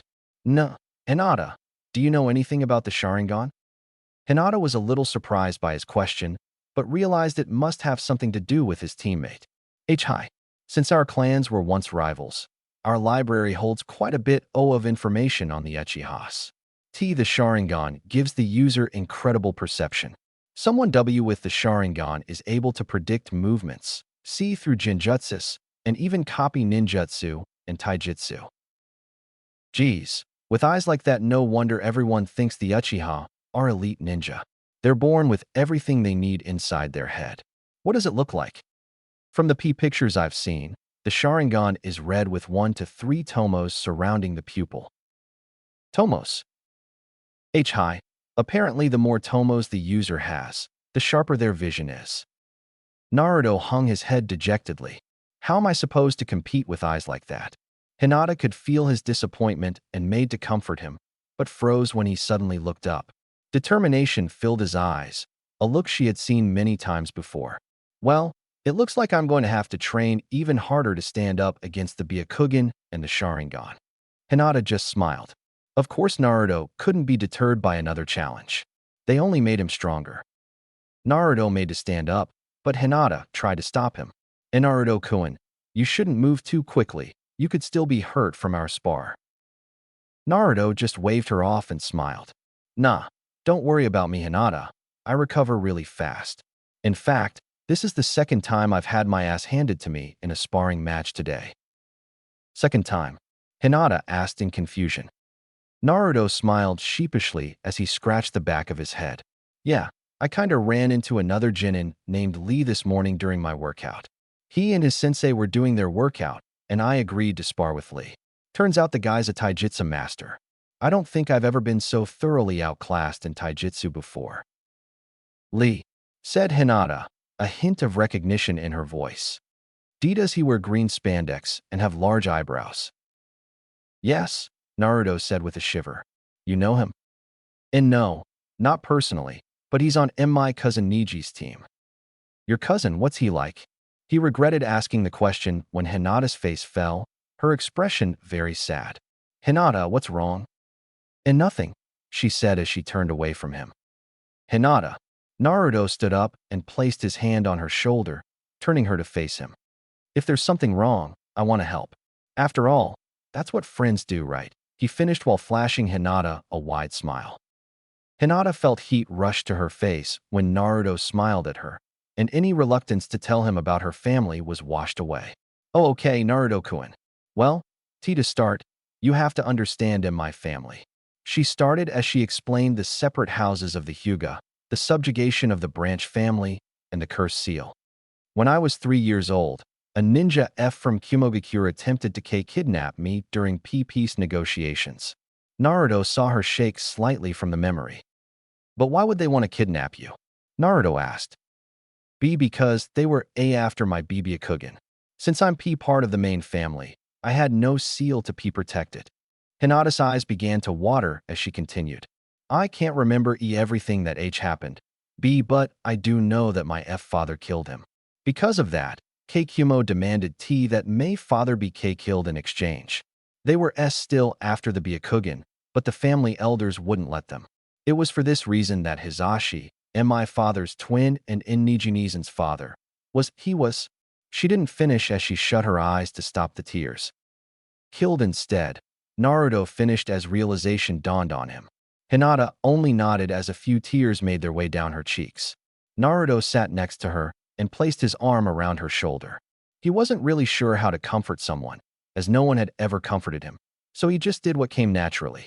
It must have been the right thing to do, because Hinata forgot about her shyness for the moment and buried her head into his shoulder as she cried out. It took a few minutes for her sobs to subside, but when they did, she continued while her head still remained on his shoulder. From that day forward, Niji has been cold and hateful towards the main family, especially me. Hinata spoke the last part of the sentence very quietly, but Naruto still heard her. That's why my dream is to become a Good clan head, to get rid of the cursed seal and unite the families. Hinata, he said to get her attention. Hinata looked up into his bright blue eyes and finally realized their close proximity. In the blink of an eye, she had removed herself from Naruto's shoulder and scooted several feet away, blushing like mad. Naruto blinked at her sudden disappearance, then chuckled slightly. But he soon quieted down and looked into her pale eyes. Hinata, I'm sure you'll become a good clan head. And when I become Hokage, I'll do everything in my power to help you with your clan. Hinata couldn't help but smile at Naruto's words. Dusting himself off, Naruto jumped to his feet. Well, I'm up for another spar. How about you, Hinata? Hinata was a little surprised by this statement. The wounds she inflicted weren't serious by any means, but it should still take a couple hours to get over. She quietly activated her Byakugan to get a look at his wounds from earlier. The chest wound was healed and chakra was flowing normally in his arm. As if he read her mind, Naruto said, I told you, I heal fast. Hinata could only nod before she too climbed to her feet. Walking into position, she slid into the Juken stance. Naruto grinned widely at her, but instead of going into his own stance, he placed his fingers in a cross-shaped seal. Since you're not holding back anymore, I guess I won't either. Kage Bunshin no Jutsu. For the next couple of hours, Naruto and Hinata continued to spar. Naruto's number of clones and their teamwork were more than enough to keep Hinata on her toes. Having to keep an eye on all of the clones was definitely giving her Byakugan a workout. But Naruto's freakish stamina won out in the match. Hinata just couldn't keep her Byakugan activated that long while also utilizing the Juken. Hinata collapsed onto her knees, panting heavily. Naruto limped up to the exhausted girl, himself breathing very hard. That was awesome, Naruto panted out with a grin. He plopped himself down next to Hinata, allowing both of them to catch their breath. After a few minutes, Naruto and Hinata's breathing leveled out, although Hinata's muscles still felt like jelly. While he was relaxing, Naruto felt a pull on his conscience. He recognized the feeling as one of his clones preparing to dismiss itself. It took him a moment to remember why there would still be clones around, but he finally recalled summoning a pair when he heard Hinata approaching. Not sure as to why they hadn't dispelled themselves earlier, Naruto waited for the memories to come. The clones' memories were interesting to say the least. It turns out that the clones had decided to stick around to watch the sparring match between the two genin. One clone focused on Naruto, examining his own style and thinking up possible ways to improve it.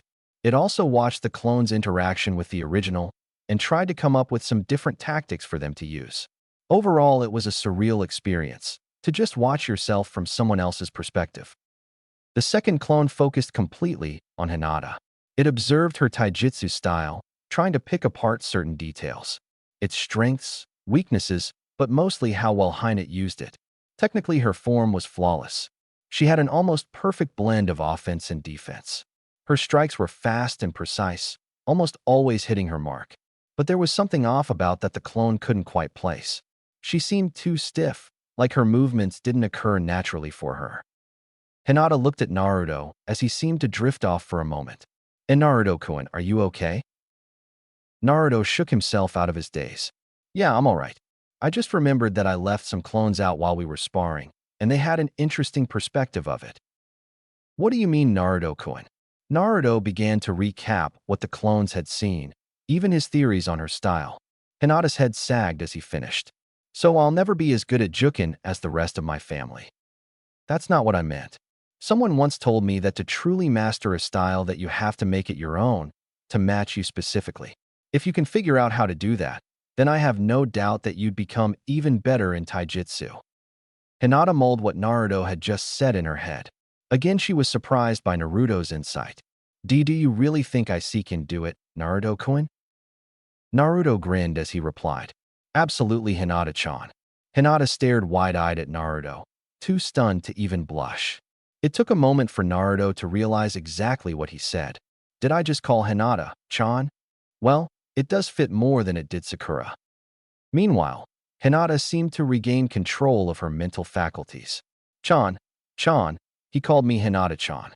Don't faint, don't faint, don't faint." Naruto suddenly became very nervous that he said the wrong thing. Well, is it alright if I call you Chan Hinata? I mean, we are friends after all." Unable to respond verbally, Hinata only nodded her consent. But this simple gesture brought out a wide smile to Naruto's face. Silence fell between the two for a moment, but it was broken by Naruto, or at least his stomach. Naruto blushed slightly when his stomach growled loudly. Hinata couldn't help but giggle. "Hee, Gomen Hinata-chan, I missed out on lunch today, so I guess I'm kinda hungry." Hinata blushed when he called her Chan again. It's okay, Naruto-kun, I don't mind." An idea suddenly popped into Naruto's head. Hinata-chan, do you want to get some ramen with me? My treat." If Hinata was red before, now she was positively glowing. Did Naruto-kun just ask me out on a date?" Fighting to stay conscious, Hinata gave her reply.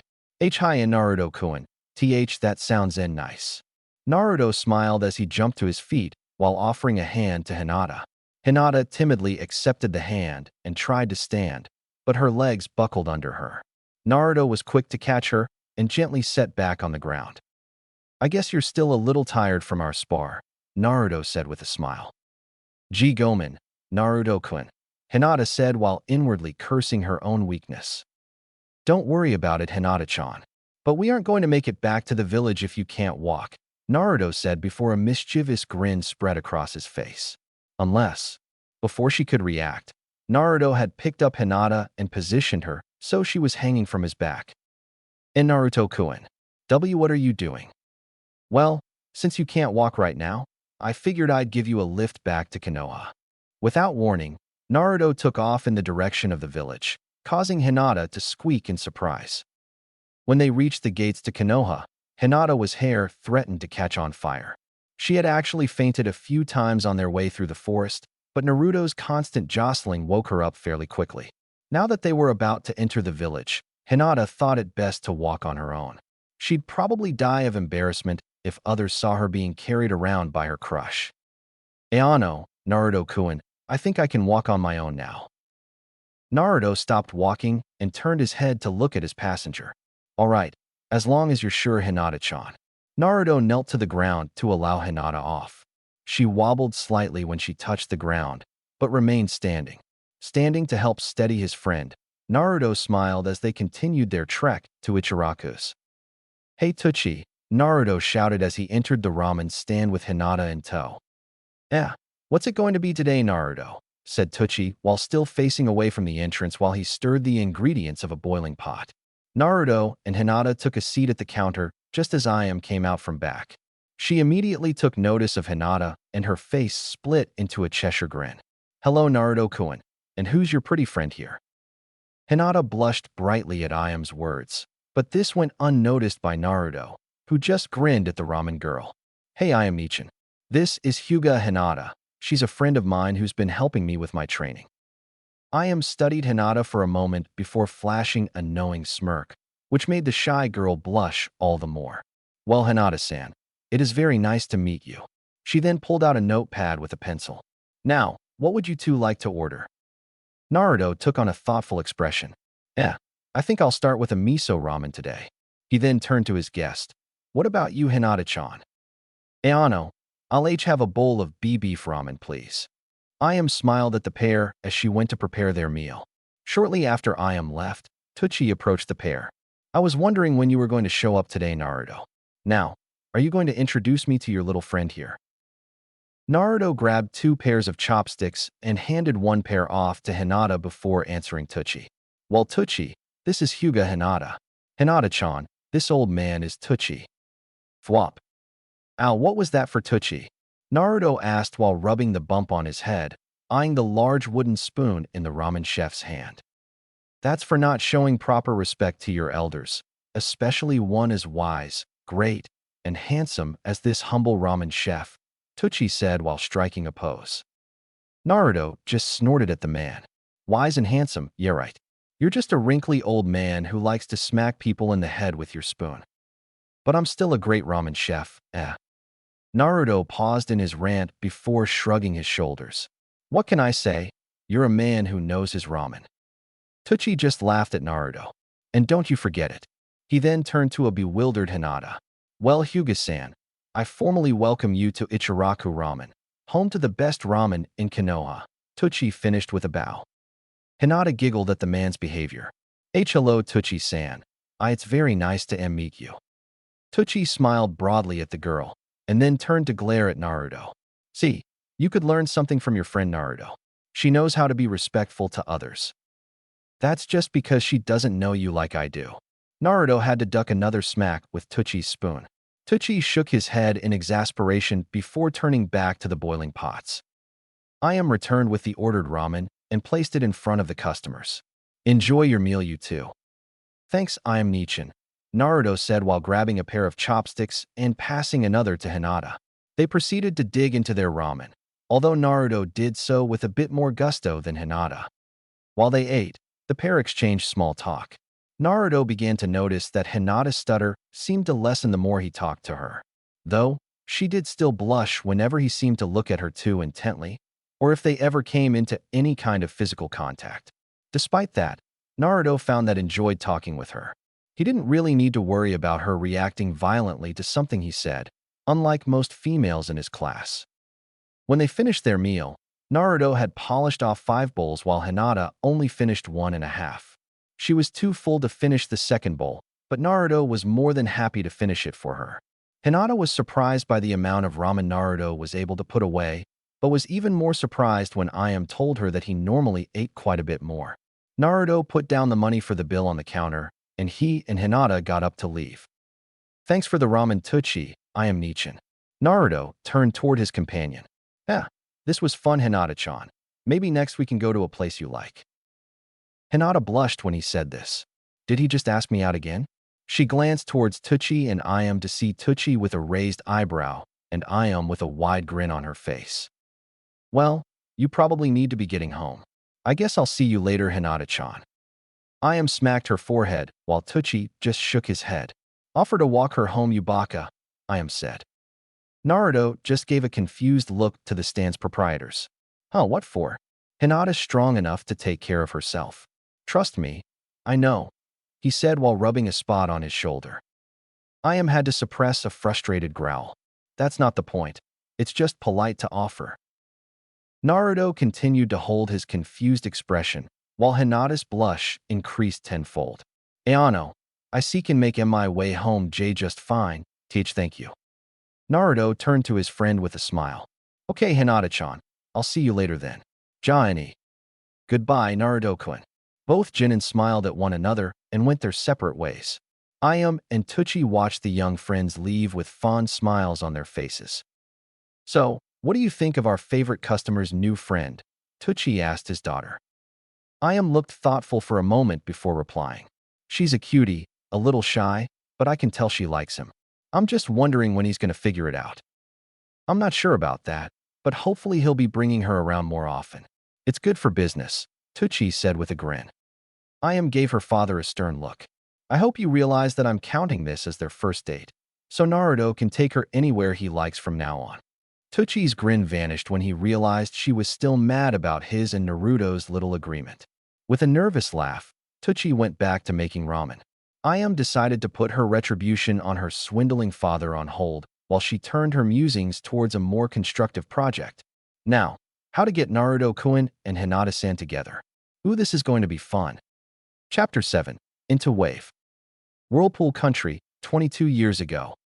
So tell me why we're here again, Jiraiya-sensei, asked a blonde-haired teenager. He wore black pants and a white long-sleeved shirt with blue stripes running down the length of his arms. Over this, he wore the standard Konoha Chunin vest. His question was directed at his white-haired companion. Jiraiya let out a sigh. I told you, Minato, there have been reports of increased IWNine activity in this country, and we have to investigate. I know that, but why are we here? I really wanted to see how well Jin and Teru would do in the Chunin exams, complained Minato, who had attained the rank of Chunin the previous year. His teammates hadn't quite made the grade during the last exam, but were currently trying again with a different teammate. So would I, but our forces are spread kind of thin, so we have to go where we're needed the most. Although his point was valid, Minato couldn't help but notice that Jiraiya seemed a little too excited about this mission. When he thought of everything he knew of the Whirlpool Country, he came to a conclusion. You know, I hear that the Whirlpool Country is pretty well known for its bathhouses and hot springs, Minato said innocently. Jiraiya began to sweat lightly and laugh nervously. Really, you don't say? Well, I suppose it wouldn't hurt to take in the sights while we're here. Minato sighed as he pinched the bridge of his nose. Please tell me we didn't accept this mission just because you're a pervert. Of course not, said an offended-sounding Jiraiya. But a lecherous grin spread across his face. Being a pervert was just a bonus. Minato could only shake his head at his sensei. In all his life, Minato had never known anyone who was actually proud to be considered a pervert. And the one man who did just happened to be his teacher. Jiraiya's face grew serious as he walked. Sandaime-sama is worried about the movements of a Wagakure. They've been gathering their forces and stockpiling supplies for something. It looks like they may be preparing for a war. That's why we're in Whirlpool, to see why they've been spotted around here. Do you think Iwa's planning an invasion? I do, and the ninja of the Whirlpool Country have neither the skill nor the numbers to repel them. Minato could only nod his head in agreement. Whirlpool was not a large or wealthy country.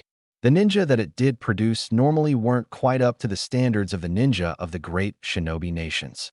The only reason that they would be a target for IWA is because its location allowed for easy access to the other nations. Well, I guess this will be the perfect opportunity to try out my new jutsu, Minato said with a grin. Right. And I suppose that this is the same amazing jutsu that you've been working on for the past 3 years? Jiraiya said in an unimpressed voice. Mock all you want, Jiraiya-sensei, but once you see this jutsu you'll be begging me to teach it to you. Sure I will, Gaki, sure I will, said Jiraiya, his voice dripping with sarcasm. It was noon before Minato and Jiraiya entered Whirlpool's largest village. The village housed not only the shinobi population, but the country's daimyo as well. It didn't take long to find the shinobi headquarters of the village, where they would receive information from the village's leading ninja. Uzumaki Yudai was a solidly built man, with dark red hair and beard. He had led the shinobi forces of Whirlpool for years, his own skill probably on par with some of the elite jounin of Konoha. But he knew the limit of his ability and those of the ninja under his command. So when he heard reports of IWNine in his country, he knew that they would need help. This is why he employed the services of the 2 ninja before him. Jiraiya-san, it is good to see you again, Yudai said as he extended his hand to the white-haired man. It's good to see you again, too, Yudai-san. Dropping the man's hand, Jiraiya gestured to the blonde youth beside him. This is my apprentice, Namikaze Minato. Yudai seemed to appraise Minato for a moment. If Minato was uncomfortable under the man's gaze, he didn't show it. Finally, after a minute or two, Yudai smiled broadly and slapped his hand on Minato's shoulder. Well, it is nice to meet you, Minato-kun. If you're good enough for Jiraiya to take you on as an apprentice, then I have no doubt that I'll be hearing good things about you in the future." With that, Yudai went back behind his desk and took a seat. Jiraiya and Minato took the chairs across from him. "So what's the situation, Yudai?" asked Jiraiya, his expression turning serious. "There have been sightings of IWN near the border. From the sound of it, they seem to just be scouting parties for now. I believe that they are trying to find weakness in our defenses in order to take us over quickly and quietly."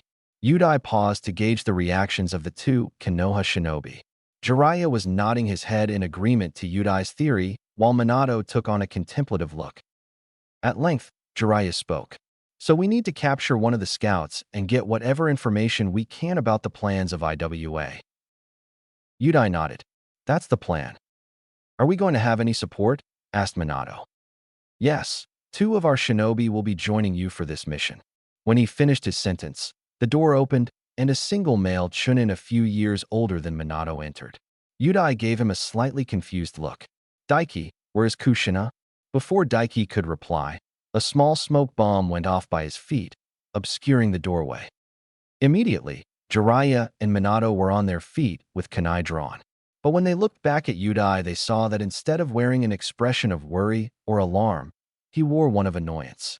Their attention was drawn back to the doorway when a voice called out, "Introducing the most talented kunoichi in all of Whirlpool."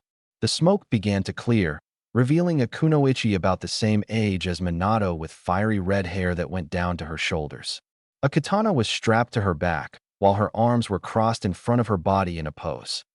Uzumaki Kushina. Jiraiya and Minato were stunned. Yudai had his face in his hands, embarrassed by the girl's behavior. It took a full minute for any one of them to speak. "Wow," said Minato as he turned to his sensei. "That was almost as weird as one of your introductions, Ero-sensei." Jiraiya's eyebrow twitched at his student's nickname for him, while Kushina's eyebrow twitched at being called weird. "Hey, who are you calling weird, Blondie?" Kushina growled while glaring at him. "I believe that would be the loud redhead standing in front of me," Minato said with a grin. Kushina growled and started to advance on the blonde, but was barely held back by her teammate. Yudai cleared his throat to gain the attention of the room's occupants.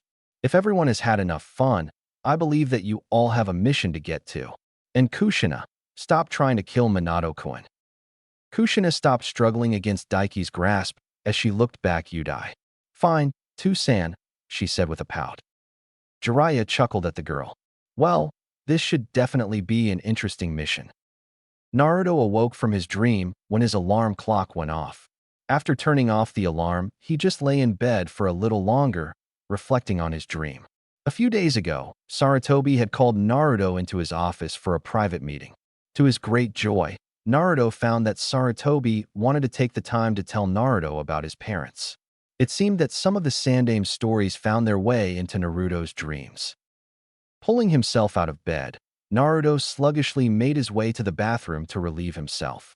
He wasn't really looking forward to another day of boring D-rank missions. After taking care of business, he stood in front of the mirror, looking at his bandaged hands. Slowly, he removed the gauze from his palms and once again inspected their condition. The burns had healed nicely, but he still felt a bit of soreness in his digits. Once again, Naruto told himself that the training and the pain were worth it. Naruto had begun the second stage of training for the Rasengan about 2 weeks ago. He didn't want to start it until he felt he had completely mastered the first, which required him destroying 2 balloons simultaneously with one in each hand. Ever since he had begun the second stage, Naruto found that it was indeed much more difficult than the first. About 100 times more difficult. Air required much more power to spin sufficiently, and since the ball was a thicker rubber than the balloons, destroying it would also take much more chakra. It was definitely slow going. Only just a few days ago did he finally manage to rupture the rubber ball with a small hole, but he still couldn't completely pop it. And all of this training was taking its toll on Naruto's body. Because of the sheer amount of chakra that Naruto had to pump out of his hand to just puncture the ball, he began to suffer from chakra burns on his hands shortly after beginning the training. Normally, he was able to recover after a night's rest, but the more he pushed it, the longer it took to heal.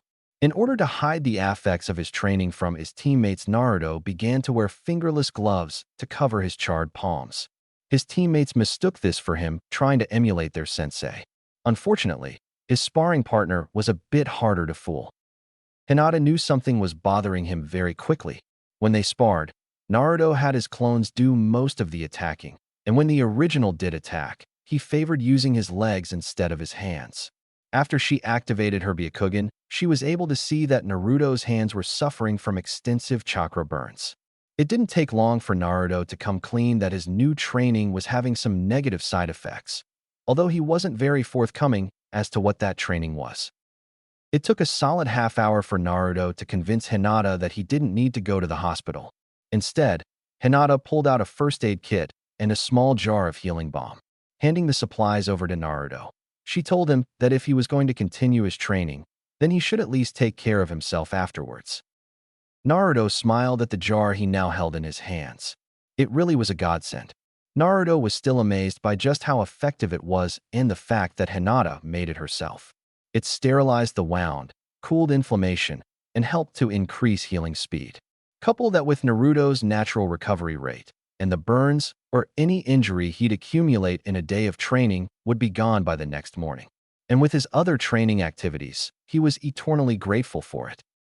After putting on his training clothes and grabbing some breakfast, Naruto headed out for his morning workout. Along with the Rasengan, Naruto had continued his morning training with Lee and Guy-sensei. Because of his short stature, Guy stressed the importance of Naruto increasing his speed to move inside the reach of a larger opponent. Due to the extreme proximity, Guy taught Naruto to make use of his elbows and knees in order to land hard blows without the space to fully extend his limbs. Still, Guy encouraged Naruto to add new aspects to his taijutsu to increase its effectiveness. His speed and strength were growing with each day, along with his overall skill. And, unsurprisingly, Naruto's eyes began to track fast-moving objects more easily than before. He'd have to in order to avoid Lee's punches and kicks.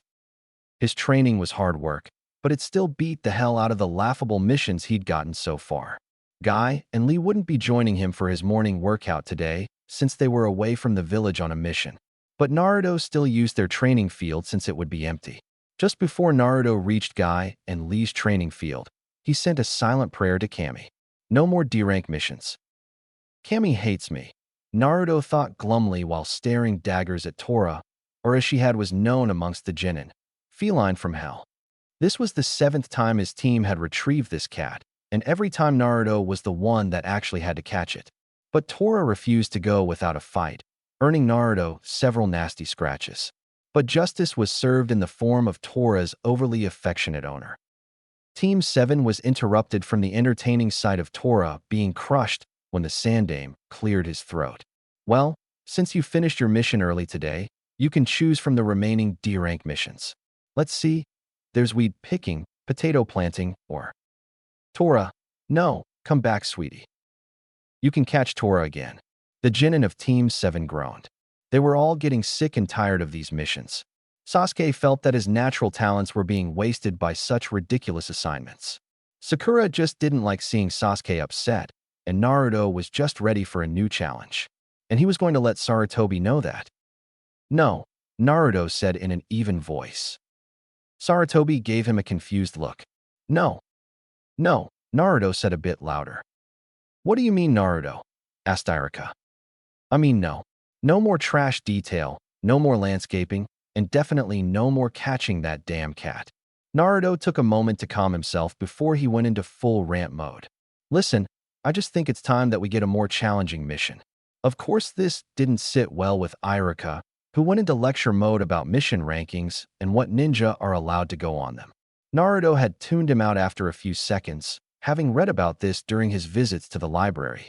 He was brought back to reality by Iruka's shouts. Naruto, are you even paying attention to me? Shouted an irritated Iruka. Huh, you say something, Iruka-sensei? Naruto grinned when Iruka's eyebrow began to twitch. Just kidding, Iruka-sensei, but come on. An academy student could do these missions, and you know it. How are we supposed to gain battle experience from walking dogs or chasing cats around? Iruka sputtered for a moment. He really didn't have a good answer for that. Just when he was about to form a coherent sentence, Sarutobi made a gesture to forestall him. Chuckling, the Sandame turned his attention back to Team 7. Taking a long draw on his pipe, He looked contemplative as he exhaled. Finally, he smiled and grabbed a scroll with a C on it. All right, I think I have just the mission for you. Really, what is it? Naruto asked, practically bouncing with excitement. You'll be escorting someone back to their country. Saratobi reached for the intercom on his desk. Send him in. Team 7 turned to the door as the client entered. He was an older man with a gray beard and straw hat. He also smelled heavily of alcohol and carried a sake bottle. The man took a look at Team 7 and frowned. What's this? You've got a bunch of kids guarding me. Are they even ninja? They look a little green to me. Especially the blonde one with the stupid face. As he finished this sentence, the sake bottle he was holding shattered, courtesy of a kunai from an irate Naruto. Kakashi let out a sigh as he rapped his knuckles on top of Naruto's head. Idiot, you can't threaten the client that we're supposed to protect. Naruto pouted at his sensei. Fine. Then muttering under his breath. It's not like the drunk needs any more alcohol. What was that, Naruto? Said Kakashi. Hee, nothing, sensei. Nothing at all, Naruto replied nervously. Saratobi cleared his to gain the room's attention. Yes, this is Tazuna, and your mission will be to escort him to the Wave Country so he can oversee the construction of his bridge there. After you've reached Wave, you will continue to guard Tazuna-san until the bridge is completed. Tazuna recovered from the shock of losing his sake bottle to interject at this point. Drawing himself up to look more important than he really was, he addressed Team 7. That's right, I'm the super awesome bridge builder Tazuna. I expect all of you to do your best to protect me. Don't worry, Tazuna-san, Kakashi said. Even though they have just been recently promoted, they are skilled enough to offer you the protection you need. He then turned to his students. All right, we meet by the south gate in 2 hours, and make sure you pack for a long trip. Pulling out his little orange book, Kakashi smiled at the genin as he said, Ja-ni, and disappeared in a puff of smoke. Team 7 left shortly after to prepare for their mission. It didn't take long for Naruto to reach his apartment and begin packing. Of course, he grabbed the essentials for camping and traveling, his ninja gear and a few packets of ramen. He also grabbed a few rubber balls so he could continue his practice for the Rasengan whenever he got the chance. As he finished packing, Naruto thought of something. He walked to his bedroom and pried a loose board from the floor. Underneath, it was an ornate box with a red spiral on the lid. The box had been a gift from the Sandaime when he was younger, and Naruto used it to store his most precious items. They were mostly sentimental mementos, like pictures with the Sandaime, Iruka-sensei, or the Ichiraku family. He also kept all of the notes he had received from his mysterious benefactor, who had been strangely silent as of late. But his most precious item happened to be the only piece of evidence that he had ever had a real family, his father's scroll. Naruto picked up the scroll and placed it in his side pouch. He didn't feel comfortable leaving something so important behind while he was outside of the village. It had been years since any of the villagers had attempted to break into his apartment, but with him gone they might feel a little daring. Naruto couldn't risk the scroll being found or damaged. It was just too important. Once he had everything packed and ready, Naruto decided to go to Ichiraku for a celebratory bowl of ramen. After all, it was his very first C-rank mission. It was only a short time later that Naruto was seen bounding into the little ramen stand. Hey Tucci, guess what? Naruto said as he sat in his favorite stool. You've finally convinced Hokage-sama to make ramen the official dish of Konoha, and I'm going to become wealthy beyond all imagination. Tucci asked in a hopeful tone. Not quite, but don't worry, I'm sure the old man will crack one of these days, Naruto said in a completely serious tone. Tucci nodded while taking on a very sage-like posture. Yes, the sooner the whole world is exposed to the wonders of ramen, the sooner its incredible affects will bring peace to the shinobi nations. All hail the mighty ramen, Naruto said while bowing to the ramen stand. I am snickered at the pair's antics. After she got her giggles under control, she walked over to Naruto with a bowl of pork ramen. So Naruto-kun, what was it that you wanted to tell us? Oh yeah, I just got my first C-rank mission. I leave for it in a little over an hour, and I might be gone for a month or two. So I decided to grab some of the greatest ramen in the world before I hit the road. I am smiled at his news. Good for you, Naruto-kun, just be careful.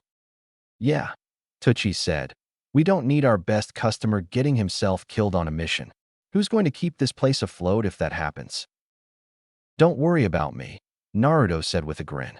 It's going to take a lot more than some C-rank mission to take down the great Uzumaki Naruto. The next couple of minutes were spent in relative silence as Naruto polished off a few bowls of ramen. Once he finished, he paid his bill and chatted with the ramen stand family. So, Naruto-kun, have you said goodbye to any of your friends yet? Asked Diam, with one certain friend in mind. Huh, no, why? Well, I'm sure your friends would want to know that you're going to be gone for a while. Oh, I guess you're right, said Naruto. He then began to think of the people who would care that he was gone, which was sadly a very select few. He knew Lee and his team would be gone for the rest of the week because of a mission they had been assigned to the day before. Konohamaru was on a survival training exercise with Ebisu, meaning he was camping for the next couple of days. So that left only one person, the first person Naruto would have looked for anyways. Naruto stood up from his stool to leave. See you later. I'm gonna go see if I can't find Hinata-chan. Tucci and Iam grinned widely at this.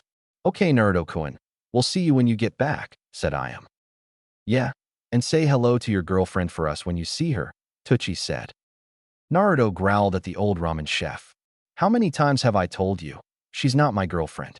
She's just a friend who happens to be a girl. Tucci's smile widened. That's what I said. You don't have to be so defensive about it. Naruto just glared at Tucci for a moment. Whatever, I've got to go. I'll see you guys once I'm done with my mission, he said while exiting the ramen stand. Ever since he'd brought Hinata to Ichiraku, Tucci took every chance he could to tease Naruto about it. It was really beginning to irritate him. Iam didn't tease him about it, but she did act a little strangely whenever she saw the pair together. She was always throwing them weird smiles or whispering conspiratively with her father. Naruto remembered an incident the week before when he and Hinata dropped by Ichiraku Ramen for a bite. When they sat down to order their meal, Iam walked up to them and told them that none of their small bowls were clean. Instead, she made the suggestion of the pair sharing an extra large bowl of ramen. Of course, Naruto didn't see a problem with this and agreed. Hinata turned as red as a tomato, but agreed anyway. Naruto actually enjoyed himself, although he did have to cut back on his ramen intake so Hinata could have a chance to eat. Right after the pair left, Naruto ran back after forgetting his wallet, Gama-chan. When he got there, he saw Iam serve up a regular-sized bowl to a customer. Immediately, Naruto began to question the ramen girl. Iam suddenly became nervous, and instead of answering the blonde, she claimed that she was far too busy to talk and began to work on preparing food in the back of the stand, rather loudly. She didn't stop until Naruto gave up and left. Naruto pushed the thoughts of the ramen family's odd behavior out of his mind for the moment. He needed to find Hinata before he left for his mission. Hinata and her teammates were just finishing up with their own mission. A little boy named Mao had wandered away from his mother while she was shopping and had been lost for several hours. Fortunately, because of Team 8's tracking specialty, they found the boy quickly after being given the mission. They found him playing by a small stream near the forest surrounding Konoha. At first, the boy was mistrustful of the genin. He thought Shino was creepy and that Kiba was loud, annoying, and smelled like a dog. Mao didn't quite know what to think about Hinata, but that changed when she actually spoke to him. She was very sweet and kind, so it didn't take long for the boy to warm up to her. So when the team returned to the village to take Mao home, he was leading Hinata by the hand, excitedly asking her about what being a shinobi was like. No, Hinata-san, is being a ninja really dangerous? How many missions have you been on? Do you know any cool ninja techniques? How many bad guys have you beaten up? The members of Team 8 were astonished that the boy could ask so many questions without stopping for a breath. Hinata giggled at his behavior, though. It reminded her of a certain excitable blonde. Speaking of excitable blondes, Hinata-chan. Hinata looked down the road to see Naruto running towards her and her team. Shino raised an eyebrow at the blonde's sudden appearance while Kiba's face held a look of utter confusion. Hinata blushed slightly when Naruto arrived, but gave him a warm smile. Naruto grinned at seeing Hinata smile. He couldn't really explain it, but whenever she smiled at him, he felt different. Better, lighter even. He didn't know why. All he knew was that he liked to see her smile. Hinata felt a tug on her sleeve and turned to see Mao looking at her questioningly. Hinata-san, who's that? he asked while pointing at Naruto. Before she could answer, Naruto slid to a stop in front of the group. "Hey Hinata-chan," Naruto said with a grin. "I'm glad I found you." Mao looked at Naruto suspiciously, not quite sure what to make of him yet. Hello Naruto-kun," Hinata replied. "Ano, why were you looking for me?" "Yeah, we're in the middle of a mission, loser," Kiba said. "Huh, did you say something, dog breath?" Naruto asked, as if he had just noticed his presence. "I guess I learned more from Kakashi-sensei than I thought." Kiba was about to lash out at the blonde, but the arm of his silent teammate stayed him. Naruto turned his attention back to Hinata. "So what's your mission?" "We have to escort Mao-kun here back home," Hinata said while gesturing to the boy beside her. Naruto looked at the boy and grinned. "What's up, Mao? I'm Uzumaki Naruto. I hope you haven't been causing too much trouble for Hinata-chan and her team." Mao took on an indignant look. "No way. Hinata-san is way too good of a ninja for me to cause her trouble." Naruto's grin widened at the boy's statement, while Hinata blushed a little. "Well, I can't argue with you there. I've trained with her, so I should know." Now Hinata was practically glowing from the praise she was receiving from Mao and Naruto. Shino and Kiba raised their eyebrows at this. Kiba leaned closer to the bug user to whisper, "Since when did Hinata-chan start training with that baka?" Shino gave no audible response, but continued to observe the blonde-haired shinobi and his teammate. Hinata fought down her blush and turned the conversation away from herself. "Ano, Naruto-kun, you wanted to tell me something?" "Oh yeah." Naruto mentally scolded himself for letting his mind wander. "I wanted to tell you that I'm going to be away from the village for a month or two. My team was just assigned a C-rank mission, and I just wanted to let you know so you don't have to wonder where I am." "What?" came Kiba's outraged cry. "Why would they give a dobe like you a C-rank mission and not us?" Naruto took on a mock thoughtful pose before replying. "Because I don't smell like a dog?" Kiba face faulted while Shino developed a small sweat drop on the back of his head. Hinata and Mao were trying to stifle giggles at Naruto's answer. Hinata calmed herself before looking to Naruto. "Congratulations, Naruto-kun. When do you leave?" she asked, a little hopeful that they had time to spend time together. Naruto glanced at his watch and his eyes widened slightly. "I need to meet my team at the South Gate in little over half an hour. I gotta go." Hinata's head drooped a little in disappointment, but she shook it off and looked up with a smile. "Oh, okay, Naruto-kun. Please be careful." Naruto gave her a warm smile that made her cheeks color. "All right, Hinata-chan, but you don't need to worry about me. I'll be fine." Naruto then spoke to her and her teammates as a whole. "I guess I'll see you guys later." Before he turned to leave, he kneeled to Mao's level to whisper in his ear, "Make sure the mutt doesn't do anything stupid, and keep an eye on Akamaru too." Mao began to laugh, causing Kiba to raise an eyebrow, since it was directed at him. Figuring that Naruto was bad-mouthing him, Kiba turned to yell at the blonde, but only to find that he was already gone. Hinata stood for a long moment, staring in the direction that Naruto had gone. "Please, stay safe, Naruto-kun, for me." She turned back to her team, and they continued their mission. Team 7 had been traveling along the road to the Wave Country for several days. So far, the trip had been quite uneventful. When they camped, they set up shifts to keep watch until morning, and then continue on to Wave. Currently, Sakura was walking to the left of Tazuna, Naruto to the right, while Sasuke took point. Behind them, Kakashi strolled casually with his little orange book in hand. Sakura had spent the first couple of hours trying to get Sasuke to talk to her. Her attempts were as fruitless as ever, so she turned to Tazuna and began to ask him about his homeland. The bookworm side of her reemerged as Tazuna told her about Wave Country. Kakashi occasionally put in his 2 cents.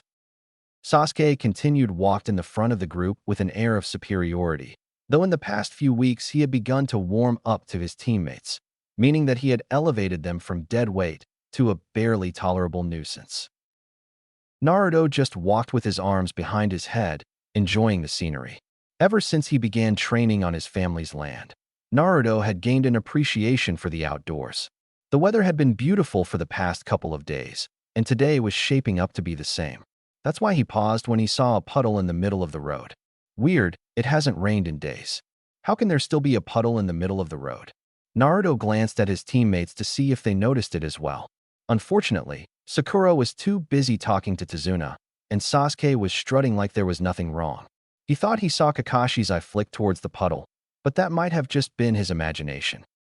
Naruto turned back down the road. That puddle was really starting to bug him, but he didn't want to do anything stupid. So, while his hands were still behind his head, Naruto discreetly formed the cross-shaped seal for Kage Bunshin. Silently, a group of clones phased into existence in the forest along the road. They were ready to jump in at a moment's notice. Just as the group was passing, Naruto felt one of his clones disperse, and its memory soon followed. They kept a close eye on the team and the puddle in the road. To their shock, two shinobi began to emerge from said puddle and moved to attack the group. Fortunately, one of the clones had the presence of mind to dispel itself in order to warn its creator. Naruto's eyes widened at the clone's memory. He stopped walking and spun on his heel. "Kakashi-sensei," he shouted, just as the two missing nin wrapped his teacher in a bladed chain. The members of Team 7 and their client watched in horror as the shinobi pulled the chain to tear the jounin apart. Sakura let out a terrified shriek, while the strangely garbed ninja advanced upon the genin. Naruto was frozen to the spot, and time seemed to slow. He watched as pieces of his sensei fall to the ground and heard the missing nin say, "One down," and start heading for him. Fear began to well up within him, the kind of fear he hadn't felt since he faced Mizuki. Naruto's eyes narrowed. He had also frozen up when Mizuki attacked him, and it had almost cost Iruka-sensei his life. Naruto steadied himself and prepared for the oncoming attackers. With his arms still by his side, Naruto made hand signals that went unnoticed by the demon brothers, but not by his clones. His plan, however, was interrupted by his brooding teammate. Sasuke threw a shuriken that caught the chain connecting the brothers, followed up by a kunai that pinned it to a tree. The demon brothers gave a grunt as their forward momentum was halted by their own chain. Sasuke landed on their gauntlet-encased arms and kicked both of them in the head. But instead of allowing the blows to disorient them for long, the brothers used the momentum to release the chain connecting them. Now separated, the brothers focused on different targets. The elder, Gozu, began to head towards the true target, Tazuna. Sakura swallowed the fear she was feeling and stepped between him and her client. The younger brother, Meizu, made a beeline for Naruto. Naruto had to suppress a grin as the mist shinobi approached him. He fell into a loose fighting stance as Meizu neared. Meizu grinned under his mask. This brat doesn't stand a chance. But when he was less than 5 steps from the boy, something unexpected happened. The ground beneath him cracked open, and a pair of hands shot out to try and grab his ankles. Fortunately, Meizu wasn't a chunin for nothing. Leaping up to avoid the hands, he sneered behind his mask. "That's not good enough, brat." But instead of Naruto looking worried, he was grinning up at the Kiri shinobi. A shadow fell across Meizu's face, causing him to look up. A clone of Naruto was coming straight at him, having leapt out of the tree line. The clone spun and attempted to deliver a powerful kick to Meizu's head, but was blocked by his metal gauntlet. But while he was blocking the flying Uzumaki, Meizu lost sight of the original. That is until he felt an elbow bury itself in his stomach. When Meizu lurched forward in pain, both airborne Narutos grabbed a hold of his arms and flung him towards the ground as hard as they could. Meizu collided with the ground back first with a sickening thud, but he was still conscious. Unfortunately for the Kirinin, Naruto wasn't quite finished. Both Narutos bent their legs and drove their knees into the man's chest.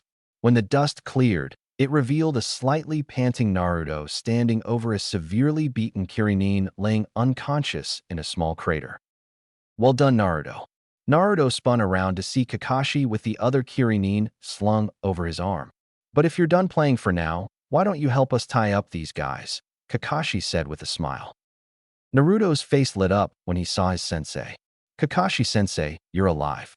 He spun around to where the supposed remains of his sensei were and noticed that they were now only pieces of a log. "Kawarimi," Naruto thought. He turned back to his sensei with a questioning gaze. Kakashi had the decency to look a little sheepish as he replied. Sorry for not intervening earlier, but I had to find out whether or not these two were after our client here. However, I am proud all of you for handling yourselves so well." Naruto and Sakura beamed at their teacher, while Sasuke merely grunted a response. He then cast a suspicious glance at Naruto. Where did the dobe learn those moves from? But Sasuke simply brushed those thoughts aside. TCH, like it matters. He'll always be dead last. Kakashi turned to face Tazuna. The old man began to sweat under the Jounin's gaze. Well, Tazuna-san, I believe that you have some explaining to do. The Jinins also began to eye the man carefully. Tazuna let out a weary sigh. All right, I guess you deserve to know the truth. These ninja were sent after me by a man named Gato.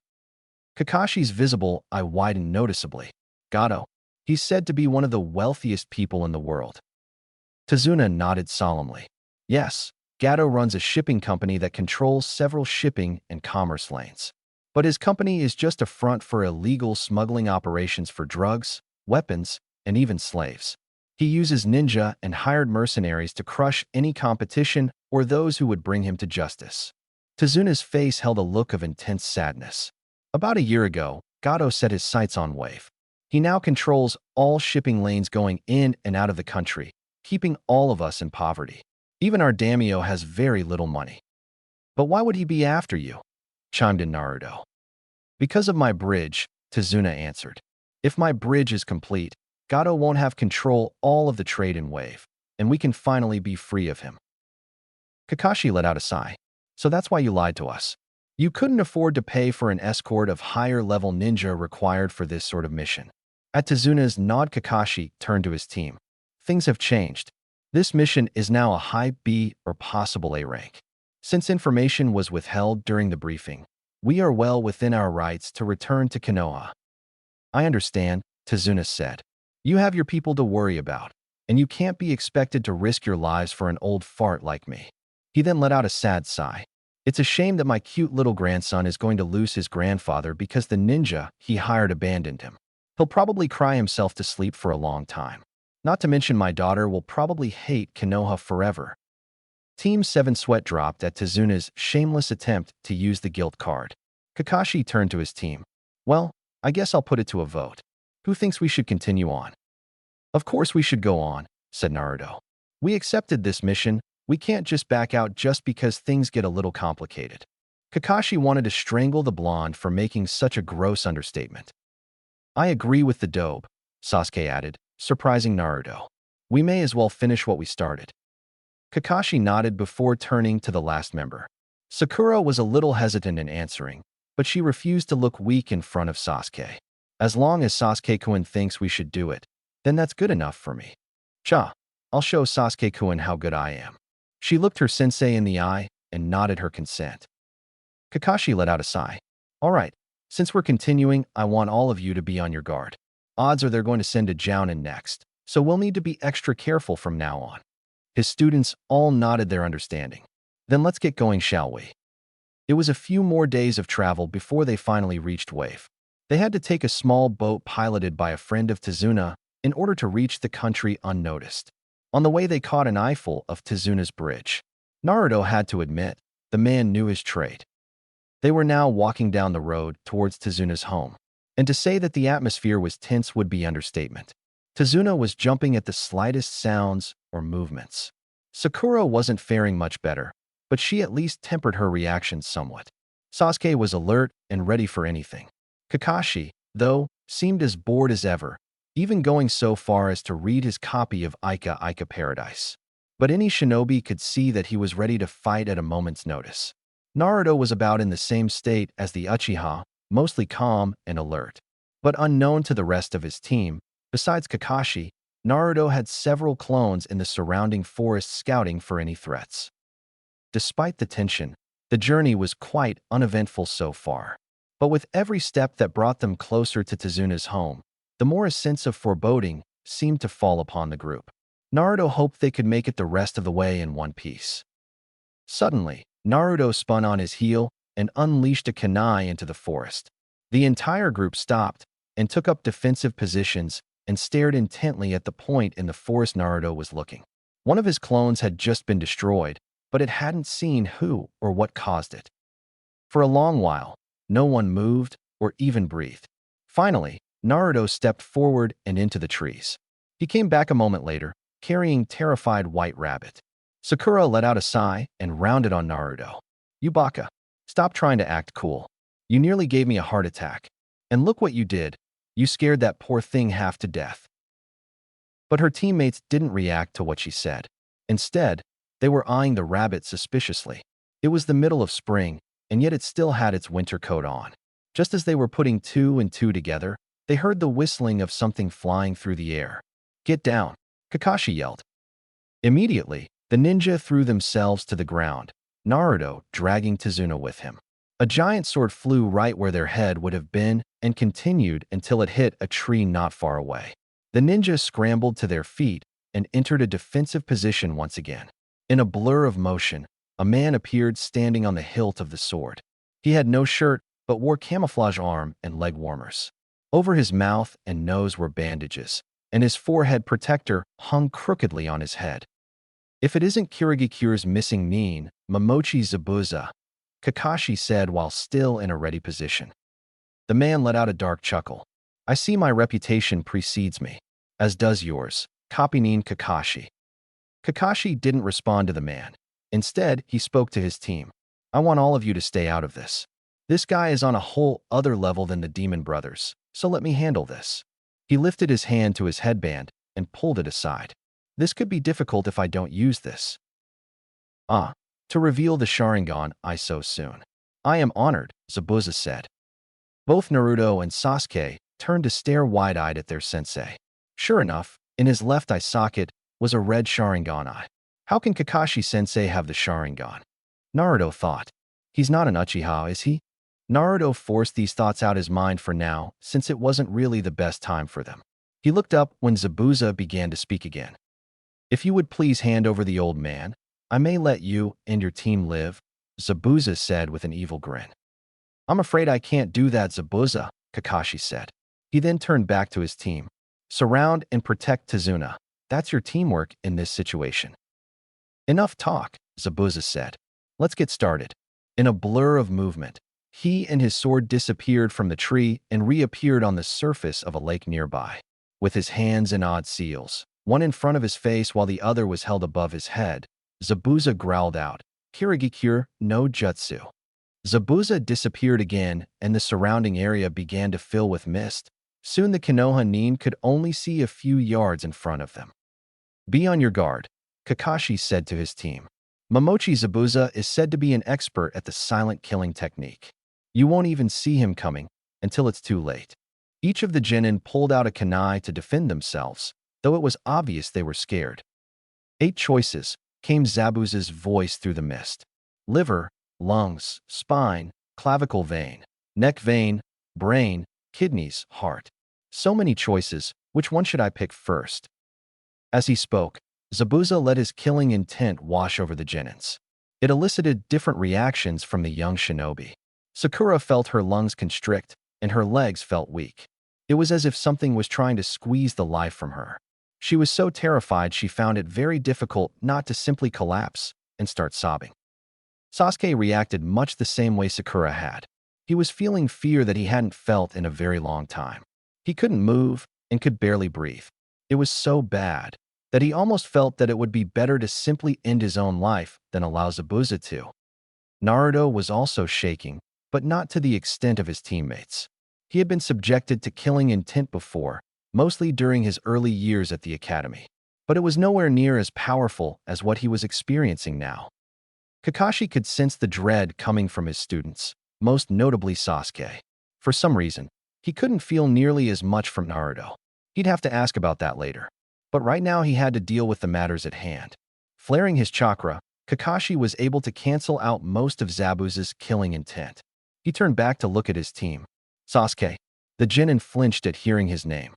"Don't worry. I'll protect you guys, even at the cost of my own life. I don't let my comrades die." That seemed to soothe their anxiety momentarily, but it came flooding back when Zabuza spoke. "We'll see about that." The voice came from inside the genin's formation. The genins barely had time to acknowledge his presence before he started to swing his blade. Naruto acted before he really thought about, performing something that had become almost instinctual. Kage Bunshin appeared behind himself, his teammates, and Tazuna, and threw them aside before anything happened to them and took the blow themselves. The formation of the clones was same as the hundreds of times Naruto had done it before, except for one major difference. he hadn't used hand seals. But because he was so distracted by the current fight, Naruto didn't realize this. Zabuza growled at his prey's escape, but before he could pursue them further, Kakashi was on him, with a kunai and stabbed into his chest. All action seemed to freeze. The genin looked up at the two ninja, hoping Kakashi had just put an end to the fight. Unfortunately, that hope was thrown out the window when they realized that instead of blood flowing from the chest wound, it was water. "Kakashi-sensei, behind you," Naruto yelled, but it was too late. Before Kakashi could move, Zabuza swung his Zanbato at incredible speeds. Team 7 watched in horror as their sensei was sliced in half and then turned into the water. Zabuza's eyes widened. He was able to copy me, even in the mist. He then felt the cold metal of a kunai press against his throat. "It's over," Kakashi said in a deathly serious tone. Unfortunately, Zabuza seemed nonplussed by his imminent doom. Instead, he began to laugh. "I'll admit, Kakashi, you are good. Using the clone give that little speech to distract me while you waited in the mist. But if you think you can beat me with your little monkey tricks, think again." Another Zabuza appeared behind Kakashi. With a pull on his kunai, Kakashi dispatched the clone in front of him and spun to face the real deal. He was able to duck beneath a powerful swing of Zabuza's blade, but was unable to avoid the kick that followed. The force of the blow was enough to send the jounin into the lake. When Kakashi climbed back to the water's surface, he made a startling discovery. "This water, it's heavy." Suddenly, Zabuza was behind him, flashing through hand seals. Suru no Jutsu. As Zabuza finished the technique, water wrapped itself around Kakashi's body. Soon, the cycloptic jounin was encased in a globe of water, unable to move. "I have you now, Kakashi. This jutsu is inescapable."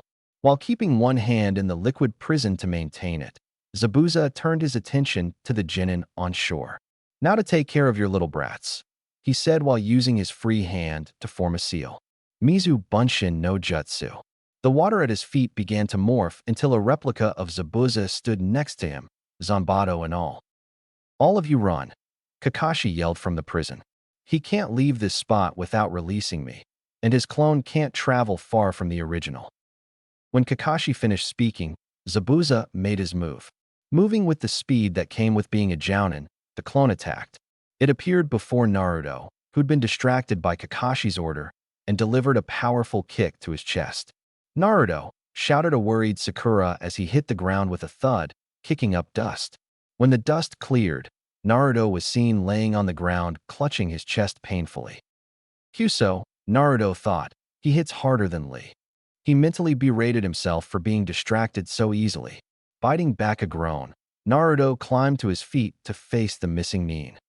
"You're pathetic," the Zabuza clone said. "Do you really think that putting on those hitayatesh make you worthy of being called a ninja? You're just weak little brats who don't know a thing about being a real shinobi. By the time I was your age, blood had already stained my hands." While Zabuza spoke, Naruto was trying to think of a strategy to beat him. "He's strong, too damn strong. Even if all three of us attacked him at once, I doubt we could beat him. The only person here that could take him on is Kakashi-sensei, but he's trapped in that damn bubble. I guess I'm just going to have to bust him out." But he needed more time to plan, so he kept Zabuza talking. "What do you mean your hands were already stained?" Zabuza let out a dark chuckle. In Kirigakure, their academy graduation was once very different from what it is today. "What's that supposed to mean?" asked Sakura. Before Zabuza answered, Kakashi spoke. "Years ago, Kirigakure used to be known as the Bloody Mist because of their sadistic graduation exam. In order to graduate, a student had to face another in mortal combat. Students had to kill those that they had trained alongside for years." The assembled genins' eyes widened in horror. But Kakashi kept on speaking. "A number of years ago, Kiri was forced to change the graduation exam because of one horrible incident. Although she didn't want to ask it, Sakura did anyway. What horrible incident?"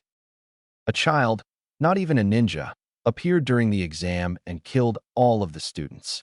The faces of the genin paled considerably, especially Naruto's, since he had a gut feeling who that child was. Zabuza barked out a sadistic laugh. "Ah, fond childhood memories, wouldn't you say, Kakashi?" Kakashi glared at his captor, then turned back to his team. This fight was over the moment I was captured. Your mission is to protect Tazuna, not fight Zabuza. So get the hell out of here.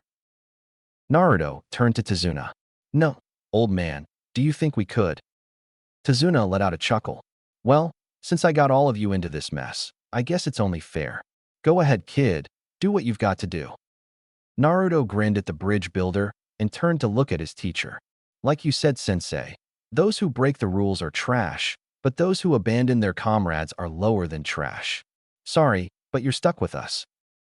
You should have listened to your sensei, boy, Zabuza said menacingly. Maybe your village should have adopted Kiri's exam. At least it would have kept trash like you from even attempting to become a ninja. Naruto narrowed his eyes dangerously at being called trash. And until you've entered into my bingo book, you're not even worth my time. Just a failure of a shinobi. That was the final straw. With his head bowed slightly, so his hair covered his eyes, Naruto spoke in a cold voice. Listen here, you no-brow freak. Here's another name to add to your book. Uzumaki Naruto, future Hokage of Konohagakure no Sato. Naruto lifted his gaze to peer right into Zabuza's eyes.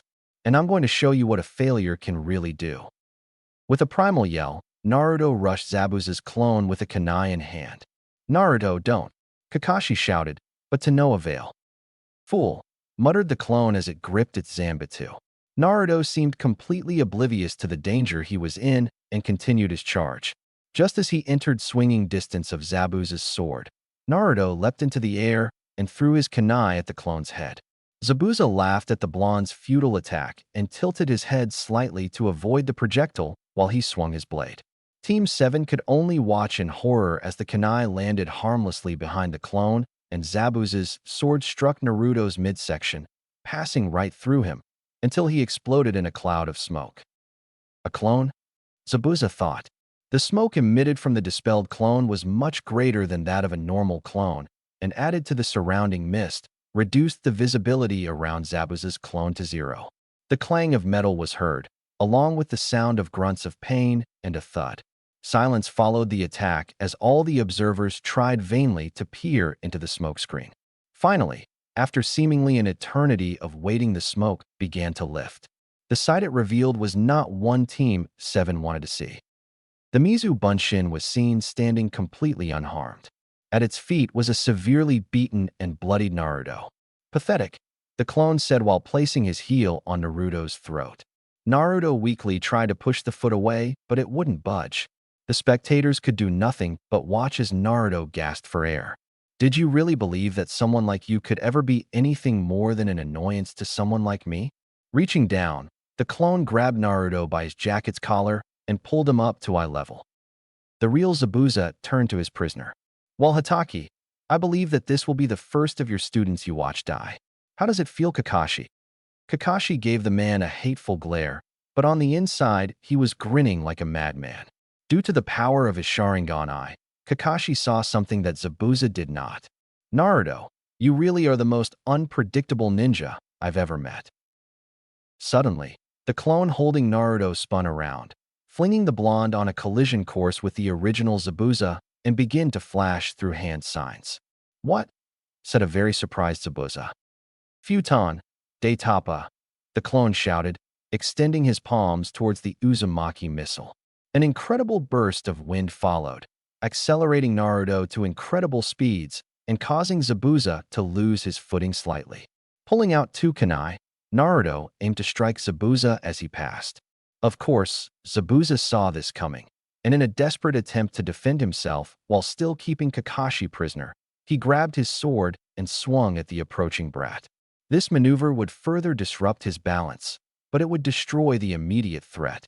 However, when his blade made contact with the flying genin, the boy immediately poofed into a cloud of smoke. Another clone, thought Zabuza in exasperation. He spun his head to look back to the shore, only to see a single kunai racing towards his face. Behind it, his clone was again racing through seals. Kunai Kage Bunshin no Jutsu. Suddenly, the kunai multiplied to about half a dozen. Because of his loss of balance, Zabuza was unable to pull his sword in front of his body to deflect the weapons, nor could he contort to avoid them. That left only one option, forcing Chakra into his feet, Zabuza leapt aside to save himself from the projectiles. Although he saved himself from serious injury, one kunai was able to find its mark in his right thigh. It wasn't very deep, but enough to cause Zabuza to growl in pain. Sliding to a stop on the water's surface, Zabuza turned to face the imposter clone. In a puff of smoke, the Mizu Bunshin disappeared to reveal a grinning Naruto. "You fucking brat!" Zabuza roared as he wrenched the kunai from his leg and hurled it at the blonde genin. However, the weapon didn't even make it halfway to its target before it was intercepted by another kunai. Zabuza turned to see who would dare interrupt his attack. Kakashi stood on the water with his arm still outstretched. "Don't forget, Zabuza, I'm still your opponent in this fight." With his gaze still locked with Zabuza, Kakashi addressed Naruto. "That was a good plan, Naruto, but I'd appreciate it if you didn't take unnecessary risks. You have a team for a reason, you know." Despite his words, Kakashi hadn't really spoken in a scolding tone. Naruto smiled sheepishly at his sensei while he scratched the back of his head. "Hee hee, sorry Kakashi-sensei, but it was kind of an on-the-fly plan." It really was. When Zabuza hit him and kicked up all of that dust, Naruto was able to make a Kage Bunshin to take his place while he hinged into a kunai. Then when the clone attacked Zabuza's, it threw the real Naruto behind him and, using a little trick he learned with Kage Bunshin, created a smokescreen to hide them from view. That's when Naruto released the hinge and brought down the Mizu Bunshin with a kunai in the back. Again, Naruto applied a hinge, this time turning into Zabuza and creating another clone. The clone hinged to look as though it had been beaten to within an inch of its life. When he felt that Zabuza had let his guard down sufficiently, Naruto threw his clone at the ex-Kiri Nin. Then it was only a matter of time before he was able to get him away from Kakashi. "Naruto, go back to Sasuke and Sakura and keep an eye on Tazuna. I'll take care of Zabuza." Naruto nodded to his sensei and turned around to join his teammates. Sasuke and Sakura looked at Naruto strangely. "Damn it, where the hell does the dobe get those jutsus?" He then looked to Kakashi. "Is Kakashi training him while I'm not around?" His features hardened into a scowl. "I refuse to let that loser gain more power than me." Sakura stared at Naruto, slightly bewildered by his actions. "I don't get it. What happened to the deadlast from the academy? Has Naruto really gotten this good?" Sakura's inner self struck a thoughtful pose before responding. "Nah, I'm still better than that Baka Shinaro." "Huh, I got distracted and released the jutsu," said Zabuza with a sneer. "Wrong," said Kakashi. "You were forced to release it, and I don't fall for the same jutsu twice." Zabuza smirked at the scarecrow. Taking a small leap backwards, he then began to flash through dozens of hand seals at incredible speeds. The only problem was that Kakashi was performing the same seals just as quickly. "Suryuden no jutsu!" Zabuza and Kakashi shouted out in unison. Twin water dragons rose from the lake and attempted to strike both ninja at the same time. The resulting collision produced a massive explosion of water, soaking the onlookers, but leaving them relatively unharmed. When the water subsided, it revealed Zabuza and Kakashi with their blades locked, Zabuza with his monstrous sword and Kakashi with a single kunai. With a grunt, both men leapt away from each other and began to circle one another. Suddenly, they both came to a stop and formed the same hand seal. Zabuza's eyes widened. "My movements. He's completely reading them," Kakashi finished. "What? Is he reading my mind?" Zabuza looked directly into Kakashi's Sharingan. "Damn it, that freaky eye is starting to piss me off," Kakashi said with a smirk. Zabuza was enraged by the man's attitude and began to fly through hand seals with reckless abandon. Of course, Kakashi matched his pace. "Damn it, he keeps copying me. Heh, he can't beat me with his damn monkey try." Zabuza's thoughts came to a halt when something impossible happened. Behind Kakashi was a copy of himself flashing through the same hand seals. What is this? Is it a Jinjutsu? Because of the distraction, Zabuza faltered on the last hand seal of his jutsu. That was all Kakashi needed. "Daiba Kofu no Jutsu," Kakashi said as he finished the last seal. "What?" Zabuza roared. Water swirled around Kakashi's feet into a vortex directly in front of him. A moment later, it exploded forward, sending a wave of water crashing into Zabuza with incredible force. The water carried the missing Nin off of the lake and caused him to collide with a large tree. before he could even groan in pain. For Kunai pinned him to the tree, courtesy of Kakashi. Said Kopinin landed on one of the lower branches of the tree. How? Zabuza gasped out while looking at Kakashi. See, can you see the future? Yes, Kakashi said simply. And your future is death. But before Kakashi could strike the killing blow, two Senbon flew out of nowhere and pierced Zabuza through the neck. Zabuza let out a surprised groan and gurgle before falling to the ground, dead. Kakashi spun to discover the identity of the mysterious attacker. A Kiri hunter Nin appeared not far from Kakashi and Zabuza's now lifeless body. The ninja had long black hair and wore a large robe. That, coupled with their mask, made it difficult to tell whether or not the shinobi was male or female. I apologize for my interference, the figure said with a soft but slightly masculine voice. I've been tracking Zabuza for quite some time, and I felt that it was best that he died by my hand. Thank you for your assistance. Kakashi eyed the hunter Nin for a moment before smiling. I'm just glad we could be helpful. He approached Zabuza's body to check his vitals. He found none. The hunter Nin and Kakashi looked up when they heard footsteps approaching. The remaining members of Team 7 and Tazuna approached their sensei and the newcomer cautiously. Hey Kakashi-sensei, who's this guy? Naruto asked while eyeing the Kiri Nin suspiciously. Calm down, Naruto, Kakashi said to placate his student. This is a Kiri hunter Nin. It's his job to hunt down any ninja who betrays his village and make sure that any secrets they carry are destroyed, whether it's carried in their head or in their very body.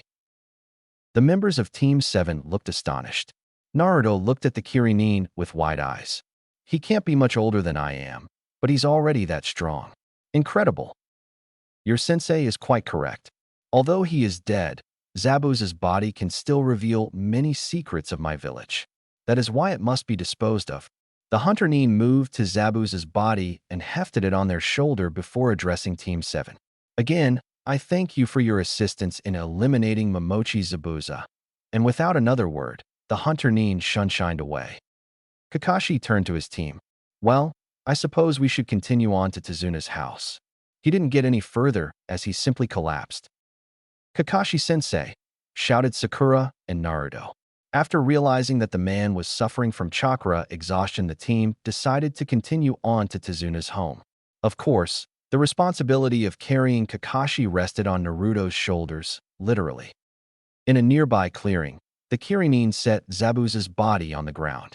Pulling out several surgical tools, he then reached towards Zabuza's neck to retrieve his Senbon. But when he was about to touch the weapons, a hand clasped around his wrist, belonging to the supposed corpse below him. I can get those myself, said Zabuza in a weak voice. Ah, you're already awake, said the masked hunter Nin. Zabuza sat up with a groan. Do you have to be so rough? He asked while gripping one of the Senbon in his neck. With a violent pull, he yanked the weapon out. Be careful, Zabuza-sama. If not, you could actually die, the hunter Nin said with a bit of worry. Zabuza just looked at the boy. How long are you going to keep that damn mask on, Haku? You know I dislike it. Sorry, Zabuza-sama. Bringing his hand to his face, Haku removed his mask to reveal a teenaged boy with a feminine face. His face became very serious as he looked at Zabuza. If I hadn't interfered when I had, you would have surely been killed. I know that, Zabuza growled. But next time, I will defeat Kakashi and his damned Sharingan. Of course, Zabuza-sama, Haku said while he helped his master to his feet. But you will need to rest until then. With all of the damage you took and the death-like state I put you in, you won't be at peak fighting condition for another week, at the soonest. Zabuza scowled, but knew better than to question Haku's medical expertise. Fine, in 1 week we'll make our move. Haku nodded as he helped his master. Soon Kakashi, very soon. Chapter 8, Training begins. Yuhi Kurenai silently watched her team as they trained. Initially, she had been reluctant to take on a Genin team so early in her Jounin career. It's not like she disliked the idea of training a team. She just thought she should have had a bit more time as a Jounin under her belt. However, she overheard some Chunin question the ability of a woman to train a squad of Genin, citing that even Tsunade of the Sannin never took a team. She'd be damned if she didn't take this opportunity to prove them wrong. And so far she was very happy with the team she received. Shino was your typical Aburame, silent, reclusive, showing almost no emotion. He is very intelligent, with a gift for strategy. During Kurenai's test, Shino took on the role of leader of the group, much to the annoyance of Kiba. Kurenai had to admit, if she was indisposed, she would feel more at ease if Shino was leading the team. He would rely on his logic and not fly off the handle when things became desperate. However, Kurenai was worried that Shino relied too heavily on his Kikai bugs in combat. If he were to come across an opponent that was able to get past his insects or rendered them ineffective, Shino would be hard-pressed to overcome them. So Kurenai planned for the bug boy practice taijutsu, as well as his family's techniques. Kiba seemed to be Shino's polar opposite. He was loud, brash, and far too overconfident for his own good. But physically, he was probably the strongest member of Team 8. Couple that with his clan's techniques and help from his canine companion, and Kiba was very dangerous in a close-quarters fight. However, his pride would sometimes cause unrest in the team, often arguing with Shino over his apparent leadership. Also, Kurenai admitted, embarrassingly, the boy was a bit of a pervert, constantly leering at anything in a skirt. He even tried hitting on Hinata a few times, but the girl kindly turned him down every time. Speaking of whom, Kurenai then looked to her third charge. She had known Hinata years before Team 8 was formed. It still angered her greatly that Hayashi had so casually pawned off his own daughter when she didn't appear to be progressing as quickly as he wanted. She held a deep loathing of that man, and probably always would. He had effectively destroyed his own child's confidence. When she had gathered her team for the first time after graduation, Hinata was still the same as she remembered, painfully shy, low confidence, and very quiet. Kurenai had hoped that Hinata would come out of her shell during her tenure at the academy, but that didn't seem to be the case. During Kurenai's test, Hinata didn't really do much in the way of offering ideas of how to pass. She merely followed her teammates and activated her Byakugan when asked. Kurenai knew that the girl's self-confidence was going to be an issue. However, in the coming weeks, Kurenai noticed a change coming over the shy Hyuga.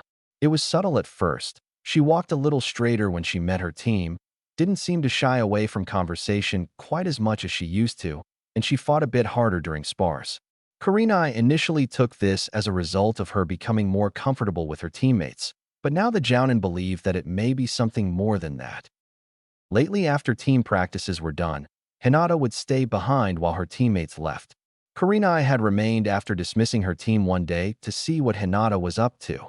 To her surprise, the young Hyuga was using this time to further train herself.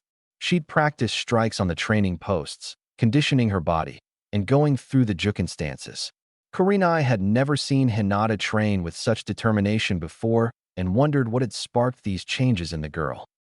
The young Jounin pushed those thoughts to the back of her mind for now. It was time to call an end to team practice for the day, so she signaled to her students to come over to her. She didn't speak until all 3 genin were standing in front of her. "Great job. All of you did very well today." She smiled as her students beamed under the praise, except Shino, of course.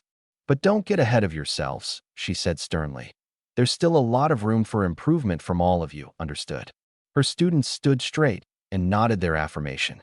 Kurenai smiled at her team. "Good, we're finished for the day. You're dismissed." She finished before disappearing in a swirl of leaves. Kiba and Shino mumbled their goodbyes and began their trek home. Hinata, however, didn't move. "Ayano, Shino-kun, Kiba-kun, see, could you wait a moment, please?" she asked in a voice barely loud enough for her teammates to catch. Kiba and Shino stopped walking and turned back to the Hyuga heiress. "Sure, what's up, Hinata-chan?" Kiba asked. Hinata didn't reply immediately. She poked her fingers together timidly, a habit she had divulged in less and less in the passing weeks. Kiba and Shino shared a look. They hadn't seen her act this nervous since their team was first assigned. "Hinata-san," Shino said, "we are your teammates. If there is anything you wish to inquire of us, ask, and we will do our best to assist you." "Yeah," what he said, Kiba reassured. Akamaru yipped his agreement for good measure. Listening to the reassurances of her teammates, Hinata took a deep breath to calm herself. I would like you both to help me train," she said with as steady a voice she could manage. Kiba looked confused. "But Hinata-chan, We train with you all the time. We just got done training with Kurenai-sensei. Hinata made to explain herself better, but Shino beat her to it. Kiba, I believe Hinata is seeking our help with training beyond what we covered during our team meetings, Shino said, looking to Hinata for confirmation. Hi, she replied while nodding appreciatively to her stoic teammate. I want to create a new technique, and I was hoping you could help me. Hinata looked at her teammates with a hopeful expression. Kiba and Shino shared a look, and by silent agreement, both nodded their heads. The dog boy turned back to Hinata with a toothy grin. Sure thing, Hinata-chan. So when do we start? All right now. If it's not too much trouble, she replied. What would you like us to do? Shino asked. Hinata slid into a fighting stance with her left arm forward and her palm facing her teammates. Attack me with everything you have. From a nearby tree, Kurenai watched as her team began their new training regimen. She couldn't help the proud smile that spread across her face as she looked at Hinata. She was certain that just a month ago the shy heiress wouldn't dare approach her teammates for help with her training. That of course raised more questions as to what was causing the change in the young Hyuga's personality. Kurenai liked to think that it was her leadership and her team's support that was bringing Hinata out of her shell, but something in her gut was telling her otherwise, and she highly doubted that Hinata was getting any encouragement from home. So what was it? She just hoped it wasn't something she should be worried about. As her students' new training session heated up, Kurenai decided to keep an eye on Hinata when she had the chance. If something or someone was affecting one of her students this deeply, she wanted to know what the source was. Geez, this is boring, Naruto complained. He and his teammates were currently waiting for their sensei to wake up from his exhaustion-induced stupor. Shut up, Naruto Baka, said an agitated Sakura before turning back to watching over her sensei. Geez, this is boring, grumbled inner Sakura. Earlier that day, Team 7 was able to reach Tezuna's house with little trouble after the run-in with Zabuza. They were greeted by Tezuna's daughter Tsunami, who helped them put Kakashi on a futon so he could rest properly. Now all they could do was sit and wait for their sensei to wake up. Unfortunately, sitting and waiting was never something Uzumaki Naruto ever did willingly. But he couldn't just leave his teammates to watch over him by themselves.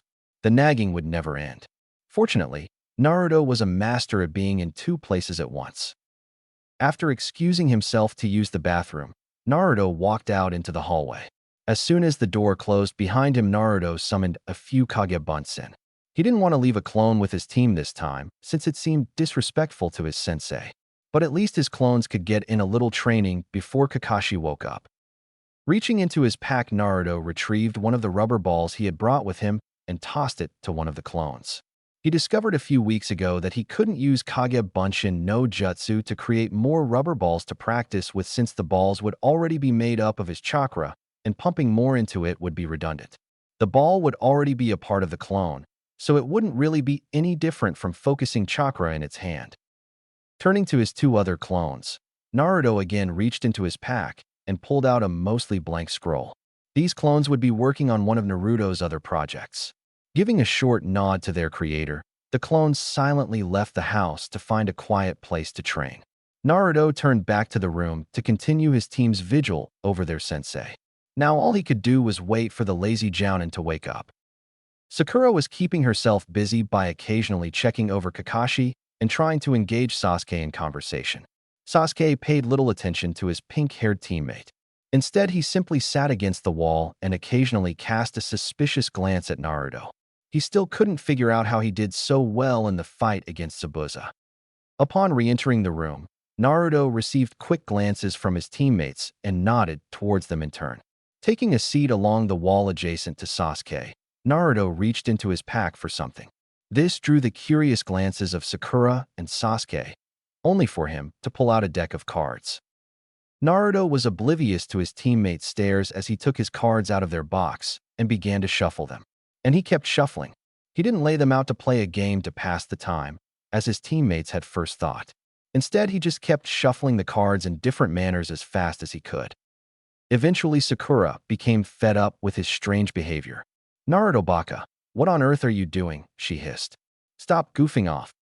Naruto finally glanced up from the deck and noticed his teammates staring at him. His face formed a sheepish grin while his free hand scratched the back of his head. Hee hee, sorry about that, Sakura. I was just doing a little exercise that Iruka-sensei told me about. At Sakura's questioning look, he decided to elaborate. He told me that if I ever have any downtime, I should try activities like this using my hands.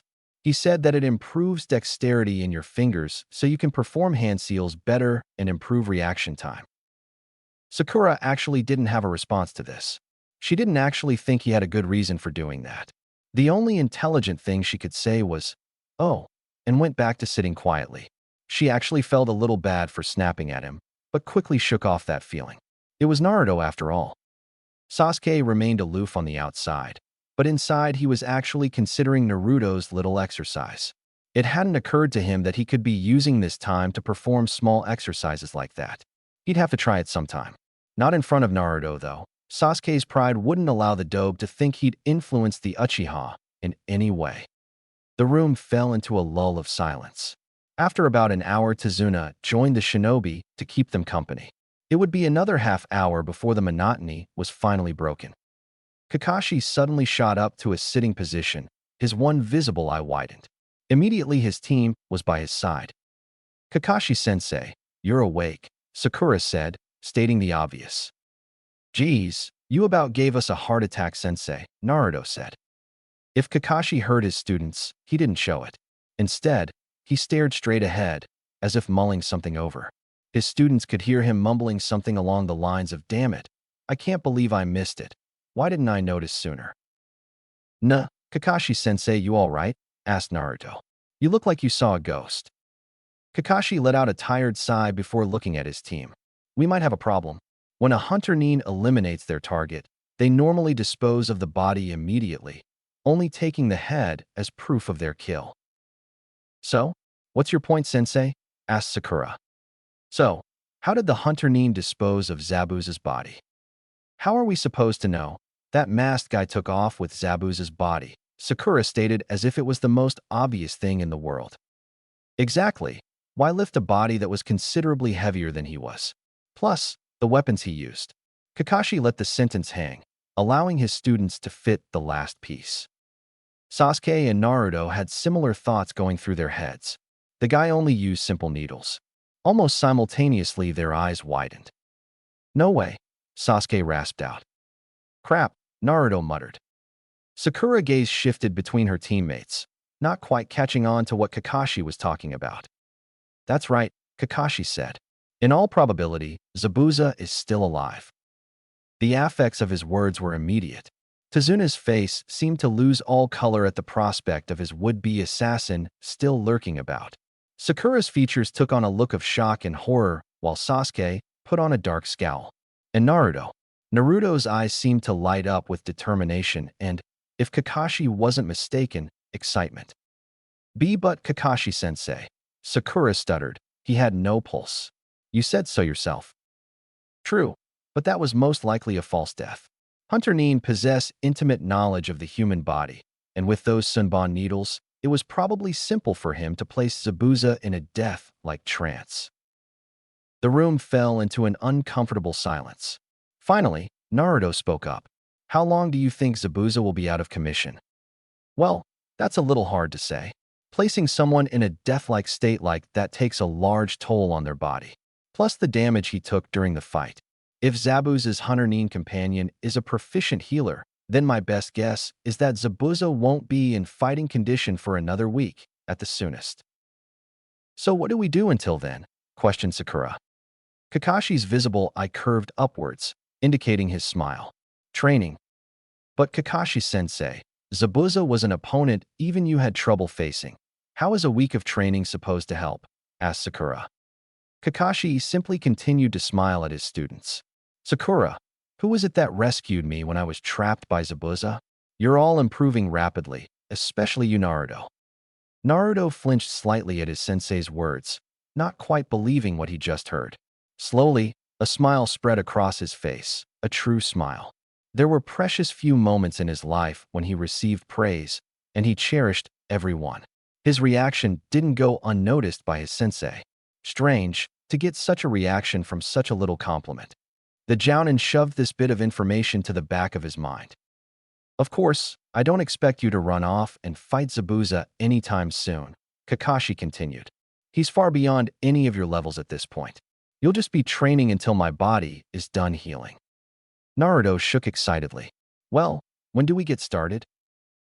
It was shortly after breakfast the next day that Kakashi led his team into the woods to begin their new training. Naruto was only too happy to get outside to get some training. Besides, that kid Inari was starting to grate his nerves. The Jounin was still very weak, having to use a pair of crutches to walk. Kakashi stopped his hobbling in front of a few large trees and turned to face his students. For some reason, Naruto began to experience a case of déjà vu. All right, I think this should be a good spot. Ano, sensei, what kind of training are we going to do? Sakura asked. I'm glad you asked, Sakura. Today I'm going to teach you to properly use your chakra. Yep, Naruto thought to himself. This is definitely sounding familiar. But sensei, we already know how to use chakra, said Sakura. Kakashi simply smiled at the girl. True, you know how to access your chakra, but Genins rarely know how to properly mold and use their chakra to its fullest extent. What's that supposed to mean? Asked an annoyed Sasuke. He didn't like being told that he didn't know how to do something. His tone only seemed to further amuse Kakashi. Well, Sasuke-kun, as you all should know, chakra is the combination of physical and spiritual energy in your body. And by molding chakra, you are able to utilize it for jutsu. However, during a battle like the one with Zabuza, you have to be ready to pull out your chakra at a moment's notice, even while moving rapidly. Most fresh genin are unable to do this without wasting quite a bit of chakra in the process. If you don't learn to properly control your chakra, you can't expect to become a decent shinobi. Naruto noticed that Sasuke and Sakura glanced in his direction when Kakashi finished. He had to suppress a growl of irritation at his teammates. Of course, if someone on this team has bad control, it has to be me, Naruto thought bitterly. But if Kakashi-sensei is going where I think he's going, they're going to be in for a bit of a surprise. After glancing at her dead last teammate, Sakura turned back to her sensei.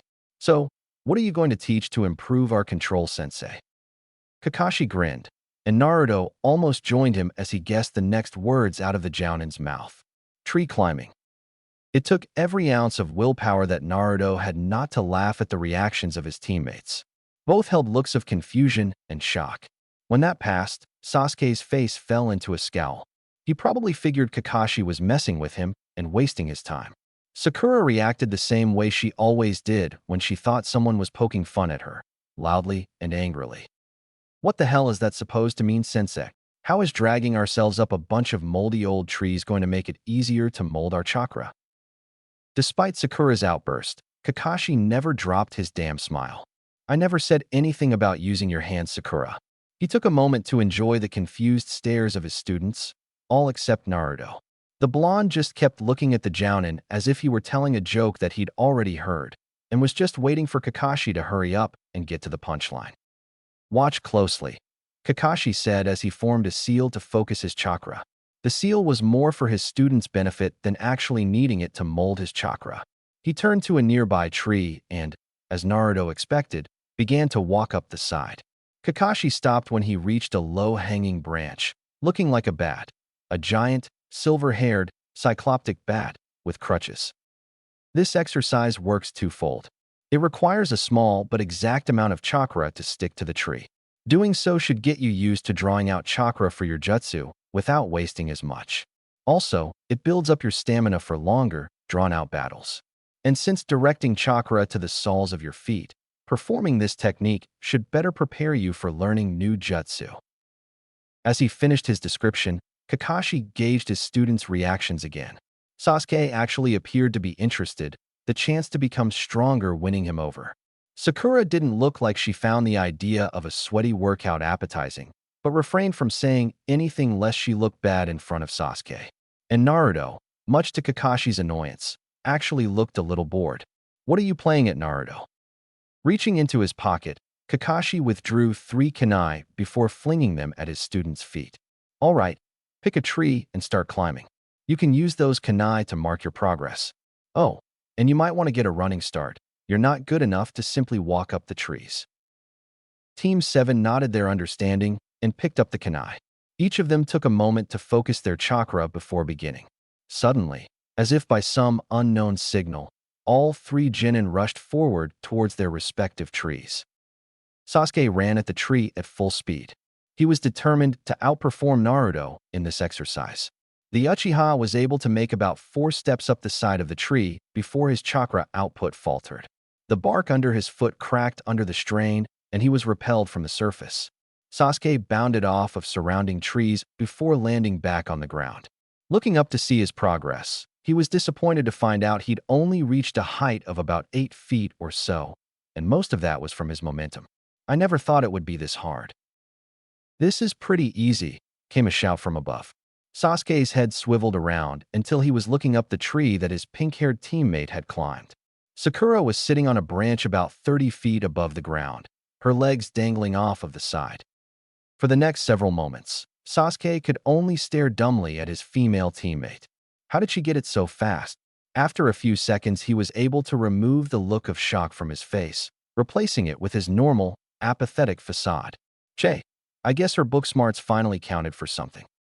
Sasuke turned to check on the progress of his other teammate, certain to find the dobe with his face in the dirt. Sakura followed his gaze to Naruto's tree only to see nothing. The blonde was nowhere to be found.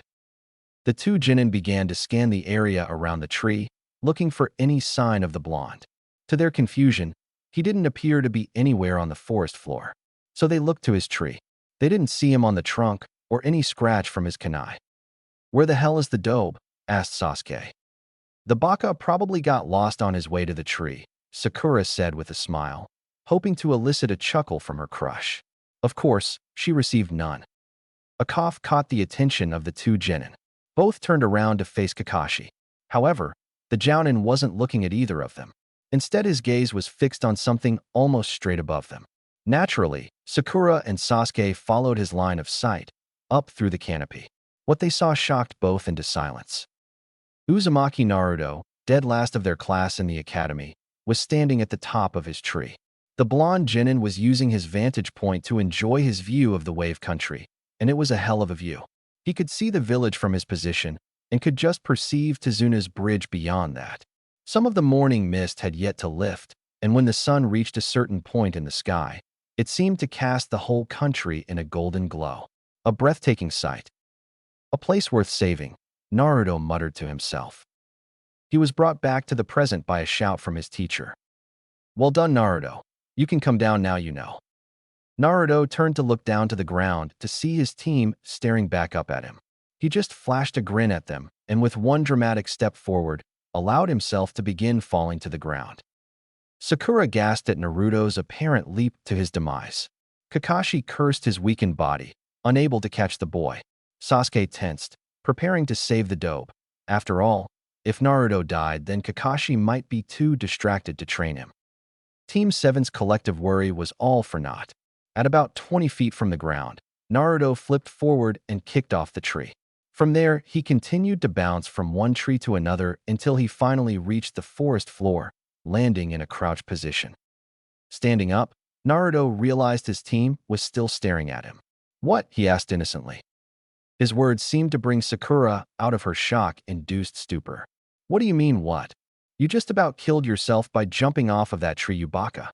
How the hell did you get all the way to the top anyway? Kakashi-sensei said not to use your hands, baka. If you're cheating just to try and upstage Sasuke-kun, I'm going to pound you into the ground." Naruto simply stared forward while Sakura spoke. When she finished her little tirade, he blinked, as if coming out of a daze. "Huh, what were you saying, Sakura? I couldn't hear you over that sudden gust of hot air." The vein in Sakura's forehead suddenly began to pulsate violently. A soft snicker behind the girl caused Sakura to turn around and glare heatedly at her sensei. But Kakashi already had his nose buried in his little orange book. Turning back to her blonde teammate, Sakura began to move forward, fully intent on beating Naruto into unconsciousness. However, she was thwarted by her sensei's voice. "Now, Sakura, Naruto did climb the tree using only his feet. I watched him do it myself." Sakura deflated at Kakashi's words, but she pushed it out of her head when her crush began to speak. "Dobe, where did you learn to do that?" Sasuke was becoming increasingly aggravated with Naruto's recent increase in abilities. How could the loser know things that an Uchiha didn't? Naruto rubbed the back of his head while he grinned sheepishly. Oh, that. Well, I asked Iruka-sensei for a good chakra control exercise about a month ago, and he showed me how to walk up trees. So that explains it, Kakashi thought to himself. But according to what I've heard about Iruka, he normally doesn't show favoritism to any one student. Why did he make an exception for Naruto? He pushed his thoughts aside for now. I wonder how long it took Naruto to master tree walking. No sooner had he thought it when Sasuke voiced it. How long did it take you to figure out dope? Naruto was about to tell him the truth before he thought better of it.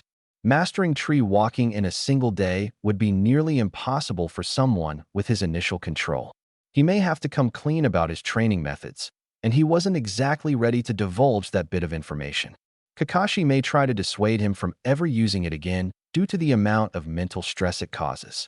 Even when Naruto dispelled his bunshin systematically, he still received massive migraines if he used more than a dozen for a prolonged period. That's why he cut back on using it too often.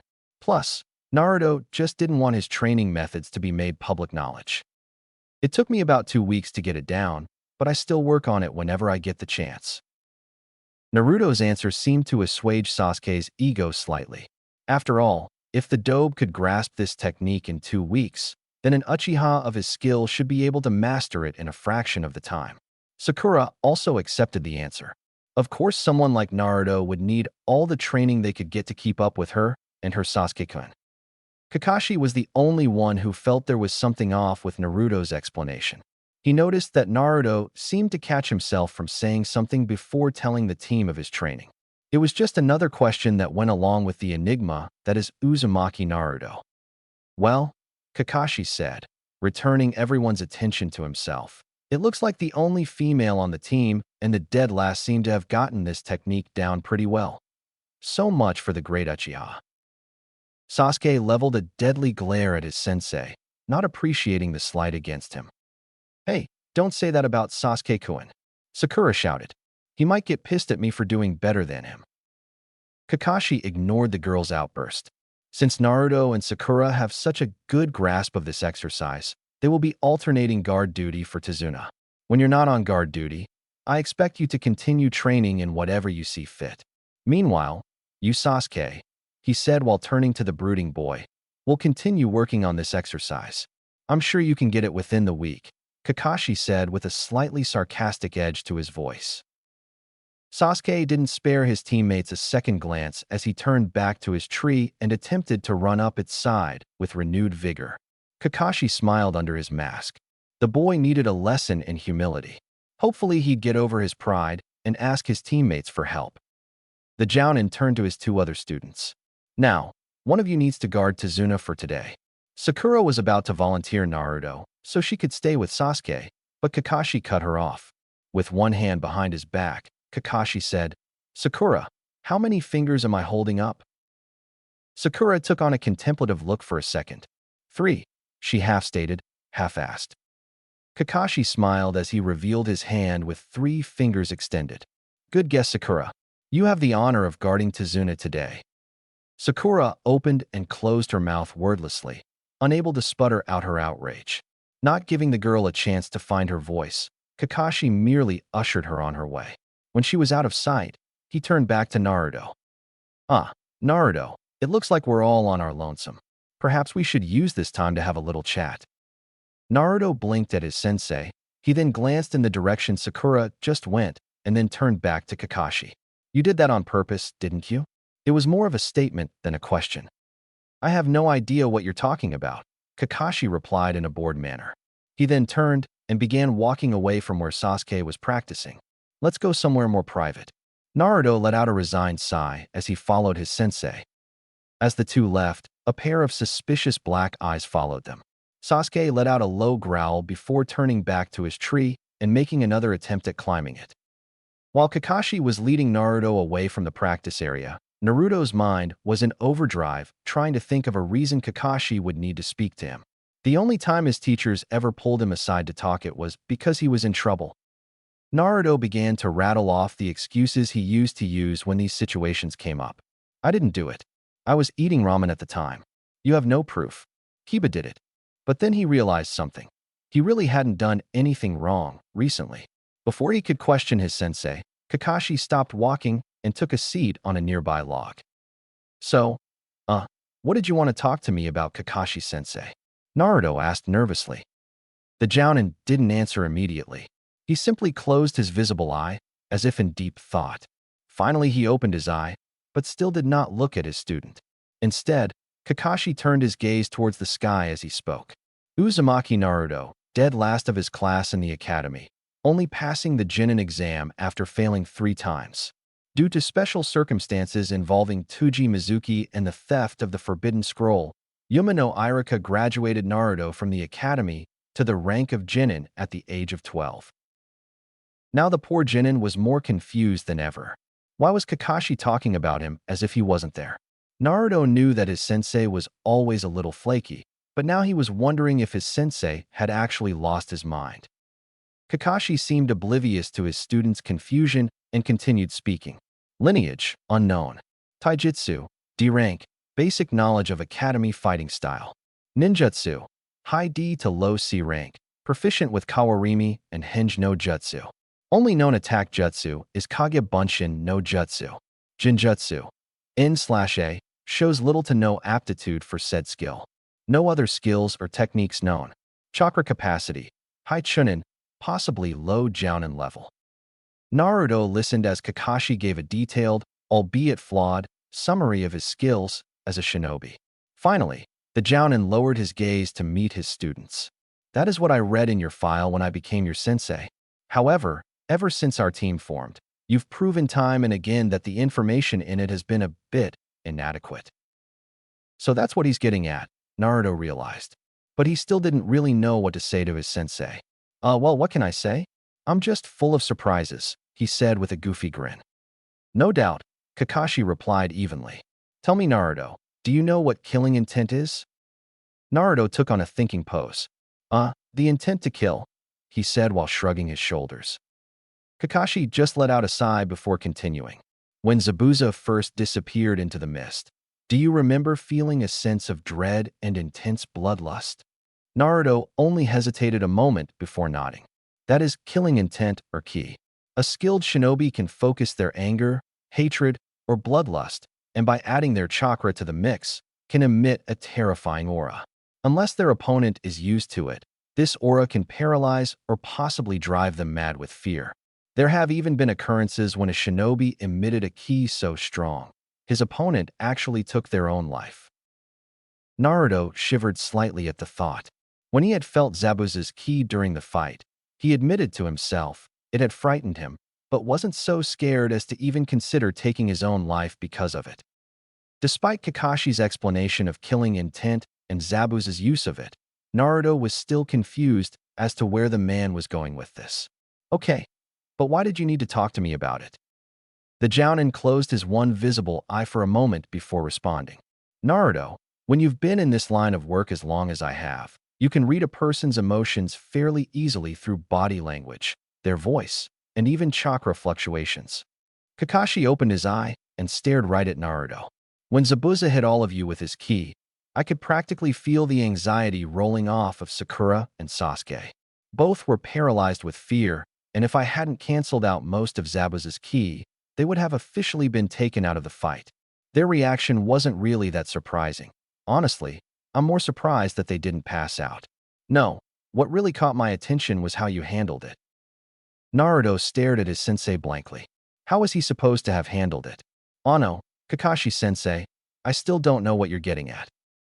Kakashi let out a sigh before continuing.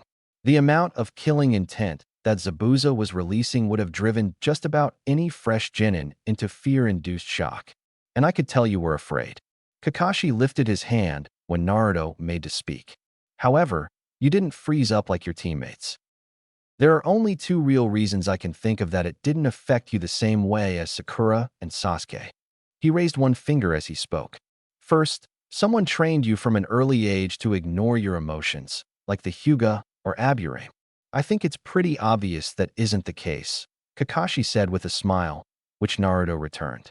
Second, he continued, his voice taking on a graver tone, You've been subjected to killing intent before and have become more resistant to its effects. Naruto shifted uncomfortably under his sensei's gaze. He had been subjected to ki before, on several different occasions in fact. Ever since being released from the orphanage at 5 years old, there have been moments when he'd felt the effects of someone's killing intent, even if he was just walking down the street. Whether it was some shinobi that held a grudge against him for the fox or the villagers subconsciously emitting it, Naruto didn't know. Then there were the teachers at the academy. Before Iruka became his class sensei after his second year, Naruto's teachers made a habit of singling him out for punishment. And whenever he was separated from the class, either while out in the training field or in a corner in the classroom awaiting punishment, some of the teachers would bombard him with killing intent without affecting the other students or teachers noticing. They were probably trying to drive me out of the academy, Naruto thought sadly. Fortunately, none of the teachers were skilled or powerful enough to emit a ki to scare him off without drawing attention to themselves. Naruto, Kakashi continued, his voice deadly serious. Have you ever felt ki before? Naruto was hesitant to tell the Jounin about his past. In fact, Naruto never liked to talk about his treatment by a majority of the village to anyone. If there was one thing he disliked more than the cold stares of the villagers, it was pity. So he decided to go with a half-truth. Well, during my fight with Mizuki, I felt a little bit of the same thing. So when Zabuza used it, I guess I was kinda used to it. Naruto tried not to cringe at his own flimsy excuse. But if Kakashi noticed, he didn't say anything. Besides, how am I ever going to become Hokage if a little ki is going to scare me off? He said the same grin he put up whenever he was uncomfortable or upset. Kakashi forced a smile to match his students, but on the inside, he was scowling at the grin. He had known Naruto long enough to recognize the difference between his true smiles and the false ones. Unfortunately, he'd seen the latter far more frequently than the former. Nah, Kakashi-sensei, is there anything else you wanted to talk to me about? I really want to get back to training. Kakashi let out a sigh. Apparently, he wasn't going to get anything more out of Naruto over the current subject. But the boy was hiding something. That much was obvious. Maybe Sandaime-sama knows something about this, he mused to himself. Actually, Naruto, there was something else I wanted to ask you about. Naruto sat in front of his sensei, doing his best to remain patient. When you attacked Zabuza's clone, you did something odd with your Kage Bunshin. I've never seen one cause so much smoke when it was dispersed. Naruto's smile altered slightly at that. Oh, that. I came up with that about a week ago. While I was practicing with a lot of clones, I noticed that when a bunch dispersed, they made a pretty decent smoke screen. But I figured that it would be kind of pointless to have to use a few dozen clones just for that purpose. So I tried to figure out a way to increase the amount of smoke dispersed from a single clone. It took me a while to figure it out, but with an extra hand seal and a little extra chakra, I was able to make a single Kage Bunshin produce more smoke than 100 regular ones. Naruto finished with a proud smile. Kakashi nodded at Naruto's explanation, his face remaining impassive behind his mask. But truth be told, he was rather amazed. The boy had known Kage Bunshin no jutsu for little over a month, and he was already modifying it. That was a complicated process even with the simplest of jutsus, but to alter a B-rank ninjutsu in such a short amount of time, it was impressive to say the least. What do you call it? Kakashi asked. Naruto puffed his chest out importantly. I call it Bunshin Enmaku. Kakashi looked up thoughtfully for a moment, mulling the name around in his head. Short, simple, to the point. He muttered while bringing his gaze back down to Naruto. I like it. A sweat drop formed on the back of Naruto's head. Thanks Kakashi-sensei, I guess. A brief silence fell between the pair.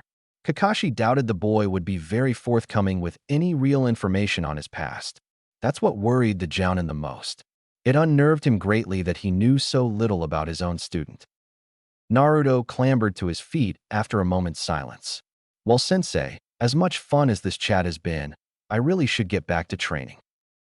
Kakashi nodded to Naruto's statement. I suppose so. Well, if there's anything you need help with, don't hesitate to ask me or your teammates. All right, Naruto said as he began walking away. Thanks Kakashi-sensei, he called over his shoulder. The Jounin remained seated as he watched his second student walk off. When Naruto was out of sight, he let out a weary sigh. He hadn't learned much of anything from their little chat. Kakashi could easily tell that the boy kept a lot from him. It seemed that despite Naruto's loud and talkative nature, he didn't like to discuss his personal life. Kakashi figured that either Naruto didn't trust him enough to confide in, or it was just too painful to drudge up the past. The Jounin found neither prospect appealing. With a grunt, Kakashi stood from the log and began to hobble back to Tazuna's home. He decided to put Naruto's behavior out of his mind. He couldn't force the boy to open up to him or his two other teammates. Kakashi would either have to wait for Naruto to come to him or get the information some other way. That Chunin Iruka seems to be pretty close to him. He might know something, Kakashi mused as he pulled out a little orange book. Using the memories of his clones he created the day before, Naruto made his way to a clearing a fair distance away from Tazuna's home. Walking up to a seemingly random tree, he reached into a hollow space and retrieved his scroll and a deflated ball with a small hole in it. Naruto examined the ball for a moment before letting out a sigh.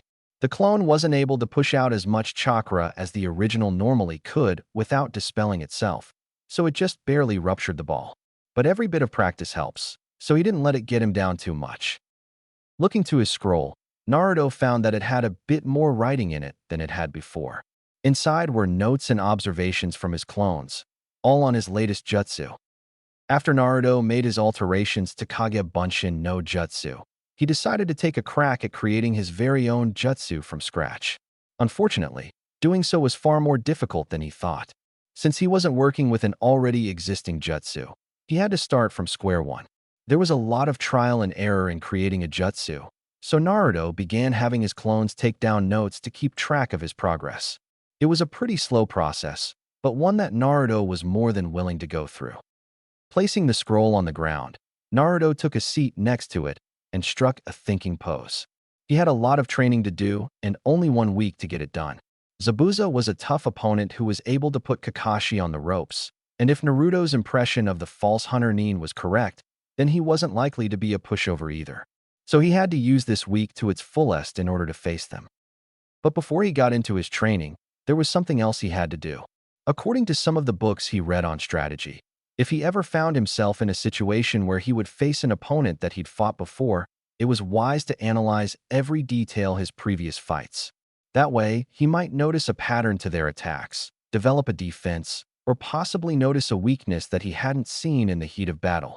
So, Naruto began to recall everything he could remember from the fight. He remembered how his clones in the surrounding forest were systematically destroyed without seeing their attacker.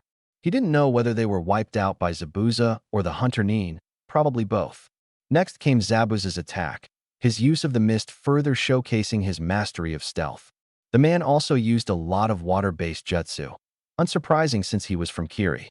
Unfortunately, Naruto only knew a few weak Doton jutsus, none of which were likely to work on someone of Zabuza's caliber. Then came the killing intent, and like Kakashi said, it didn't affect Naruto as much as the others. It was a scare tactic meant to break down the morale of the group in order to take them out more effectively. It worked to a degree, since Zabuza was able to easily penetrate their defense and nearly dismembered them with his massive sword. If Naruto hadn't summoned his Kage Bunshin when he did. Naruto paused in his recollection. Now that he thought about it, he couldn't remember using a hand seal when he performed the jutsu. Normally, he'd just pass it off as reacting on reflex in battle, but he was holding a kunai at the time. He clearly remembered pulling out a kunai when his team fell into a defensive position. But the blade would have been awkward and cumbersome when he formed a hand seal, taking away from his reaction time unless he dropped it. But the blade had remained in his hand the whole time, and the clones had appeared almost instantly.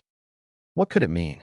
Naruto knew that all of his clones in the forest had been destroyed prior to Zabuza's attack, so they couldn't have performed the jutsu to save his team. So that just left him. What did he do to create 4 Kage Bunshin without the usual hand seal? Naruto tried to recall everything he felt and did. When Zabuza appeared in his team's formation, the only thought that ran through his shocked mind was to get his teammates and Tazuna to safety. He remembered consciously thinking of the Kage Bunshin no Jutsu and beginning to build up the chakra for it, but his hands never left his side. Instead, Naruto recalled feeling something inside him, molding his chakra for him. It was difficult to describe. From what he'd read during his studies, Naruto knew that sealless jutsu were incredibly rare and difficult to perform. It took years of practice to perform even the 3 basic academy jutsu without seals. And beyond that, sealless jutsu were normally performed with objects, weapons, or even as a result of a bloodline. To pull off a high-rank kinjutsu like Kage Bunshin without seals was almost unheard of. But Naruto had pulled it off, except he had no idea how the hell he did it. The young Jinchuriki almost let out a groan. He only had a week tops to train before the fight with Zabuza, and this had to come up. Just another skill he felt he should master before that time came. Thank Kami for Kage Bunshin no Jutsu, he thought to himself. Running a hand through his hair, Naruto tried to think of a way to best prioritize his time. So he started a mental checklist of all he wanted to train in before the week was up. Training for the Rasengan would remain, obviously. Being able to pull out an A-rank jutsu during a fight would definitely swing things in his favor. He also wanted to complete his new jutsu. From the way it was shaping up, he could tell it was going to be a pretty strong attack. Then there was his taijutsu training. He still had his weights on, about 150 pounds per limb. Actually, he was a little embarrassed that he'd forgotten about them during his encounter with Zabuza, but he shrugged off that feeling. After all, it just left a little surprise for the next time he faced them. Before setting off to train, Naruto continued with his analysis of his enemies. Unfortunately, there was very little to go on for Zabuza's accomplice, and none of it was promising for Team 7. The boy was obviously skilled, with intimate knowledge of human anatomy, but the rest of his techniques and skills were unknown. So, we're going up against an elite jounin and his partner, whom we know almost nothing about. Great, Naruto thought sardonically. Oh well, I guess I'll just have to prepare as much as I can and hope for the best. And with that uplifting thought, he placed his hands in a cross seal to begin his training. Sakura sat on a pile of supplies watching over Tazuna as he worked on the bridge. She was still a little miffed that it was her that was chosen for the first guard shift. Naruto Baka should be the one here instead of me. I could be using this time helping Sasuke-kun train. The girl's mind shifted into fangirl mode. He'd probably have trouble for a little while. Then I could give him some advice so he'd understand it even faster. Then he'd tell me how eternally grateful he was for my help, and then... Hey girlie, why are you the only one here? Where are your teammates? Tazuna asked, breaking the girl out of her daydream. Sakura blinked at the unexpected question, but replied soon enough. Oh, Kakashi-sensei had us work on a new exercise, and since I'm so advanced at it, he chose me to guard you, she said importantly. Tazuna just stared at her for a moment. Really? He asked incredulously. A vein throbbed in Sakura's forehead. Yes, really, she said through gritted teeth. Okay, Tazuna said, raising his hands defensively. He only lowered them when she calmed down. So, your teammates were having trouble with this exercise. Sakura didn't respond immediately. Well, no, Naruto Baka figured it out somehow, but I still think he cheated. Tazuna set down the load he was carrying and took a seat next to the girl. You don't seem to like the blonde Gaki that much. Naruto, ugh, of course not. He's a stupid, annoying, attention-seeking jerk. He barely graduated from the academy, and he's always trying to upstage my Sasuke-kun. He's not even that good of a shinobi. Tazuna raised an eyebrow at that comment. I don't know about that. When that Zabuza guy attacked me, it was Naruto that saved your sensei, not you or your little boyfriend. For a moment, Sakura was at a loss for words, but recovered soon enough. That's just because he got lucky. I'm sure Sasuke-kun would have come up with a plan to save us if Naruto hadn't been in the way. After all, he's from an elite shinobi clan, she said in a know-it-all fashion. Oh, and who were Naruto's parents? Tazuna queried. Again, Sakura didn't immediately respond. Well, no one really knows who his parents were. Naruto's an orphan. Tazuna's features saddened a bit. Oh, that must have been hard on him then, not growing up with a family. Sakura just shook her head. Nah, Naruto doesn't care. He's always laughing and joking around. He doesn't know anything about responsibility because no one cares if he gets into trouble. My parents would ground me from now until Judgment Day if I tried any of the things Naruto has. He's so lucky. When Sakura looked up at Tazuna, she was greeted with a glare. I'm willing to bet that Naruto doesn't feel the same way, he said with an icy tone. Your parents punish you because they care about the person you'll become, and I'm sure Naruto would give anything to know that someone cared for him that much. Tazuna stood and began to walk back to work, but stopped after a few steps. You say that he's always laughing and joking around. Sometimes the people who laugh the loudest are the ones who are hurting the most. They do it so that no one else has to see their pain. With that, Tazuna continued on with his work. Sakura was stunned. She'd never really heard anyone defend Naruto in that way. She tried to push it out of her mind. The idea of a depressed Naruto was too ridiculous to imagine. But Tazuna's words stuck in her mind. Naruto couldn't be that deep, could he? Sakura thought. For once, inner Sakura had nothing to say. Team 7 was gathered in Tazuna's home, enjoying a dinner cooked by Tsunami. Sasuke and Naruto both looked extremely worn and tired. Sasuke had been running up the side of his tree almost non-stop since Kakashi had marched them out there. He'd made admirable progress, but it was far from enough for him. Naruto had also spent most of his day training, but in what his teammates didn't know. Sakura kept throwing curious glances at Naruto through the meal instead of fawning over the Uchiha. The conversation with Tazuna was still fresh in her mind. Her teammates would have found her behavior odd if they hadn't been too exhausted to notice. Eventually, Sakura tried to find something to distract herself from her thoughts, so she looked around the room. Her eyes were drawn to a torn picture on the wall. Hey, why does that picture have a corner ripped off? It looks like someone's missing from it. Silence filled the room for a long moment. Tazuna and Tsunami shared nervous. Suddenly, Inari stood up from his seat and walked out of the room. Inari, his mother called after him, but to no avail. Sakura looked contrite. Did I say something wrong? Tazuna shook his head sadly. No, there was no way you could have known. The man missing from that photo is Inari's stepfather, a hero in this country. He then began to tell them the story of Kaiza, how he'd met Inari, and all he had done for Wave. He finished with the man's execution at the hands of Gato and his thugs. Ever since that day, Inari changed, and this village lost all hope. Sakura's eyes were brimming with tears. That's terrible. And poor Inari was forced to watch all of it. Naruto nodded slightly in agreement. He thought back on the boys' behavior since they'd arrived.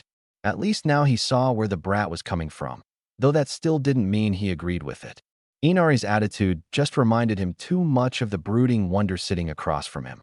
Cleaning up the last scraps on his plate, Naruto stood from the table and began to walk to the door.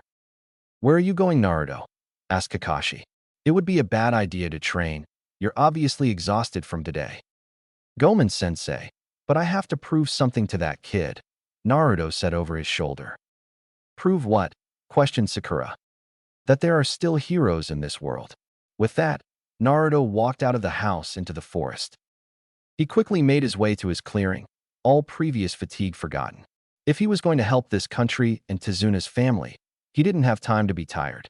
He grabbed one of the few rubber balls he had left and then seated himself on the ground. Closing his eyes, he began to focus all of his attention on the ball in his right hand. Naruto had to learn this jutsu. He needed to help Tazuna complete his bridge to stop Gato. This country was being held under an oppressive thumb and kept in perpetual poverty, something Naruto had first-hand experience in. And he'd be damned if he'd let an entire country suffer that fate because of one greedy bastard. Chakra began to build up in his palm. Focus, he thought. Images began to flood his mind. The poverty-stricken village, Inari's downcast expression at the mention of his father, Tazuna's determination to complete his bridge to bring back the hope of his people. More chakra was being forced to his hand. Focus. His teammates flashed before his eyes, fighting for their lives against the Demon Brothers, standing against Zabuza to defend Tazuna, Kakashi falling prey to Zabuza's trap. He needed to get stronger to make sure they made it out of those situations again. Naruto could feel the chakra in his hand was almost ready to explode, but held it back. Focus. Next came his precious people back home. The people he had to protect at all costs. Iruka, Sarutobi, Ayame, Tuchi, Konohamaru, Guy, Lee, Hinata. His eyes snapped open. Now, the chakra in his hand burst forward as Naruto spun it as fast as he could. The ball was instantly shredded in a violent maelstrom of chakra. The backlash was so intense Naruto was blown off his feet, sending him skidding across the forest floor for several yards. Naruto lay where he landed for several moments before rolling onto his back. A grin slowly spread across his face. "Too easy," he murmured. With grunt of exertion, he pulled himself to his feet. Now his real training could begin.